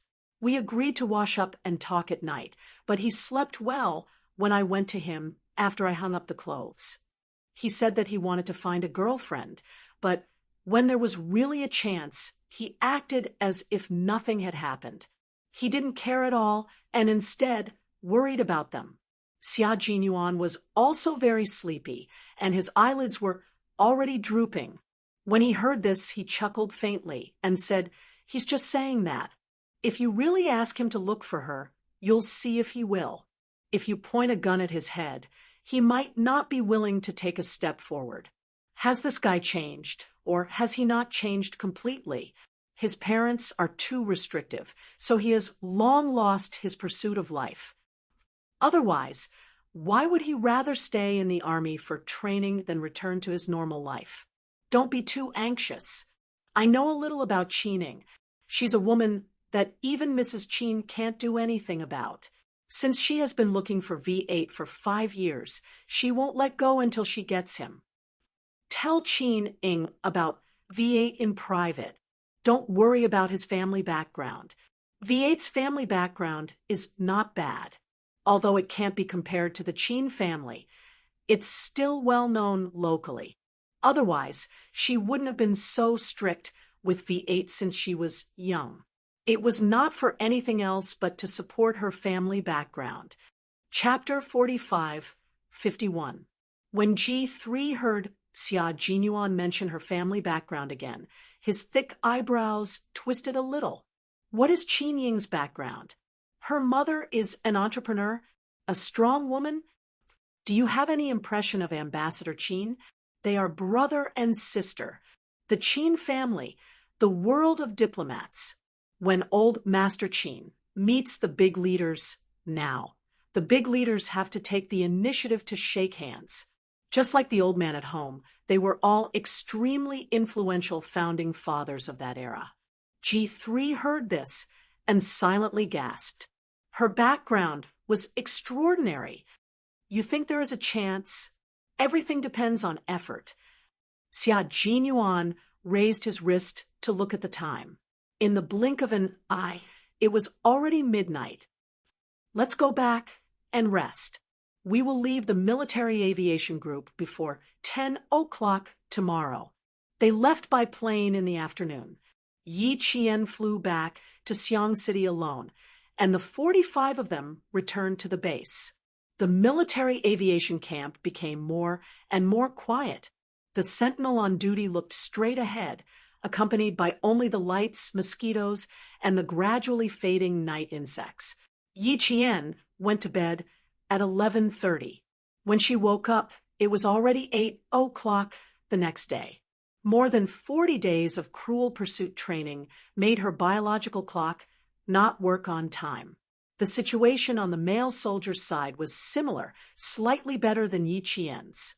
If someone woke up early in a room, the other comrades would soon wake up. Yi Qian, who was resting alone in a room, was not disturbed and woke up naturally. Yi Qian washed up and looked at herself in the mirror again. She felt more pleasing to the eye than yesterday. It seemed that the aloe vera issued by the military aviation group was quite effective. She wanted to see if she could get a few more before leaving. The camouflage on the balcony had been blown by the wind and dried by the morning sun. Yi Qian, who missed breakfast, simply wore a helmet and camouflage until 5 minutes before departure time before leaving the room. There was no other way. She was embarrassed to face Xia Jinyuan's laughter last night, so she could only choose a compromise. When Yi Qian went out and saw the same, she was completely at ease. When Xia Jinyuan saw his girlfriend appear, his mind immediately flashed to yesterday. His thin lips under the goggles couldn't help but curve slightly. However, Yi Qian's eyes, which were hidden behind the goggles, couldn't help but observe him. Seeing this, her heart wavered. For the first time, she wanted to maintain a good image in front of her boyfriend. The military aviation regiment had already arranged for the bus to send the 46 people to the airport. Knowing that this unit that entered the Gobi Desert for training was special, the pickup and sending time was arranged very well and did not alarm many soldiers in the regiment. The regiment commander was not in the barracks. He was leading a patrol team to complete a normal airspace patrol. They would only return after 15 days. Contact with the Snowfield Brigade was directly ordered by the military and arranged in advance. In less than 5 minutes, the queue was completed. Xia Jinyuan was the first to get on the bus, followed by Yi Qian. When she passed by the first row of seats, she wanted to ignore the man who was already sitting in the first row. However, the man saw through her intentions and reached out to grab her wrist and pull her towards the seat. He even smiled and said, "Sit properly and don't move." It was too late to get up. His comrades behind him came up one after another. Every one of them smiled knowingly when they saw the two of them standing side by side. The veteran even made a shooting gesture with his hands and smiled as he pointed at the captain who was pestering them. Other than V8, everyone who passed by would look at the two of them. G3 was the last to get on the bus. He took off his helmet and sat on the left side of the first row with Xia Jinyuan across the aisle. When Yi Qian saw this, his body stiffened. Immediately after, Xia Jinyuan also took off his helmet and turned his head to look behind. When Yi Qian saw this, he pursed his lips and also took off his helmet, but she didn't want to take it off. "Are you afraid of being seen by me?" Chapter 45:52. While she was hesitating, she heard a guy's deep laughter. She wanted to slap him. Couldn't he tell? She didn't notice the coldness on the man's face. Xia Jinyuan could tell, but she had to get used to it. She had to go through this once anyway. If she minded it too much, It would only make things difficult for herself. Then take it with you and get it when we get to the airport. But let me say one more thing. As a soldier who is preparing for war in the future, even if her face is disfigured, she should stand upright in the world. What do we rely on? We can't rely on our faces. You can choose not to take it now, but you'll have to face it when you get to the airport. Do you want to face it early and adjust your mentality, or do you want to receive more attention later and put yourself in an awkward position? Although his voice was gentle, his words were sharp. Yi Qian pursed her lips even tighter. Her hand slowly reached for the belt of the helmet. With a click, the buckle was undone. She took off the helmet and placed it on her knees. She raised her hand and smoothed her short hair. Yi Qian didn't expect it to only take 3 seconds. Xia Jinyuan smiled and rubbed her head. I was wrong to laugh at you yesterday. It's the first time I see my little fox. It's a little rare. If I had a camera, I would have taken photos and paid attention. Yesterday, you laughed at me for being ugly. The psychological trauma has multiplied. Yi Qian muttered softly and turned to look out of the car window. Although she took off the helmet, she still didn't have the courage to face her boyfriend. Seeing this, Xia Jinyuan reached out and held Yi Qian's face. Yi Qian was so scared that she couldn't break free. I'm very sorry, and I'm also very serious about telling you that no matter what you look like, you'll always be my favorite. Now, is it still awkward? His voice came slowly. Yi Qian just wanted him to let go. She nodded vigorously. I know. Hurry up and let go. You really know? Absolutely. Her comrade reminded her from behind. Excuse me, the gap between the 2 seats is a little big. I'm afraid I'll jump out of the car. Yi Qian was too embarrassed to say anything. You can close your eyes when appropriate. It's good for relaxing your mind and relieving the fatigue in your eyes. Xia Jinyuan answered in a gentlemanly manner, perfectly defeating the 2 comrades behind him. His hands were still loose. Usually he could hold her face for a long time and kiss her a few times, but it was too strange to hold her face all the time in the car. He let go. G3, who had been watching for a while, finally found a chance to speak. He said across the aisle, Captain. Hearing this, Xia Jinyuan immediately stepped out of the aisle. G3, who leaned over with him, laughed softly. He handed in the letter. He was shocked when he found out that a beauty had a crush on him for 5 years. Before the matter was settled, other than T6 and Yi Qian, who knew a little about the inside story, the 2 of them did not want the rest of their team members to know about it to avoid embarrassing V8. It wasn't easy for this unlucky child to change. Don't revert back to how things used to be.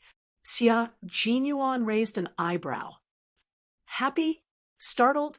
Why do I feel like you're frightened? A little. He wanted to return the photos to me after he got them. He directly said that they weren't good enough. G3 shook his head helplessly. I regret it now. I should have waited until we returned to the army before giving him the letter and photos. What's the difference between giving it sooner or later? The sooner you give it, the sooner you express your stance. Whether you reject or accept it, you just have to give the other party a word. Xia Jinyuan chuckled. G3's eyebrows twitched. He asked, Are you saying that you want Miss Qin to give up? V8 will definitely reject it. It can't be. It wasn't easy for him to get a chance. Was he going to give up just like that? It didn't seem like his style. Chapter 45-53. The astute Lieutenant Colonel Xia wouldn't let it go. He wasn't worried about the future development at all, mainly because he had confidence in Qining. He crossed his long legs and smiled mischievously. No, so that the rejected Miss Qin can think of a countermeasure to be rejected as soon as possible. If she accepts, she doesn't need to think of a countermeasure. If she rejects, she needs to think of a countermeasure and plan her next step. Since it's more difficult to think, it's better to answer early so that Qining can plan. How could he be a captain at such a young age? The difference could be seen from a small matter. When thinking and dealing with problems, he would never be one-sided. He would deal with all aspects. G3, who didn't think of this, gave his captain a thumbs up. Good. Really good. Then I'll contact Miss Qin in private and surround her. If she wants to escape, she can only obediently escape into Miss Qin's bowl. Not bad. Contact her well. I'll wait for your good news. Xia Jinyuan accepted his comrade's praise and smiled back. Although Yi Jian turned her head to look at the passing scenery outside the window, she still admired him in her heart at this time. The man she liked was really extraordinary. He could think of what others thought of, but he could also think of what others didn't think of. It was a 6-hour drive from the military aviation regiment to the airport. They would leave at 10 and arrive at around 4 in the afternoon. Yi Qian would fly to Xiang City at 6, and the Snowfield Brigade would take off half an hour later. The 6-hour journey would be the last 6 hours that Yi Qian and Xia Jinyuan would spend together during the summer vacation. Xia Jinyuan realized that although their relationship was public, his little girlfriend was more shy than before. She was even afraid of being seen by her comrade, sitting behind them. The unexpected turn of events stunned Lieutenant Colonel Xia for a long time. In the end, he had no choice but to show his dominance.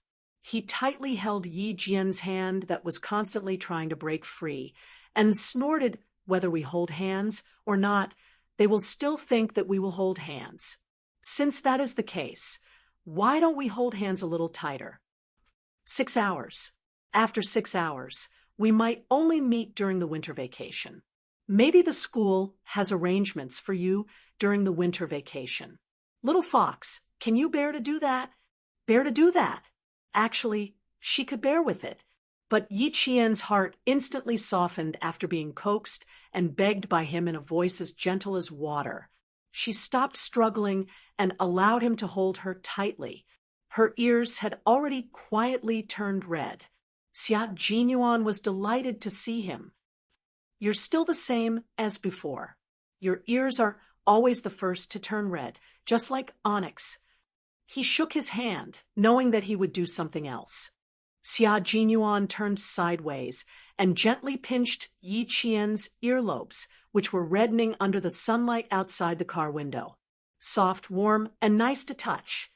I heard from the older generation that having a fleshy earlobe is a blessing. My baby will be a person of great fortune in the future.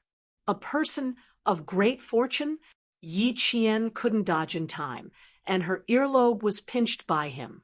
She couldn't help but lower her eyes. In her previous life, she was an unlucky person with shallow family ties. In this life, he was right. She also thought that she was lucky in this life. "Thank you for your kind words, Captain Xia. Whether I'm lucky or not depends on you." Yi Qian looked over with a smile and felt a little regretful. If he took off his helmet, he would definitely be seen by his comrades behind them. The 2 unlucky team members sitting behind didn't see it. They listened to Lieutenant Colonel Xia's advice and closed their eyes to rest. During the 6-hour car ride, the 2 didn't interact the entire time. In the first 2 hours, there were some small movements, but in the last few hours, they were practically hand in hand. Yi Qian leaned on his shoulder and rocked to sleep. The team members leaned their heads against each other and rocked to sleep. The fatigue from more than 40 days of training couldn't be recovered in one night. Chapter 45-54. 6 hours passed in the blink of an eye. They arrived at the airport to pick up their tickets and check in. Time passed by in a flash. The group of people was too conspicuous. They didn't go to the lobby during the check-in process. They avoided the crowd and entered the departure hall. Finally, they boarded in advance. Xia Jinyuan watched as Yi Qian walked through the boarding gate and boarded the plane. After standing for a few minutes, he heard that his plane was also preparing to board. He stood for a few more minutes before he strode away and returned to his own boarding gate. He came back alone. More than 40 comrades greeted him with a smile. They didn't make fun of him, only comforting him. Xia Jinyuan smiled and picked up his backpack to board the plane. All of their guns were sent back to the team by the transport plane. There were no dangerous items in their backpacks. Even their combat daggers were sent back by the transport plane. Therefore, they didn't need to use the special passage to complete the boarding. The 45 people were seated at the back. The passengers were in front. The flight time was 5 hours and 17 minutes. Yi Qian needed to transfer, so the flight time was even slower. They arrived at Xiang City around 3 in the morning. The two planes flew in different directions until they landed at their respective locations. After Xia Jinyuan got off the plane, he sent a text message to Yi Qian's cell phone. Yi Qian didn't reply until 3:30 in the morning. Safely arrived. When he returned to the military academy, it was already 5 in the morning, just in time to hear the wake-up call of the freshman military training. Da-da-dee, dee-dee-da, da-da-da-dee, dee-dee-dee-dee. After the 4 different calls, Yi Qian walked into the campus and heard the first, second, and first call. Although the sound was loud and clear, there was no power, and there was no power. As soon as he heard it, he knew that they were freshmen who had just started military training. Yi Qian avoided them and returned to the dormitory through the tree-lined path. There was no one in the dormitory. Even the entire floor was empty. Only Yi Qian came in and out. After tidying up, Yi Qian sat in the chair and thought for a moment. He took out his cell phone and sent a text message to Su Wan. Less than 3 minutes after the text message was sent, he immediately received a reply. I just checked the weather forecast for Xiang City. The sky is clear and there is no rain. Little friend, Yi Qian, where did this shower come from? You asked me if I put my foundation in the dormitory. The 4 exclamation marks were not enough to express the moment Su Wan saw the text message. She was shocked. They were so shocked that they almost dropped their phones. Su Wan was currently on vacation at home. She had only returned to the capital 3 days ago. Just as she was about to get out of bed, she received a message from Yi Qian. After reading it, she immediately replied, seriously tanned, with 3 colors on my face. I was afraid that the chief would have a heart attack, so I prepared in advance. Yi Qian replied with a smile. He directly omitted the exclamation marks. Not bad, you're aware. Please treat it well. If there is anything you don't understand, feel free to call. My phone number is *********. After confirming that Yi Qian really needed it, Su Wan was so happy that she threw herself on the bed and laughed. The laughter was so loud that the elders in the family came to knock on the door and ask. The old man only left after Su Wan said that she was fine. Yi Qian opened Su Wan's metal cabinet and saw a set of expensive skincare products in English, as well as a set of cosmetics of the same brand. He once asked her why she didn't take them with her when she was on vacation. Su Wan replied, didn't want to check them in. Fortunately, her not wanting to check them in saved Yi Qian. After carefully reading the instructions, Yi Qian took out a pre-makeup bottle, a liquid powder, and a powder bottle. Following the steps, he began to save the tricolored face. Fortunately, Yi Qian's skin was not bad. His skin was delicate and without any pores. For the first time, she seriously completed the makeup. She focused on whitening the bridge of the nose to the chin. After 15 minutes, the tricolored face in the mirror finally had a uniform complexion. Trees need bark, people need face. No wonder you need a set of cosmetics that can turn something rotten into something sacred. Yi Qian looked at the three most simple things and considered walking around Wui Road in the afternoon. Chapter 45, 55. When Yi Qian appeared in the director's office, he saw her in her summer military uniform. She looked radiant and her eyes were bright. The director couldn't help but take a second look at her. After the greeting, the director smiled and said, "Not bad, Xiao Yi. You've changed so much. Come, have a seat." The director had always treated Yi Qian well.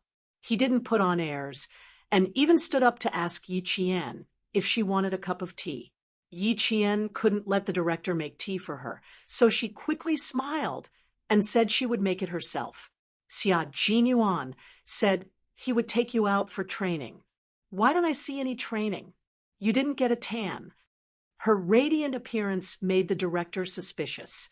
She said she would train harder, but she came back radiant and didn't get a tan. 43 days of training. Maybe it's because there are more cloudy days than sunny days, so there aren't many changes. Before coming, Yi Qian had already thought of how to explain herself. Feeling guilty, she quickly explained and changed the topic. "Director, I'm going to another school tomorrow, right?" "Oh, no? No." General Xiang changed the 15 days of military training to 10 days because the weather is too hot. He was afraid that the freshmen would get heat stroke. "You still have 5 days of leave. Do you want to go home and visit your family? You want to rush back to school on the 5th day?" The director's words made Yi Qian's eyes light up. Her 5 days of leave were like an extra 5 days of leave. Go home, definitely go home. She also wanted to go back to the capital to visit Uncle Chen. She hadn't seen Uncle Chen in a long time. She also wanted to visit Commander-in-Chief Xia to see if there was any progress on Uncle Chen's case. After leaving the director's office, Yi Qian called home, but no one picked up. She called the landline, Old Master, and Uncle Fu again, but no one picked up. Needless to say, Old Master must have gone to the weapons laboratory again, and Uncle Fu must have gone to take care of him. Without contacting the old man, Yi Qian sent a text to his father Fu. Before he could get a reply, the plane notified him that his phone had been turned off. Yi Qian waited for another 10 seconds before he turned off his phone. When Yi Qian got off the plane and turned on his phone, he received several text messages. When he saw the word Dad, he was overjoyed. She scurried while reading the 4 messages. Then, she picked up her travel handbag and sprinted towards the arrival gate. Father Fu, who had not seen his daughter for hundreds of days and nights, received a text from his daughter, Yi Qian, after leaving the military headquarters. He sprinted all the way to the airport. Father Fu, who had arrived 2 hours earlier, stood at the arrival gate and watched until a figure sprinted over. He was so happy and excited that his eyes instantly turned red. That was the daughter he had not seen for a long time, the daughter he owed his entire life. "Dad." When Yi Qian saw Father Fu, he restrained himself until he was right in front of Father Fu. Then, he threw himself into his father's open arms. "Dad, when are you coming back to the capital? Did you just come back? I sent you a lot of text messages. Did you receive them? Are you tired? Did you wait for me for a long time? Why didn't you find a place to sit and wait?"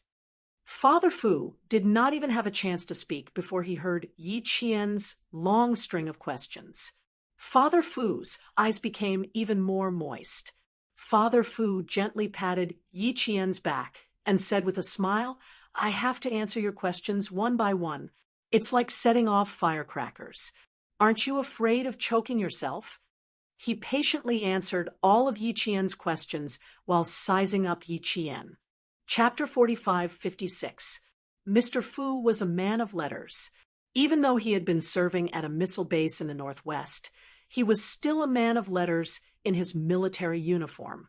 He was an elegant and strict man of letters, And because of work, he was also a man of letters who was very strict with himself. He rarely showed his emotions.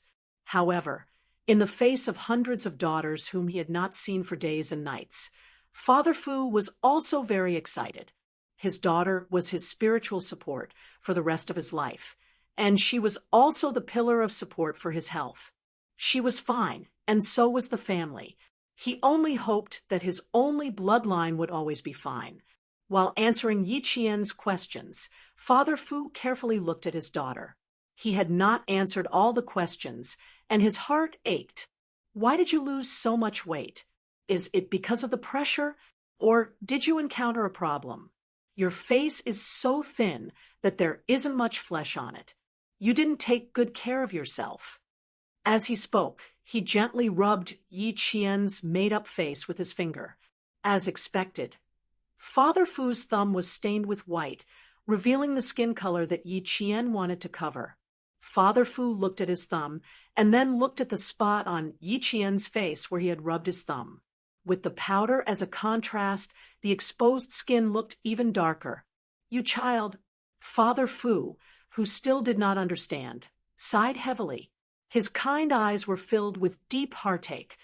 No wonder you lost so much weight. You're even darker than the sentinels in the northwest. When we go back, I have to give you good nourishment. You can't hurt your body. Yi Jian couldn't help but laugh when she heard that her skin was darker than the sentinels on guard duty in the northwest. Dad, please don't discourage me anymore. I've even learned to apply makeup on my face in order to cover up my skin color.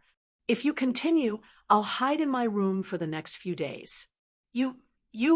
Why are you even more powerful than the male soldiers? Don't apply too much makeup on your face. There are too many harmful substances. I will contact a national healer later and see if he has a prescription. Your face is tanned, and I'm afraid the back of your neck is also tanned. Father Fu's heart ached, but there was nothing he could do. His daughter had chosen the path of him and his wife, so she was destined to suffer more than other daughters. He couldn't even say something along the lines of suffering and tiring. How could a soldier not suffer and be tiring? What's the point of keeping you in the army if you don't suffer and tire yourself out? Father Fu's heart ached as he took Yi Jian's simple luggage. He smiled as he listened to Yi Jian speak. His heart ached for his daughter, but when he saw that she was willing to do it and was happy from it, Father Fu felt a little better. His daughter was the best daughter in the world, but as a father, he was not the best father. Not to mention the hardships he suffered in the army. Even when Brother Chen passed away unexpectedly, he was not by his daughter's side, leaving her to endure, suffer, and suffer alone. As a father, he was too unqualified. Yi Qian, on the other hand, did not feel that she had suffered much. The hardships she was going through now were so that she could kill more targets in the future and come back alive every time. With this in mind, she was willing to suffer any amount of hardships. Her goal was to chase after Captain Xia and not let go. Her wish was to come back alive every time because her family, who loved her deeply, was waiting for her safe return. On the way, Yi Qian laughed and talked about many interesting things in the military academy. She would pick some of the interesting things that happened during training and even mentioned that her eldest brother, Li Jinyan, had gone to school and had a round with Xia Jinyuan while he was at it. The surrounding cadets all clapped and cheered. Father Fu, who had personally driven over to pick up his daughter, laughed when he heard this. Did your eldest brother beat that rascal up for me? He really deserves a beating for kidnapping our little princess. Only your brother can stand up for me in the family. Chapter 45:57.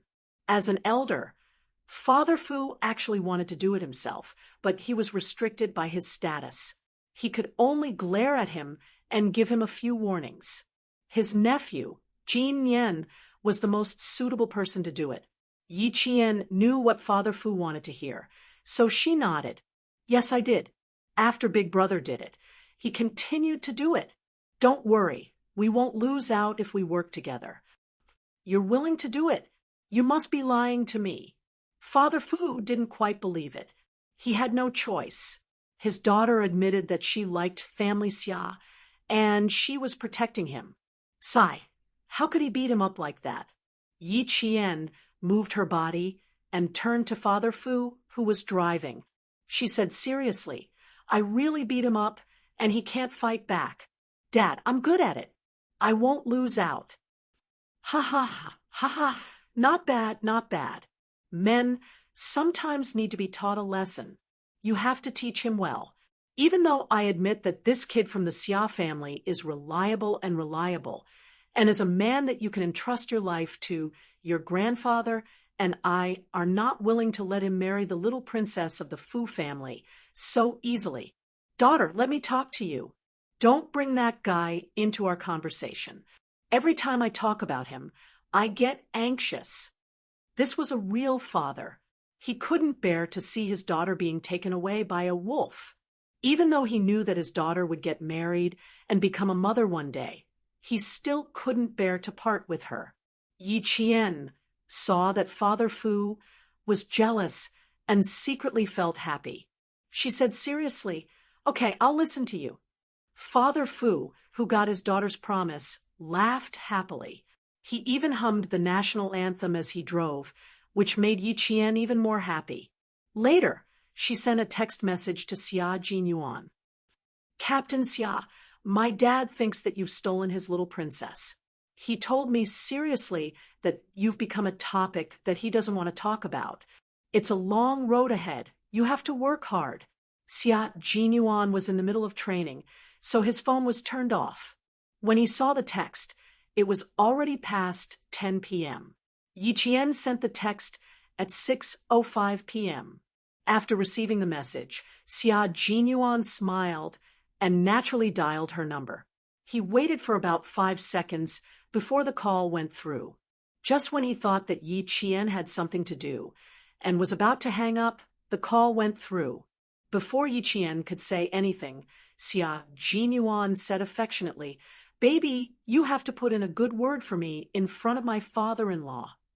As soon as he finished speaking, Xia Jinyuan heard a cold snort that sent chills down his spine. I'm the father of my baby. I have a baby waiting to be betrothed to me. I've never been promoted to father-in-law. May I ask who you are? Xia Jinyuan, who had always been calm, threw the phone out of his hand. Just as the phone was about to fall to the ground, Xia Jinyuan hurriedly tried to rescue it. However, he forgot that he had one foot on the office chair. In the end, the phone was saved, but he and the chair fell to the ground with a bang. Captain, when the T6 combatant pushed open the door and entered, he saw the famous commander fall to the ground in an extremely pathetic position. The chair even touched his back affectionately. Ah, crack! The T6 combatant, who had dubbed Xia Jinyuan's voice, cried out in pain.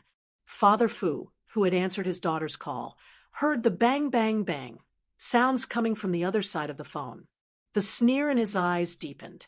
Now, you're panicking? Let me tell you, kid, it's too late. Baby, who's your baby? Who's your future father-in-law? You're the Fu family's baby. Future father-in-law. Let me tell you, kid, I don't acknowledge you. Chapter 45:58. Xia Jinyuan, who had fallen to the ground, was terrified. Even if he had a sharp mind, he would never have guessed that the person who answered the phone was his future father-in-law. An angry future father-in-law was terrifying.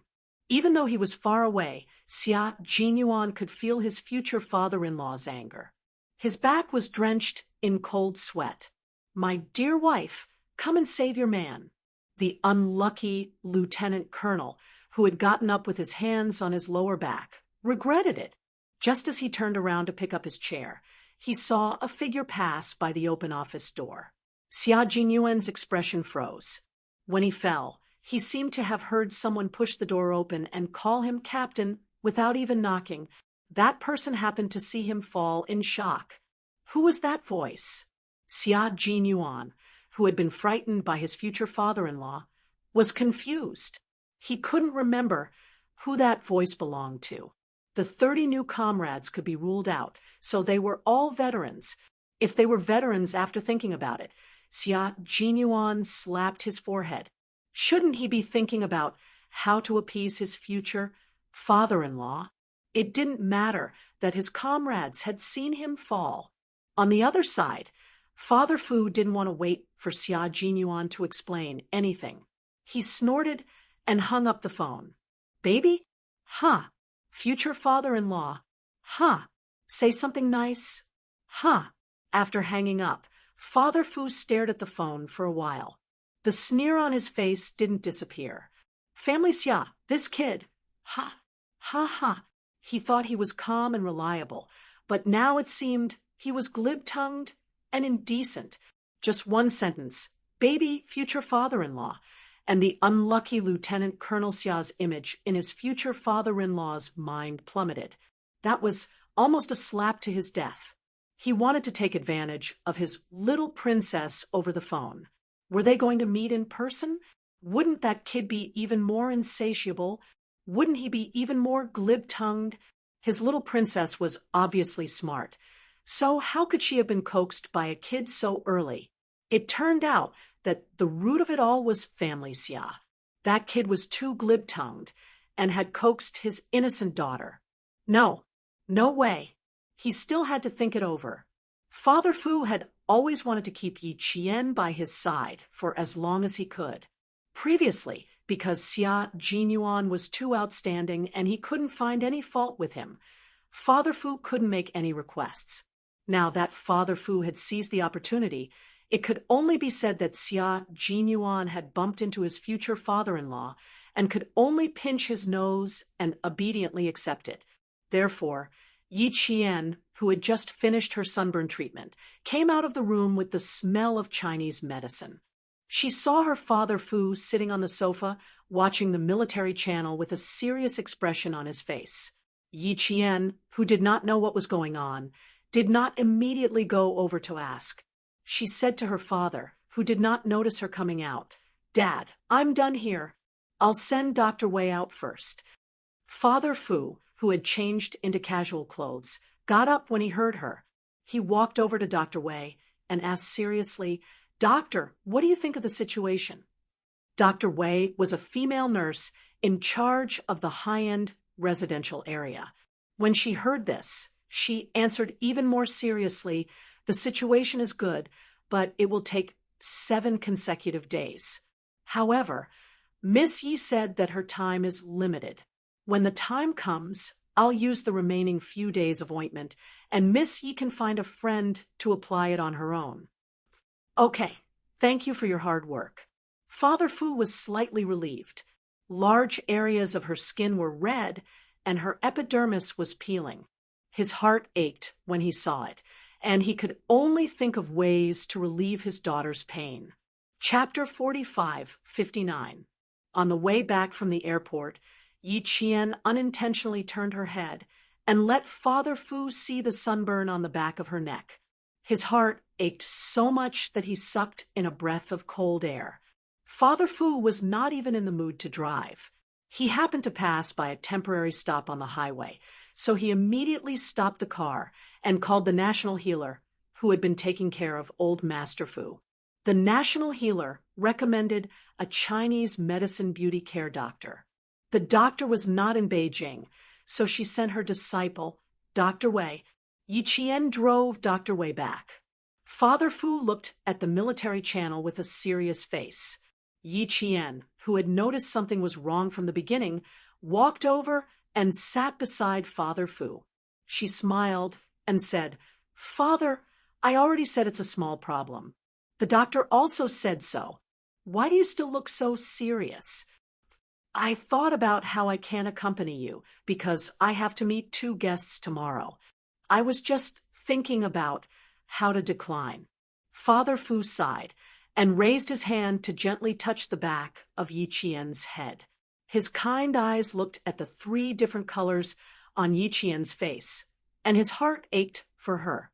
Father Fu said, Female soldiers are at a disadvantage compared to male soldiers. Have you ever considered retiring after a few years of service?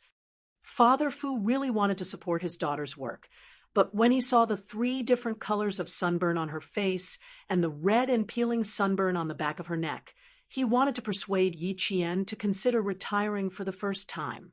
Yi Qian smiled and rested her head on Father Fu's shoulder. Father, I won't consider it.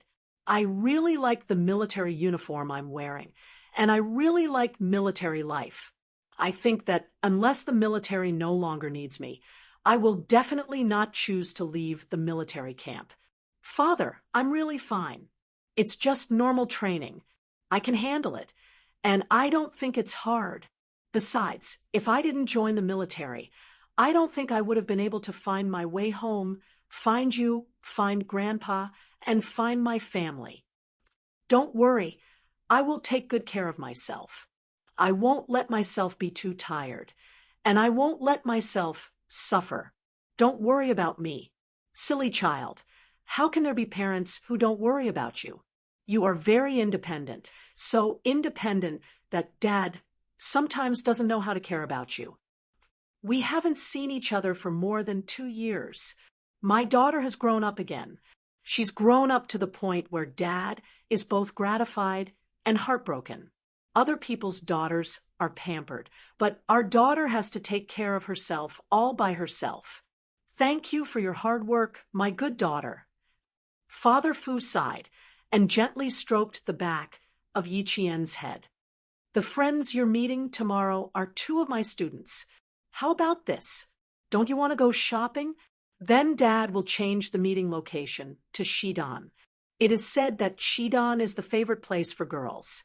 Tomorrow morning, you and Dad will go out together. After Dad meets the students, I will come to find you. How about that? Of course, Yi Qian agreed. He agreed happily. She didn't expect that. Father Fu had other intentions. As for that phone call, Father Fu didn't tell Yi Qian about it, so Xia Jinyuan was still worried about it. The T6 combatants didn't dare to come in again, but they didn't say anything either. If the captain fell from his chair, it would damage the captain's dignity if word got out. He would bear with it for now. If he could say something, he would definitely say it. After all, it was better for everyone to enjoy this kind of thing than to enjoy it alone. Xia Jinyuan didn't care who saw him fall. He stared at his phone, so intently that his phone was about to explode. He leaned back in his chair and looked at the ceiling as he let out a long sigh. He had gotten himself into big trouble tonight. His future father-in-law had hung up on him and didn't want to listen to his explanation at all. What was there to explain? At that time, he was dumbfounded and didn't think of an explanation. In a flash, he even came up with an idea: pretend that he wasn't him and pretend that he had called the wrong number. He really wanted to put on a show, but his future father-in-law had hung up on him several times. It was obvious that he knew who he was. Chapter 4560. For the first time in his life, he was troubled. The trauma of being picked up by his future father-in-law was so great that he wanted to make another call to see if his girlfriend had any good ideas to save the situation, but he didn't dare to make the call. He was afraid that if his future father-in-law picked up the call, what should he say? Extreme joy begets sorrow. Extreme joy begets sorrow. Ever since their relationship was made public, he had been riding high in the team. His days were great, and everyone was pleasing to the eye. He even scolded people. In the team's words, he was like a spring breeze. Like a spring breeze. Sorry, he was in the middle of a storm right now.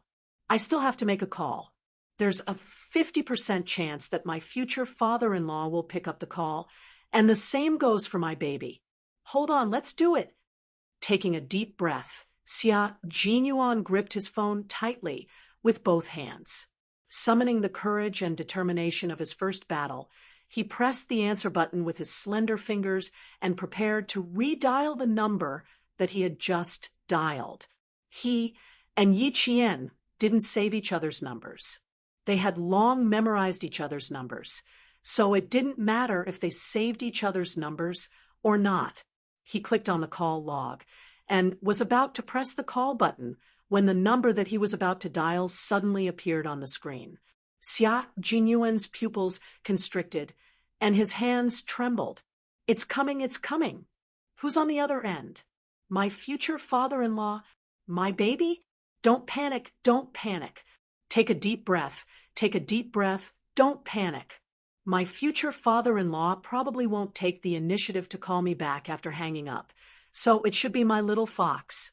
Taking another deep breath, Xia Jinyuan sat up straight and gently pressed the answer button. Summoning the seriousness of a meeting, he said seriously, "Hello." Yi Qian had a big question mark on his face. Did she dial the wrong number? That's impossible. Captain Xia knows his phone number so well. How is that possible? He glanced at the number that he had dialed. It was correct. Captain Xia probably didn't look at whose number it was before picking up the call. "Captain Xia, it's me." The clear and light voice was like the sound of nature. The terrified and uneasy Lieutenant Colonel Xia only felt like 100 flowers were blooming around him, the light of spring disappearing. Wait, baby. Let me catch my breath. I need to catch my breath first." Pulling his 2 long legs under the desk, he leaned back against the office chair. With one hand pressed against his chest, Lieutenant Colonel Xia adjusted his breathing continuously before the tension in his heart dissipated. Yi Qian, who was lying on the bed and rubbing aloe vera ice cream on her face, sensed that something was wrong. She calmed herself down and thought about it. She vaguely guessed what was going on. She couldn't help but laugh. "What did my dad say to you? How could the fearless demon king of chaos be so frightened? Aren't you quite brave? You're really thick-skinned. You shouldn't be so scared by my dad, right?" Yi Qian wanted to see if Xia Jinyuan had replied to her message, so she took out her phone and glanced at it. Seeing that her mailbox was empty, she wanted to try contacting him. After pressing a few numbers, a group of numbers automatically appeared in her call log. Only then did she realize that Xia Jinyuan had contacted her half an hour ago, and the call had lasted for 36 seconds. At that time, she was in her room applying medicine to her shoulder. Her phone was in the living room, so Yi Qian knew that her father Fu had picked up the call. Seeing Xia Jinyuan's various reactions, Yi Qian could guess a little.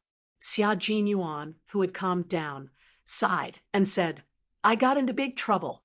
Father-in-law picked up my call, and I said—" Xia Jinyuan's face was full of worry as he recalled the words "baby" that caused him to get into big trouble. Beside his ear, his girlfriend's stifled laughter could be heard. Chapter 45:61. Yi Qian really wanted to laugh out loud, but he felt that he wasn't being very nice, so he tried his best to hold it in until the clear balustrade on his face slid down. "Captain Xia." Yes. "Captain Xia." Yes, cough. Don't laugh, be serious. Quick, give your boyfriend some ideas. I have to save my image. Xia Jinyuan could tell that Yi Qian was trying to hold back his laughter and rubbed his temples helplessly. "I was so panicked just now that I didn't even have the courage to call again. And you're still laughing?" His first Waterloo in life. His future father-in-law asked, "Excuse me, who are you?" He even fell and was seen by AT6. Oh, right, the veteran who sneaked away when he saw that the situation wasn't good was AT6. This kid dared to spread the news to the team, so he'll have to suffer. At the same time, he'll let his girlfriend put the blame on him in front of his girlfriend and see if he still dares to talk nonsense in the future. Lieutenant Colonel Xia had a way of dealing with people. Even when he was chasing Yi Qian back then, he would coax him all the way and remind Yi Qian not to get into a relationship at a young age. He would break up if he got into a relationship at a young age, that it wasn't suitable for him to get into a relationship at a young age. and that it would delay time. Lieutenant Colonel Xia had always done this before Yi Qian entered junior high school. When he reached senior high school, the conversation changed, and it became a relationship at a young age. It wasn't a big deal, but he had to keep his eyes open and not casually choose someone. If he found someone bad, he would lose out. Someone like him wasn't bad. He wasn't worse than the hotheads in school. He wasn't lacking in education, looks, and ability. If he really wanted to find someone, he would be the priority. Actually, Father Fu wasn't wrong. That was how Lieutenant Colonel Xia coaxed Yi Qian to get his hands on him. He cast an inescapable net and got in every possible way.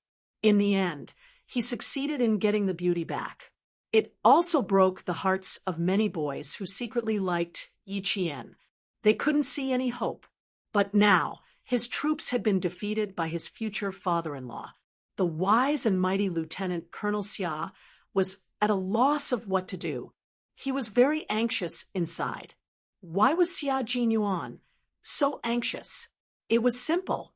He had talked with his father Fu many times, and through his third brother Xia Yui, he learned that although his future father-in-law served in a certain missile base in the northwest and was a soldier through and through, his father Fu was actually a scholar. Scholars had a common problem of stubbornness, especially when it came to Father Fu. It was very difficult for him to change his mind about someone or something he had set his mind on. And Yi Qian was Father Fu's only precious daughter. Her abduction at a young age had already made Father Fu feel uncomfortable. Now, the two families had only met, and the betrothal gifts had not even been completed. What Father Fu was he talking about? It would be strange if Father Fu did not feel angry. From Father Fu's perspective, Xia Jinyuan could understand. Calling my dad darling and father-in-law Captain Xia. Oh, Captain Xia, didn't you see the text message I sent earlier? How am I supposed to save you now that you're in the line of fire? Yi Qian was not as nervous and worried as Xia Jinyuan. It couldn't be helped. Father Fu was her biological father, so there was no need for her to be nervous about him. Just like Captain Xia, he was not afraid of Commander-in-Chief Xia. From time to time, he was so scared that Commander-in-Chief Xia wanted to pull out his belt. He was his biological father, so he was not afraid. Xia Jinyuan sighed. I saw it. That's why I said it. Father-in-law even asked me who I was. I can feel his anger even from the base. My father-in-law has expressed more than once that he wants to keep you for a few more years. And then the wolf who took his heart away, pretended not to understand. I pretended to be stupid until he couldn't do anything about it. Now, darling, you have to think of a way for me. Chapter 45-62. Xia Jinyuan sighed again and again. His brows furrowed. He was at his wits' end. He had hit the nail on the head. He had really hit the nail on the head. It was a good idea to play dumb. More importantly, they kept mentioning that the elders in the family liked Little Fox very much and wanted to marry Little Fox as soon as possible. Every time they talked about whether they should keep her or marry her, his father-in-law's face was dark. Even old man Xia had said several times that he should not talk to Fu Gong about Yi Qian marrying into the family Xia. Not only would it not work, but it would also backfire. Now, with just one sentence, he was back to square one. Yi Qian could tell that he was really panicking. Lying on the bed, she felt so sweet that even the air was filled with sweetness. Don't panic, don't worry. With me around, your position is very, very stable. Don't forget, I said that I'll protect my man. Captain Xia, I'll definitely protect you. Because he loved her deeply, he cared. Because he cared, he panicked. This was a case of being blinded by a single leaf. Xia Jinyuan thought for a moment. After a while, Yi Qian heard him chuckling. I panicked for a moment. Father-in-law is indeed not a problem. As long as my little fox doesn't give up on me, no matter how angry he is, he will slowly calm down on account of his daughter. But I still have to talk to father-in-law. How about this? I'll prepare to contact father-in-law at 9 tomorrow night. I don't want him to be angry all the time. It's quite understandable to kidnap his precious kid. In the future, if our daughter is kidnapped by a rascal, I'll probably be as nervous as father-in-law and want to lock our daughter at home, Yi Qian snorted. They weren't even married yet, and he was already thinking about having a daughter. I can't just rely on you to put in a good word for me. Father-in-law might even mistake me for an irresponsible person. No, little fox, I really have to think of a way to apologize. I can't let father-in-law think that I'm a rascal who doesn't know etiquette and is even more irresponsible. As they chatted, Xia Jinyuan, who was calm and collected, began to seriously think about how to redeem his image. He had to make his father-in-law and the old man feel satisfied with him, and that he was a trustworthy person. From this, it could be seen how much Xia Jinyuan respected Father Fu and Old Master Fu. Because he loved Yi Qian deeply, he was willing to do everything for her, just so that the elders could rest assured and hand Yi Qian over to him. This wasn't making a mountain out of a molehill. It was a kind of attitude, and his respect made Yi Qian feel the warmth of being loved and pampered. For this warmth, for the sake of not wanting to disappoint his deep affection, she would not back out no matter how hard she was tired. He was the brightest and warmest light in her life. He had walked to her side when she was at her darkest, held her hand, and told her how to go on. If she left the warmth and the light, her world would be plunged into darkness again. The cold darkness would make her lose her way. Therefore, for his sake, she would not leave the army. As long as he was in the army, she vowed to stay with him. Don't worry, Captain Xia. My father is very satisfied with you. He just doesn't say it out loud. He's angry because you coaxed me away early and made him worry that I would marry you early. Why don't you tell my father that you can delay the wedding? I think my father will happily forgive you and recognize you as the son-in-law of the Fu family from now on.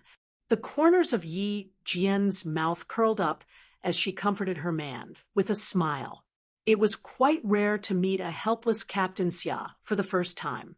Chapter 45-63. Xia Jinyuan didn't want to express his opinion. Marry her home later? No. He couldn't wait for Yi Qian to graduate on the day of her senior year and marry her family Xia the next day. But it was true that his future father-in-law was satisfied with him. As long as he was satisfied, everything could be discussed. The calm Xia Jinyuan looked at the time. After a while, it would be 12 o'clock in the evening. He gently said, "It's late. You should rest early." That's not right. Baby, why are you with father-in-law? Did father-in-law come to Xiang City? Colonel Xia, who had been panicking for more than half an hour, finally returned to normal and found the problem. Yi Qian then remembered that she didn't tell Captain Xia that she had returned home. The weather in Xiang City is hot. For the sake of the students of Xiang University, the 15-day military training was shortened by 5 days to 10 days. I want to go back to the capital to see Uncle Chen. It just so happens that my dad also returned to the capital, so he personally came to the airport to pick me up. So that's how it is. Going back to the capital is also good. Do you plan to go to the southern province to see Uncle Chen? If you go, say hello to Uncle Chen for me. The smile on Xia Jinyuan's handsome face also converged a lot. The two of them were silent for a while. Both of their moods were very heavy. Yi Qian softly said, "Yes, I plan to go back to the southern province the day after tomorrow. Today, I want to go to the military headquarters directly to find the commander-in-chief. There hasn't been any news. I want to ask in person. I'm afraid the commander-in-chief won't tell me the truth over the phone. After a while, Xia Jinyuan replied, "That's good, but flying back and forth will make you a little tired." Uncle Chen's matter had passed for so long, and there was still no news from the military headquarters. It would be good to let the little fox personally ask Old Man Xia. "It's late, Captain Xia. You should rest early. Training in the Gobi Desert is the most tiring for you. The sunburn on your face and back must be treated well, especially your back. Remember to apply medicine." Xia Jinyuan, who received his girlfriend's heartache, softened his eyes. "Got it. I will be serious and obedient. Take good care of myself. Good night, baby. Good night." "My light," Yi Qian said softly, and heard the sound of kissing. The corners of her mouth raised. Hearing him say, "Good night," she reluctantly hung up the phone. If she didn't hang up early, he would definitely keep waiting. The next morning, Yi Qian still wanted to find an opportunity to tell Father Fu that she wanted to visit Uncle Chun. Father Fu seemed to know what Yi Qian was thinking. He gently rubbed Yi Qian's head and said softly, "Father will go with you to visit Uncle Chun in the morning." Yi Qian was cleaning up the bowls and chopsticks used for breakfast. Unexpectedly, a porcelain bowl slipped from her hand and fell onto the solid wood dining table with a clang. "Dad." Her voice was very dry, like a rusty string that could no longer play a moving note. Father Fu silently picked up the trembling bowl and sighed. "Yesterday, I was at the military headquarters and had a chat with Commander-in-Chief Xia. I found out about your Uncle Chen's death. You didn't contact me or your grandfather and still insisted on returning to the capital. You also didn't contact family Xia. Yesterday, I guessed that you must have returned to the capital to visit your Uncle Chun. Daughter, I feel very guilty towards you. I didn't know anything about such a big incident. Even his father knew about it, but he didn't know anything about it." Yi Qian lowered her head. Her nose and eyes were extremely sore. "You were on a mission and couldn't contact us. I never blamed you. You don't have to feel guilty towards me." Yi Qian sniffled. Her eyes were slightly red. She looked up at Father Fu and smiled. "It's true, Dad. I never blamed you. Don't blame yourself. I plan to return to the southern province to visit Uncle Chun the day after tomorrow. Don't you have an appointment with your 2 students today? You don't have to accompany me. I want to go to the military headquarters to ask the Commander-in-Chief about the situation. I've changed my appointment to tomorrow. Today, I'll go with you to see Commander-in-Chief Xia. I'll go to the southern province with you the day after tomorrow. I should go and take a look. Let's go." Chapter 45-64. Yi Qian didn't insist. Father Fu and Uncle Chun didn't see each other often, but because of Yi Qian's relationship, the two of them hit it off very well. They talked about politics, the nation's situation, and even more so about military intelligence. When the two fathers who wore the same military uniform met, they could talk all night and still not have enough. Uncle Chen's ashes were scattered in the Yellow River. Below the stone monument at the Southern Province Sniper Base's shooting range was an urn with a sniper rifle that Uncle Chun used for teaching.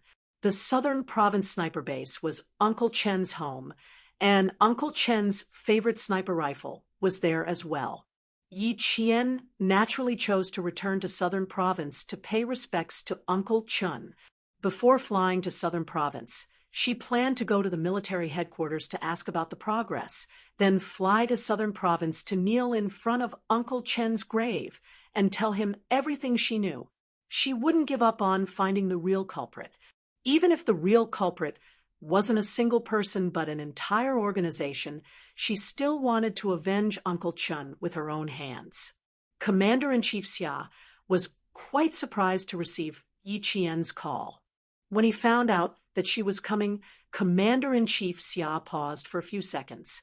He roughly guessed the reason and sighed. "Come on, girl. I happen to have some time in the morning. I'll take you to the National Defense University for a walk." The National Defense University had always been in charge of investigating Uncle Chen's assassination. Commander-in-Chief Xia also knew very little about it. Yi Qian gently pursed her lips. She knew that this matter put the commander-in-chief in a difficult position. Before she could say anything, Commander-in-Chief Xia smiled, as if he could see Yi Qian's expression face to face. "Don't feel embarrassed. I also want to know how it's going. Since you're here, you can come along and ask." "Thank you. Then my father and I will come directly to the military headquarters to look for you, or the National Defense University." There was some distance between the National Defense Headquarters and the military headquarters. It was not far from Beihai Park, so it was relatively closer to Dangui Garden. Thus, Commander-in-Chief Xia asked Yi Jian to wait for him at the National Defense Headquarters. Then he chatted with Mr. Fu for a while before leaving for the National Defense Headquarters. Halfway through, Commander-in-Chief Xia contacted the Minister Xia of National Defense, who was also Xia Jinyuan's uncle, Xia Angua. Although they were brothers, he still had to make an appointment before going there, in case the Minister Xia, whom he had just met last night, had to go out for some business. When Minister Xia found out that his niece-in-law was coming over, he hung up the phone and immediately called the person in charge of the investigation into Uncle Chen's case to come to his office. Commander-in-Chief Xia, Father Fu, and Yi Qian arrived. Minister Xia was already prepared. "We highly suspect that Chen Dongfeng's case involves two major organizations, two old cases." In the conference room, Xia Ruijuan told Yi Qian all the useful information that the National Defense Headquarters had gathered. He didn't omit anything, but told him everything in great detail. Commander-in-Chief Xia's eyebrows twitched a few times because it was so detailed, and his expression became more serious. This was completely unlike the National Defense Headquarters style of work.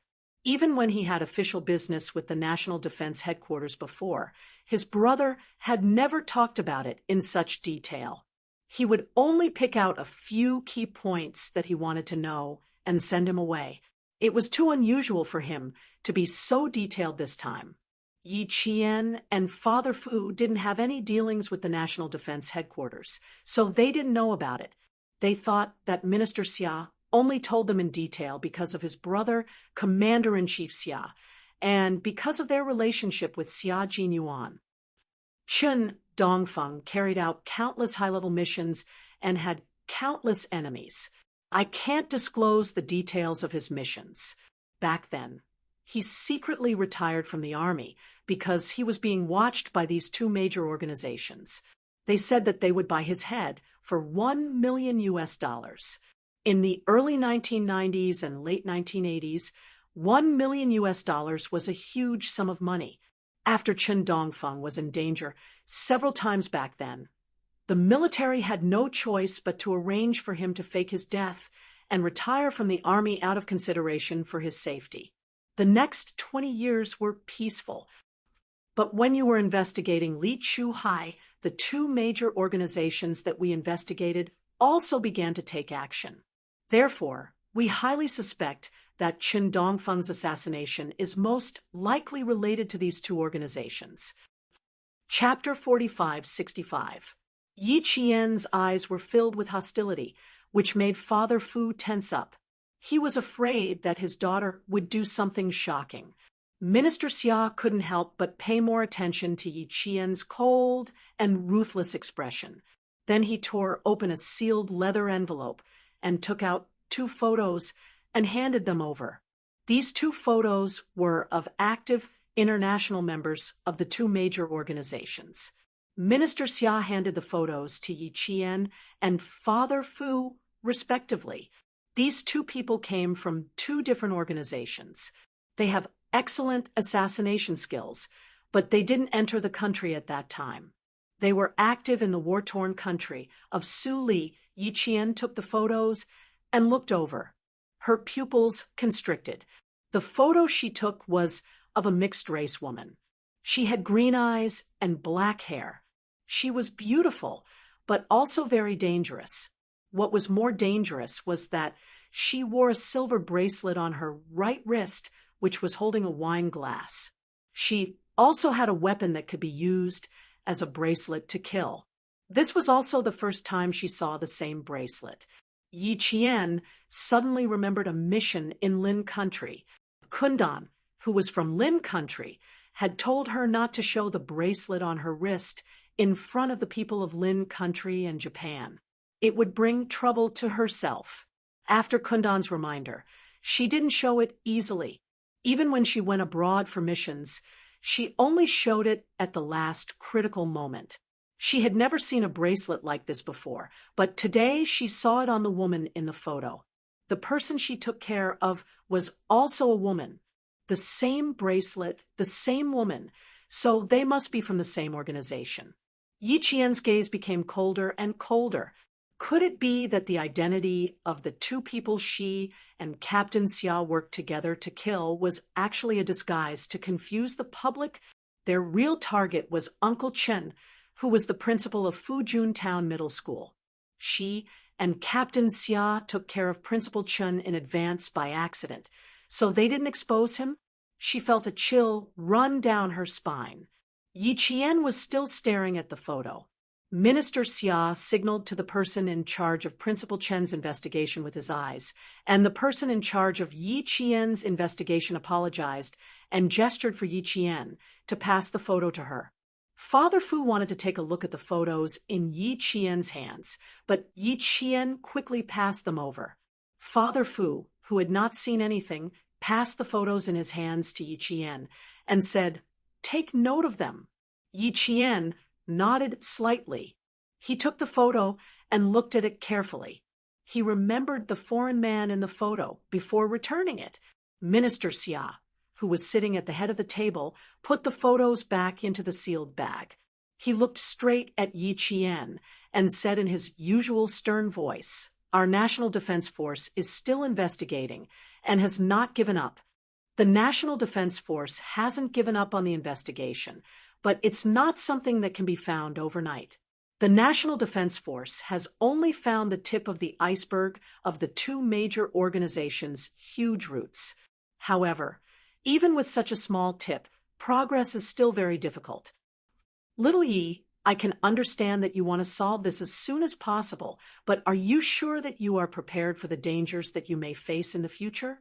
Think about it carefully. Uncle, ahem. Commander-in-Chief Xia was halfway through the word uncle when he suddenly felt an itch in his throat. He let out a long cough. Father Fu glanced at Commander-in-Chief Xia, who was sitting opposite him. Minister Xia changed his words naturally. Think about what I said carefully. I hope you will remember it. Yi Qian's eyes moved slightly when her name was called. She quickly nodded with a solemn expression. I understand. Thank you, Minister Xia, for your reminder. I will remember it well and remind myself at any time. Chapter 45-66. Very well. I still have something to do. See you next time. Minister Xia nodded and smiled subtly. He stood up and walked to Father Fu. His previous sternness was gone. He smiled and said, "Mr. Fu, I'm sorry that I can't accompany you today. Minister Xia is too polite. I'm very grateful that you can take time out of your busy schedule to meet us. If there's a chance, I'll definitely have a good chat with Minister Xia." The elegant Father Fu replied with a smile. His tone was sincere and polite. Minister Xia's smile deepened. He extended his hand and gestured for Father Fu to leave first. He was polite and sincere. He was the father of his niece-in-law. As the uncle of the groom's family, he naturally had to show due respect. Yi Qian stood aside, silently. She was the younger generation, so she should be the last to leave. When they walked out of the conference room, Minister Xia's bodyguard immediately walked over and saluted the three chiefs. After saluting, he said, "Chief, the car is ready." "Good." Minister Xia nodded slightly, then turned to Father Fu and said, "I'll leave first. Excuse me." "Take care." Minister Xia gave a certain amount of respect, so Father Fu naturally wouldn't be rude. They had a pleasant conversation. Although they were polite, they didn't seem unfamiliar. Commander-in-Chief Xia watched his eldest brother leave and couldn't help but smile. His eldest brother was also a busy man. It wasn't easy for him to take an hour out of his schedule. "Commander-in-Chief, thank you, and Minister Xia for today. Otherwise, my daughter and I wouldn't have been able to meet Minister Xia so easily. Thank you." Today was probably the day that Father Fu thanked him the most. Even if it was the family Xia, who was very likely to become his in-laws in the future, Father Fu didn't take it for granted. In-laws were a close family. If they didn't interfere, it was reasonable. It was his duty to help her. Father Fu was not a scholar who could not tell right from wrong. Commander-in-Chief Xia didn't want his in-laws to be so courteous with him. He smiled and said, "Oh, you're too courteous. We're family, so there's no need to be so courteous. I promised Xiao Yi that I would get to the bottom of this. Now that everything is still shrouded in mystery, how could I give up halfway? I'll send you and Xiao Yi out first. How about we meet up at night? The old master and old madam at home still want Xiao Yi to come over to play. Good girls, always let them remember." What else could Father Fu say? Naturally, he smiled and agreed. After walking out of the heavily guarded National Defense Building, Commander-in-Chief Xia was escorted out by Yi Qian. He also had official business to attend to, so like Minister Xia, he also took some time off. Yi Qian watched as Commander-in-Chief Xia's car completely disappeared from sight before returning to the car with Father Fu. After getting into the car, Father Fu's expression was slightly restrained as he said, rather seriously, National Defense is investigating. The real culprit will be found one day. It's just that I don't understand why Minister Xia would mention that you will be in danger in the future. Is there something else he can't reveal? Father Fu didn't guess it, but Yi Qian guessed a little. Minister Xia deliberately showed her the photo and then took it back in time. The meaning behind it was very clear. He told her that she had already met up with one of the two organizations. Afraid that Father Fu would be worried, Yi Qian smiled and said, "Don't think too much." Minister Xia saw that I kept chasing after him. He was worried that I would act on my own initiative and bring trouble to myself. That's why he reminded me. There's nothing like what you said. Of course, there was something hidden, but it wasn't convenient to say it out loud. Yi Qian lowered his eyes slightly and lowered the corners of his lips slightly. Father Fu felt a little uneasy. Even his expression became cold. After a while, he said, "No, what he said makes me very worried. We have to ask him clearly." Chapter 45, 67. Dad, you're thinking too much, really too much. What danger could I possibly be in? My social circle is only so big. I've been training in the military academy and the army. Other than that, I rarely even return home. What danger could I possibly be in? It's precisely because I'm not in any danger now that Minister Xia asked me if I was prepared to face future dangers. He was reminding me not to investigate on my own because I don't have the ability to face future dangers.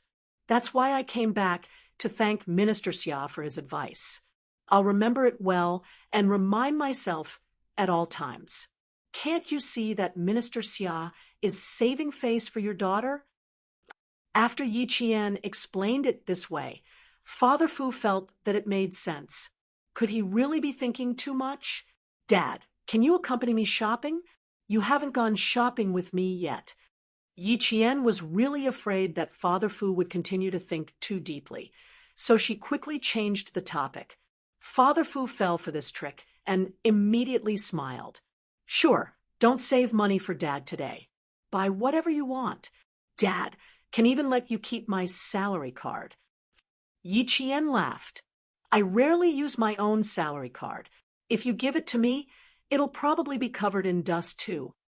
That's true. After saying that, Father Fu also laughed heartily, instantly sweeping away the heavy atmosphere in the car. The father and daughter chatted and laughed as they went to Xidan.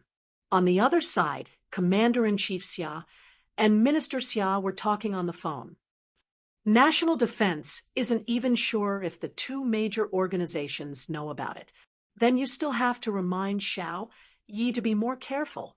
Minister Xia, who was sitting in the car, spoke in a more serious tone than the meeting room.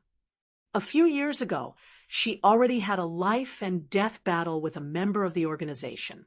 I've already reminded her, and specially picked a photo of a member of the organization that she could see the problem with. I carefully observed her performance and her subsequent answers. I can confirm that this child understands. You can remind her again individually. Don't act on your own and make decisions on your own. It's not a small matter if you get into trouble. In the worst case, he might lose his life on the spot.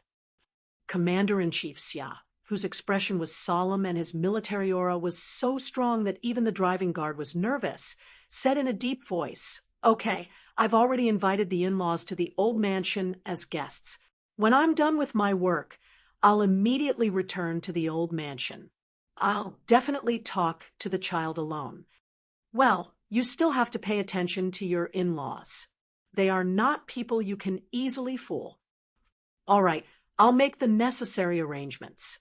Tonight, I'll try my best to find time to go back to the old house and accompany our family Xia's in-laws with you. Xiao Yi, I like you very much. Sixth brother is not in the capital. As his father, you must not be a burden. Treat him well. Commander-in-Chief Xia couldn't help but laugh at his eldest brother's advice. Even though they were all old, their eldest brother was still as worried as he was when he was young. He would always give them advice whenever something happened. The two brothers chatted for a while before hanging up. Father Fu and Yi Qian went home and changed into casual clothes before heading straight to Xidan. When they arrived at Xidan, Yi Qian was dazzled by the sight and didn't know where to start. Father Fu was even more surprised than Yi Qian. Looking at the bustling Xidan, he laughed and said, I haven't been to Xidan for 6 years. I have to look for a shopping mall. When they arrived at Xidan, the last thing they needed to look for was a shopping mall. There were rows upon rows of buildings on both sides of the street. Yi Qian wanted to make it quick like before, but Father Fu disagreed. He had to choose carefully. If he didn't understand something, he would seriously ask the salesperson, which made the salesperson very envious. Father Fu didn't understand and couldn't make up his mind, so he asked Yi Qian. Yi Qian, who was even more clueless, called Su Wen. When Su Wen found out that Yi Qian was actually in the capital and in Xidan, she immediately said that she wanted to come over. Yi Qian said, My father will accompany me, which made Su Wen give up. Chapter 45:68. Su Wen, who didn't come out, became Yi Qian's consultant. She casually told them which brands were good and which ones were suitable for them, making Yi Qian gasp in amazement. Probably because it was Yi Qian's first time shopping for all kinds of skincare products. Su Wen didn't notice Yi Qian's mistake. When she said, My dad is accompanying me, He Jing and Su Wen knew that Yi Qian's parents had passed away. Father Fu bought all the products that Su Wen recommended. This is good. If your comrade says it's good, then it must be good. I'll buy it. I'll buy it all. Facial cleanser? It's okay for bathing too. Do you want more? Water? Cooling skin? If you can use it on your face, then you can use it on your body too. You still have to go out of school to train. Buy more bottles. For all the products that Su Wen recommended, Father Fu didn't pay for them one by one, but for a few bottles. Sometimes when Yi Qian was distracted, Father Fu would have already taken the sales slip and lined up to pay the bill. Miss, your dad is so good to you. He's so generous. He's afraid that you're useless. You're so lucky to have such a good dad. The salesperson was even happier. Facial cleanser for bathing and toner for bathing. She really hoped to meet more rich customers like this. Yi Jian was distracted again. She didn't hear what the other party said at all until the other party handed over a heavy bag. She woke up with a start and stared at the bag with several bottles. She said in surprise, "Is there a mistake? I don't want so many. One bottle of each will do. Why did you pack so many for me?" "Miss, you were standing here just now. Are you a blockhead who didn't hear anything?" the salesperson said in her heart, then smiled and explained again. Yi Qian was dumbfounded. She really didn't listen just now. She was thinking about the photos and Uncle Chen. "Can I return it?" "Just return it." No. Dad bought it all. No refunds." Father Fu, who came back from paying the bill, interrupted in time. The salesperson's stiff smile returned to her. "Thank you for your patronage. We look forward to your next visit. Take care." The salesperson sent the big customer away with a smile and turned to chat with her colleagues.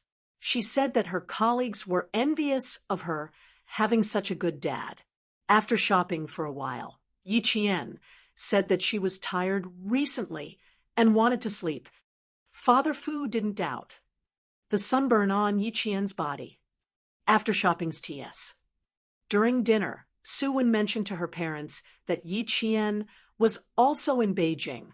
When Father Su heard this, he immediately said, "What a coincidence. You can contact her later and ask if she's free tomorrow. Your mother and I will treat her to a meal to thank her for taking care of you all these years." Su Wen's parents knew very well that Su Wen couldn't have gotten to where she was today without her roommate, Yi Qian's, help. If it weren't for Yi Qian, Su Wen wouldn't be where she was today. Mother Su looked at her daughter, who was becoming more and more outstanding and responsible by the day. She smiled kindly and said, "Her parents have passed away. You should take care of her more often. You can't always let little Yi take care of you. Can you ask her out tomorrow? Dad and Mom must thank her properly for all the help she has given you over the years. It's all thanks to her that you are where you are today." Su Wen, who was picking up food, nodded and smiled. "Okay, I'll contact her later to see if she's free tomorrow. Dad, Mom, don't think that Jane Eyre's parents. That's not right." Chapter 45, 69. "No, that's not right." Mother Su was stunned.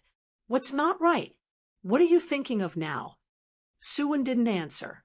She narrowed her eyes and tried to recall every word she said to Yi Qian.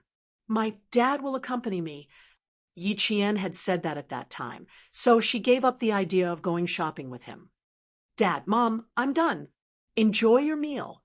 Su Wen hurriedly stuffed the food she picked up into her mouth.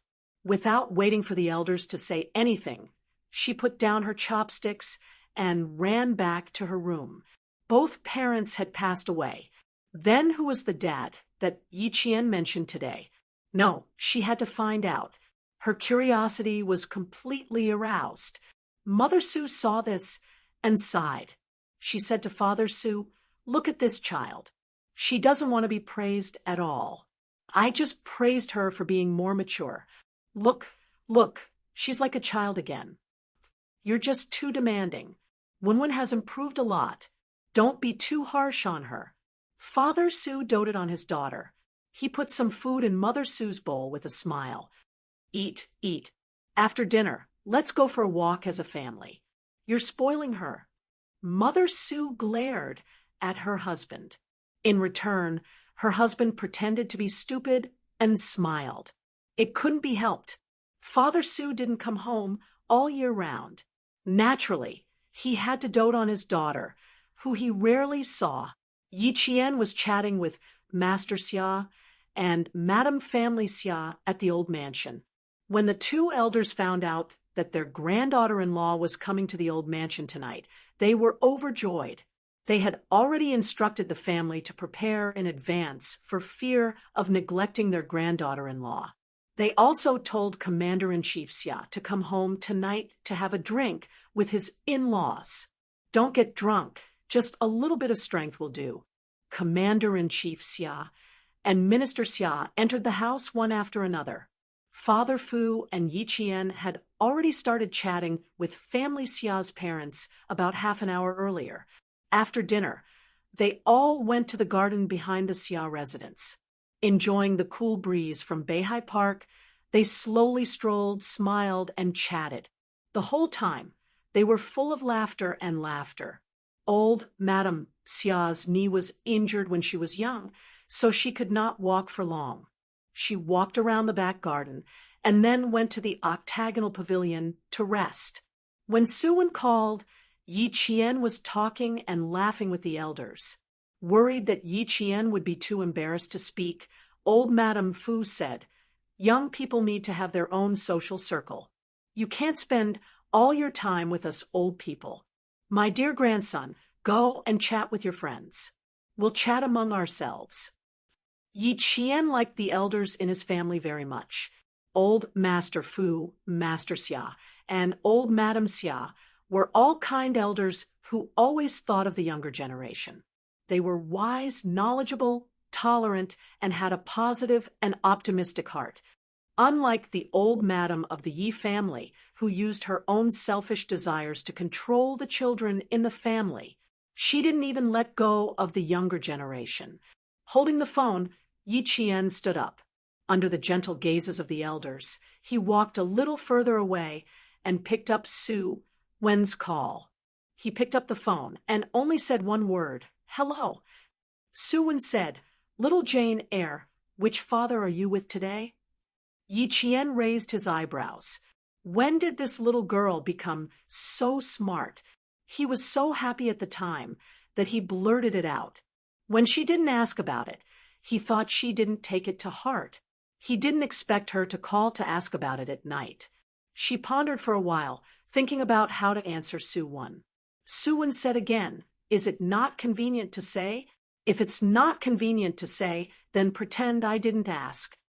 Su-wen, who thought things through, suddenly felt there was no need to ask clearly. Anyway, their little Jane Eyre wouldn't do anything bad. Yi Qian smiled and said, "It's not inconvenient. I just don't know how to say it. I mentioned my father to you before. At that time, you and Jingjing mistook him for godfather, so I didn't explain." Chapter 45-70. Since Su-wen had asked, Yi Qian didn't plan to hide anything. He just went straight to the point. "He's not my godfather, but my biological father. It's a little complicated, but it's all about the elders. If it's too complicated, I can't explain it in a few words. You just need to know that my dad is my biological father." Su-wen, who was hiding in the room on the phone, was already dizzy. "It's really complicated. I don't plan to ask anymore. I'm afraid I'm not smart enough. As long as you know that your dad is your biological father, we can talk about the rest later." That was Yi Qian's family matter. Even if she was a good friend, she shouldn't ask about the details. She just needed to know the most important part. Su-wen, who had always had a high EQ, stopped asking and quickly changed the topic. "Little Jian, my parents know that you're in the capital and want to ask you out for a meal. I wonder if you have time to do me the honor." Tomorrow, she really didn't have time. "I'm sorry, Wenzi. I haven't seen my dad in a long time. I've only been back in the capital for 2 days. Tomorrow, I want to accompany my dad to meet his students. I'll be leaving the capital the day after." "So soon?" That's because you don't have time. Okay, I'll let my parents know. We'll have plenty of chances to have a meal together. Suwon smiled and didn't insist. The two of them laughed and chatted for a while before ending the call. Turning around, Yi Qian saw his uncle, Minister Xia, who was supposed to be resting in the pavilion, walking towards him. Yi Qian was about to walk over when Minister Xia waved his hand, gesturing for her to stay where she was. His niece-in-law, who used to be a Special Forces soldier, answered the phone from a well-hidden position suitable for chatting. Yi Qian knew that his uncle had something to say to him, and it was very likely to be about the photos he saw during the day. Minister Xia was indeed talking about the photos. He didn't say anything as he approached. Yi Qian greeted him. "Uncle." Minister Xia smiled and went straight to the point. "I'm sure you know what I'm going to say. When you were in junior high, you fought with members of the organization. You even cooperated with Old Six to take care of two members. One of the female members' assassination weapon was in your possession. At the mention of the silver thread, Yi Qian felt a chill down her spine and interrupted Minister Xia. "Uncle, that's because I liked it. She didn't want Xia Jinyuan to be punished.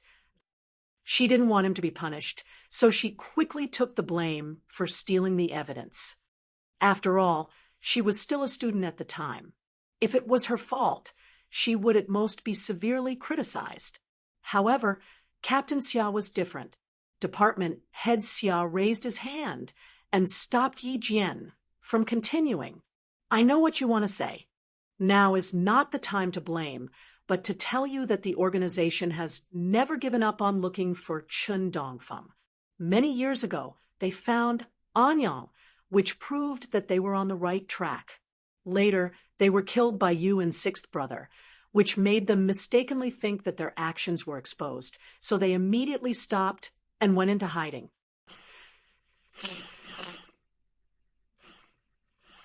Or do you have your own opinion?" Yi Qian lowered her head. The atmosphere around her suddenly became gloomy, and sadness flowed out from her eyes. "Uncle, I've always wondered why Uncle Chen suddenly came to Beijing from the sniper base without alerting anyone. Before this, I didn't understand why Uncle Chen wanted to come to Beijing, even though he knew it was dangerous. It wasn't until I saw the photos at your place this morning that I think I understand why Uncle Chen suddenly wanted to come to Beijing and why he didn't want to alert anyone. It's because of me. It's all because of me." Chapter 45-71. After leaving the National Defense University, Yi Qian's mood had been very heavy. Even when she went shopping, she was not in the mood. Otherwise, she would not have been distracted and found that Father Fu had bought a few bottles of everything. It was probably because she had been distracted thinking about the person in the photo and seeing the same silver thread again in a few years. In the end, she found an excuse to tell Father Fu that she was tired and wanted to go home. She had been thinking about it all this time. Even when she went home and shut herself in her room, she still thought about it. Finally, she connected the dots and found the key to why Uncle Chen came to the capital. If it were not for her, Uncle Chen would never come to the capital. Never. Tears fell like beads from a broken necklace, drop by drop splashing onto the ground. Yi Qian, who did not raise her head, was choked with sobs. Because of me, Uncle Chen came to the capital. If it were not for me, Uncle Chen would never come to the capital. Because many years ago, Captain Xia and I took care of the members of the organization. These people might have found out about me and my relationship with Uncle Chen. So they threatened Uncle Chen and forced Uncle Chen to leave the sniper base and come to the capital. It's all because of me. Uncle Chen came to the capital because of me. Afraid of disturbing the elders in the pavilion, Yi Qian even held back her tears. Her voice was sorrowful. The overwhelming pain made Minister Xia close his eyes. The daughter-in-law that old Six found with a family xia was indeed extraordinary. He should have known that a girl who could subdue old Six's personality was not ordinary. He knew that this child was powerful, and now he knew that he had underestimated her. She was like a bamboo in a crooked stream, as quiet as an orchid in the spring breeze. This child was elegant and pleasant. A photo, a past, and a reminder from him were all connected by her. Finally, she thought of the National Defense University, the cause of the incident that they had investigated for a long time.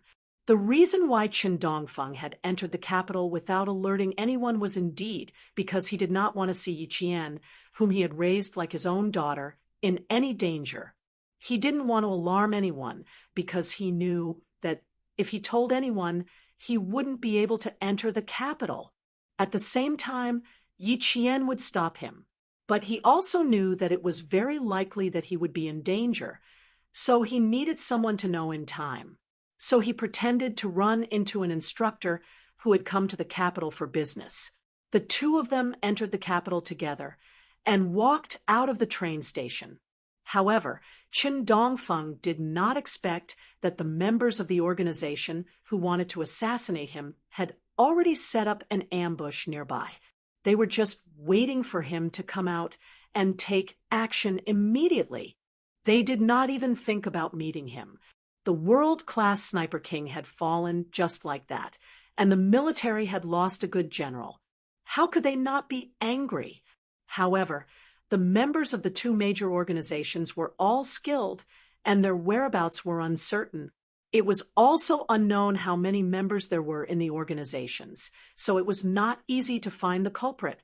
Even if it wasn't easy, they still had to investigate. They had to find the culprit and eliminate the culprit. Only then would they be able to intimidate the two major organizations. Minister Xia, who was standing with his hands behind his back, did not immediately speak.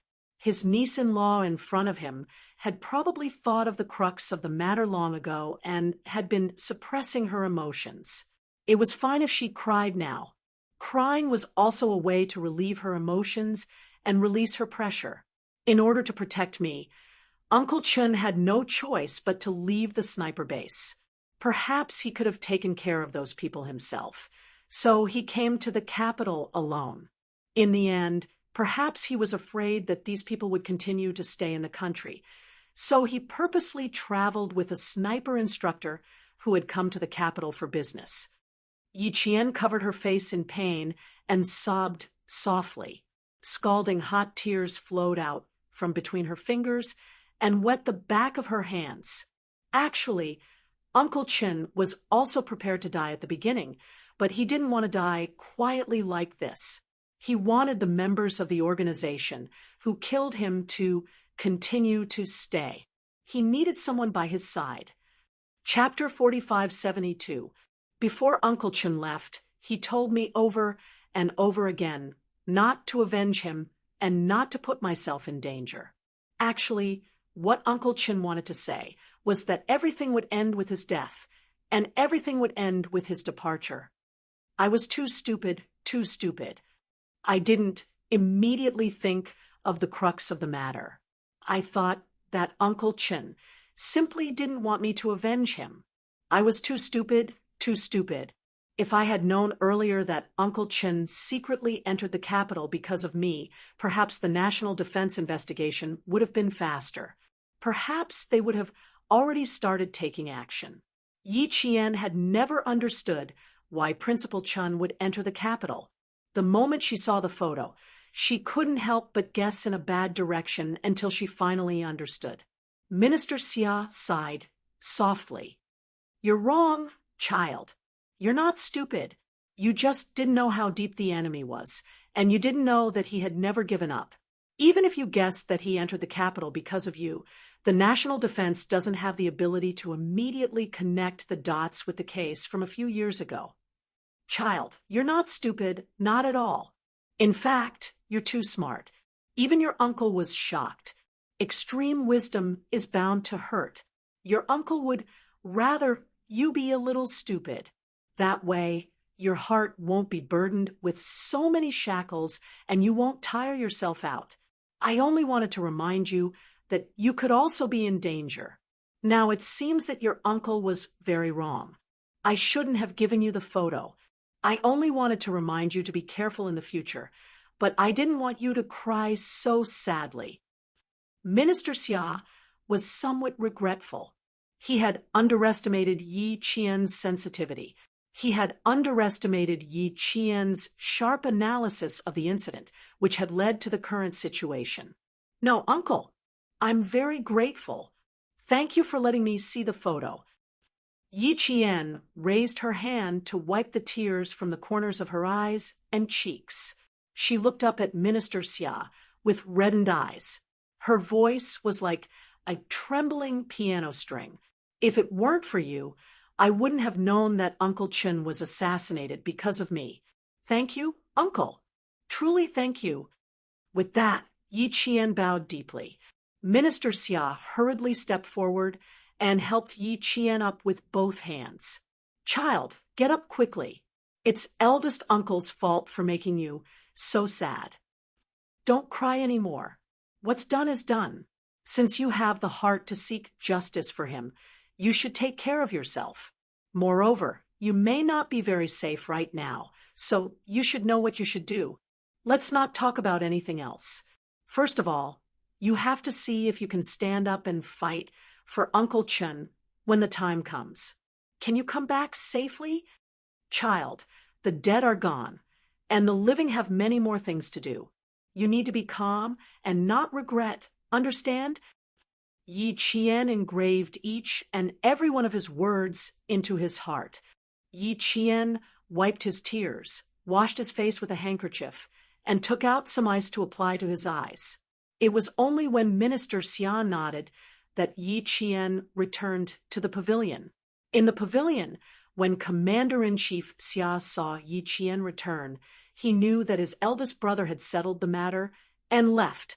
Father Fu secretly restrained his gaze. He could see that his daughter Yi Qian's emotions were fluctuating, but he just had to come in with a slight smile. Father Fu couldn't tell what was going on, but he felt a little uneasy. His intuition told him that his daughter was hiding something from him. When it was time to return to Dangui Garden, Yi Qian sat down and chatted with the two elders for a while. Then he followed Father Fu and left Family Xia's old residence. Commander-in-Chief Xia stood at the gate with the 2 stone lions until the car drove out with its taillights on. As the car drove out, Commander-in-Chief Xia immediately called Minister Xia. Commander-in-Chief Xia was silent for a long time when he found out that his daughter-in-law had guessed the cause of the incident. Chapter 45:73. Remind Sixth Brother that Xiao Yi is a loyal and righteous child. She might hurt herself. Ask him to counsel her more, and not blame himself too much. I was careless. I didn't expect this child to be so smart.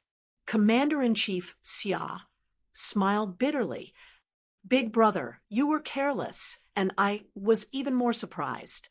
I knew Sixth Brother's wife was smart, but this time she showed me her talents again. Xiao Yi, don't worry. I'll ask Sixth Brother to counsel her more. If there's any situation with the national defense, please let me know in advance.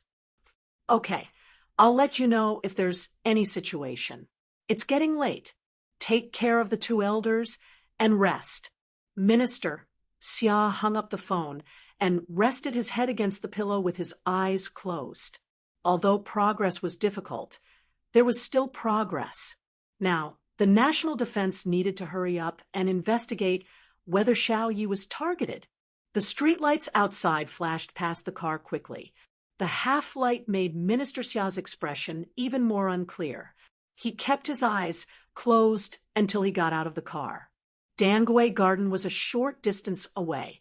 On the way back, Father Fu asked Yi Qian again if she had any problems and if she could share them with him.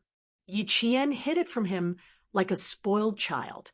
She even said that if he didn't believe her, he could immediately contact the Commander-in-Chief Minister Xia. Seeing that Father Fu wasn't completely convinced, Yi Qian finally said in a low voice, "Dad, I'm thinking about Uncle Chen. I'm sad. There are also two major organizations. I don't know what the national defense will do." At this point, Father Fu finally believed her. Brother Chen's death was indeed a hurdle in his daughter's heart. Father Fu lowered his voice and kindly advised, "Tomorrow we'll go visit your Uncle Chen. I believe he also hopes that you can go there happily. You don't have to worry about it now. It's obvious that you're unhappy. Be happy when you go there the day after tomorrow. Your Uncle Chen can rest assured in the afterlife. As for your mother, the plane tickets are tomorrow at 3 p.m. We'll go visit your mother tomorrow afternoon. How about that?" Yi Qian saw that Father Fu did not ask any more questions. She did not want Father Fu to worry, so she heaved a sigh of relief and immediately nodded. "Okay, let's go visit Mom tomorrow and talk to her." The father and daughter then arranged their schedule for the next day. At 8:00 the next morning, Yi Qian and Father Fu left Dangui Garden together.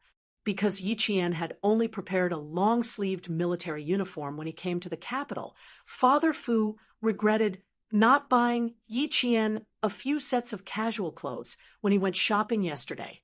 Yi Qian, who was wearing a long-sleeved military uniform, smiled and said, "Civilian clothes are the same as salary cards. When you buy them, you realize that the season is over before you can even put them on. It's good to wear a military uniform. It makes me feel more at ease." He was used to wearing military uniforms and camouflage suits all year round. If he had to wear casual clothes one day, he would feel particularly uncomfortable. Even walking felt strange. Now that he was wearing a long-sleeved military uniform and a female military cap, Yi Qian felt that it was just right. Father Fu, who was also used to military uniforms, could understand his daughter and did not say anything else. However, he was worried that his two students would not wear casual clothes. When they arrived at the designated tea room and pushed open the wooden door, Father Fu knew that his worries were unnecessary. The two students who arrived early were also wearing long-sleeved military uniforms. The difference was that they had military ranks, while Yi Qian had military epaulets.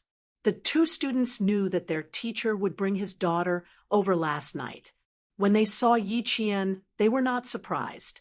The only thing that surprised them was that they did not know that their teacher had a daughter until last night. Didn't they say that their teacher's wife died young and did not have any children? How did a daughter suddenly appear? They even guessed that she might be an adopted daughter. She was definitely not an adopted daughter. The female student who came in looked very much like their teacher. One look, and they knew that she was his biological daughter. She was also very beautiful. Chapter 4574. Father Fu's two students were young and were from the capital. They were about 27 or 28 years old. Their facial features were regular, and they could be considered handsome. Like Father Fu, they had been in and out of the laboratory for many years, so their skin was slightly pale. They were also very calm, and they spoke very politely. It was obvious that they came from well-educated families. They were both graduate students, and after being assigned to a base in the Northwest, they had been taught by Father Fu.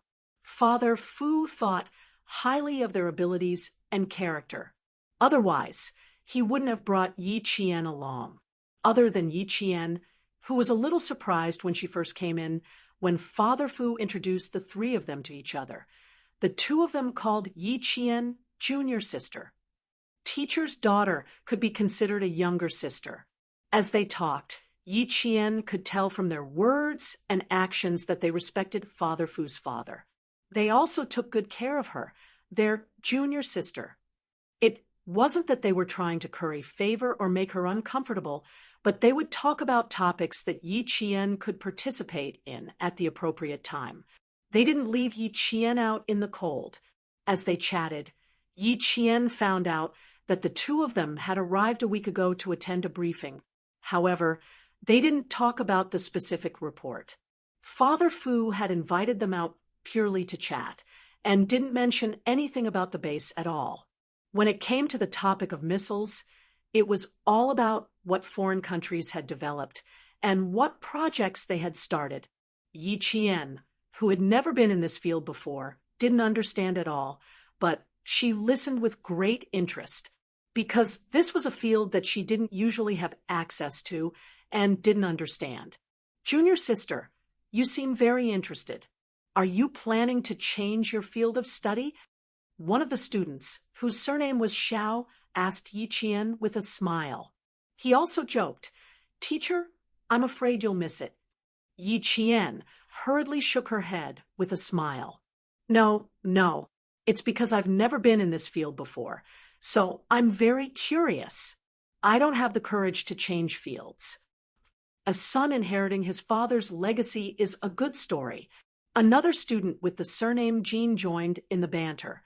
They could tell that Yi Qian had taken after their teacher's easygoing personality, but they didn't want her to feel bored listening to the banter alone, so they decided to join in the banter to liven up the atmosphere. Father Fu laughed and said, "Don't make fun of my daughter. She is shy and can't stand your teasing." Father Fu, who was speaking, looked at Yi Qian with a kind smile. "I brought her out to broaden her horizons. There's always someone better than you. Don't always think that your boyfriend is the best. Come out. Actually, there are many good men out there." The two students chuckled when they heard this. Although they knew that their teacher would bring their junior sister here last night, they never thought of anything else. What son-in-law? That was impossible. Their teacher himself rarely returned home once a year or two. He knew very well that he had let down his family a lot. How could he bear to let his daughter find a husband who also didn't return home? As for why their teacher suddenly brought up bringing their junior sister to meet them, they thought that their junior sister wanted to learn more about their teacher's life in the base. That was why they had been talking about their teacher earlier. Their junior sister had listened very seriously and was very interested. Only now did they realize that it wasn't what they thought. Their teacher, was worried that their junior sister would care too much about her boyfriend and cause herself to be at a disadvantage. "Junior sister, I won't hide it from you. There are many outstanding young men in our base. The two of us are considered average. Thanks to our teacher's kindness, we were able to show off our skills in front of junior sister." Chapter 45-75. The student surnamed Xiao was an extrovert, and his speech was not as restrained as the student surnamed Jean. He belonged to the humorous type. After knowing Father Fu's intentions, he very considerately stood on Father Fu's side, which made Father Fu extremely satisfied. The student surnamed Jean filled Yi Qian's cup with tea and said with a smile, "Junior sister is very outstanding. Junior sister's boyfriend must be extraordinary. Teacher is actually very satisfied with junior sister's boyfriend, right? You're just a little unhappy that a stinky man coaxed junior sister away too early, right?" This really hit the nail on the head of Father Fu. Wasn't that the case? He smiled and said, "The two of you should teach your junior sister well. Don't let her be complacent. Let her broaden her horizons." As for why Father Fu insisted on bringing Yi Qian out to meet his students, it was actually very simple. He just wanted to broaden Yi Qian's horizons and let her come into contact with more outstanding men. Through this, she would know more about the kind of man she wanted to spend the rest of her life with. He didn't deny that Family Xia's sixth brother was very outstanding. He was definitely one of the best. Furthermore, his life experience was far richer than Yi Qian's. In terms of handling matters, he was also more mature than Yi Qian.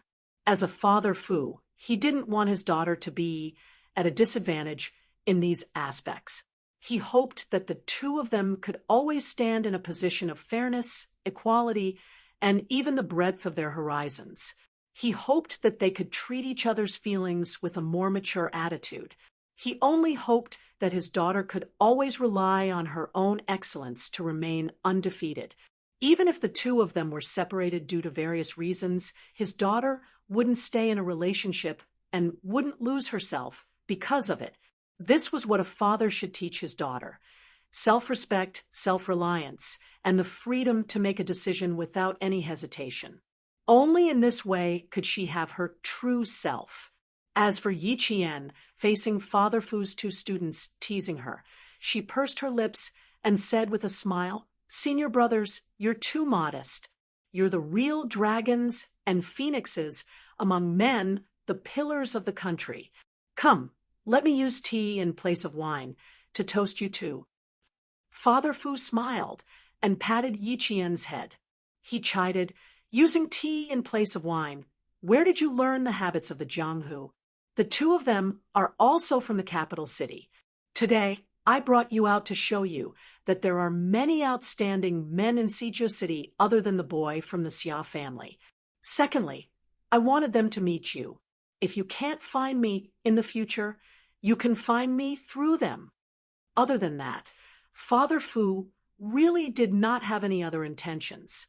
Family Xia was kind and generous. Could it be that he was unkind because his family Xia had taken advantage of him? Fu Yuxing couldn't bring himself to be stabbed in the back. The two students took this opportunity to save Yi Qian's phone number. In the future, as long as Yi Qian contacted them, they could immediately inform the teachers who could not answer the phone. The two of them weren't like their teacher, who couldn't come out for many days after entering the laboratory. After all, they hadn't completely come into contact with the core. Yi Qian naturally memorized their phone numbers. In the future, if anything happened, she would have two more ways to contact Father Fu. The four of them didn't separate until they finished their lunch together. On the way to the cemetery, Father Fu asked Yi Qian with a smile, "What do you think of my two students? What do you think of them in terms of character, knowledge, and style of conversation?" "I don't dare to comment on their knowledge. You have high standards, so they must be very knowledgeable. As for their character, they are very good at taking care of people. They have high EQ and IQ, and their style of conversation is very polite. They should be from families with good upbringing." Yi Qian gave a very pertinent answer. She indeed thought so.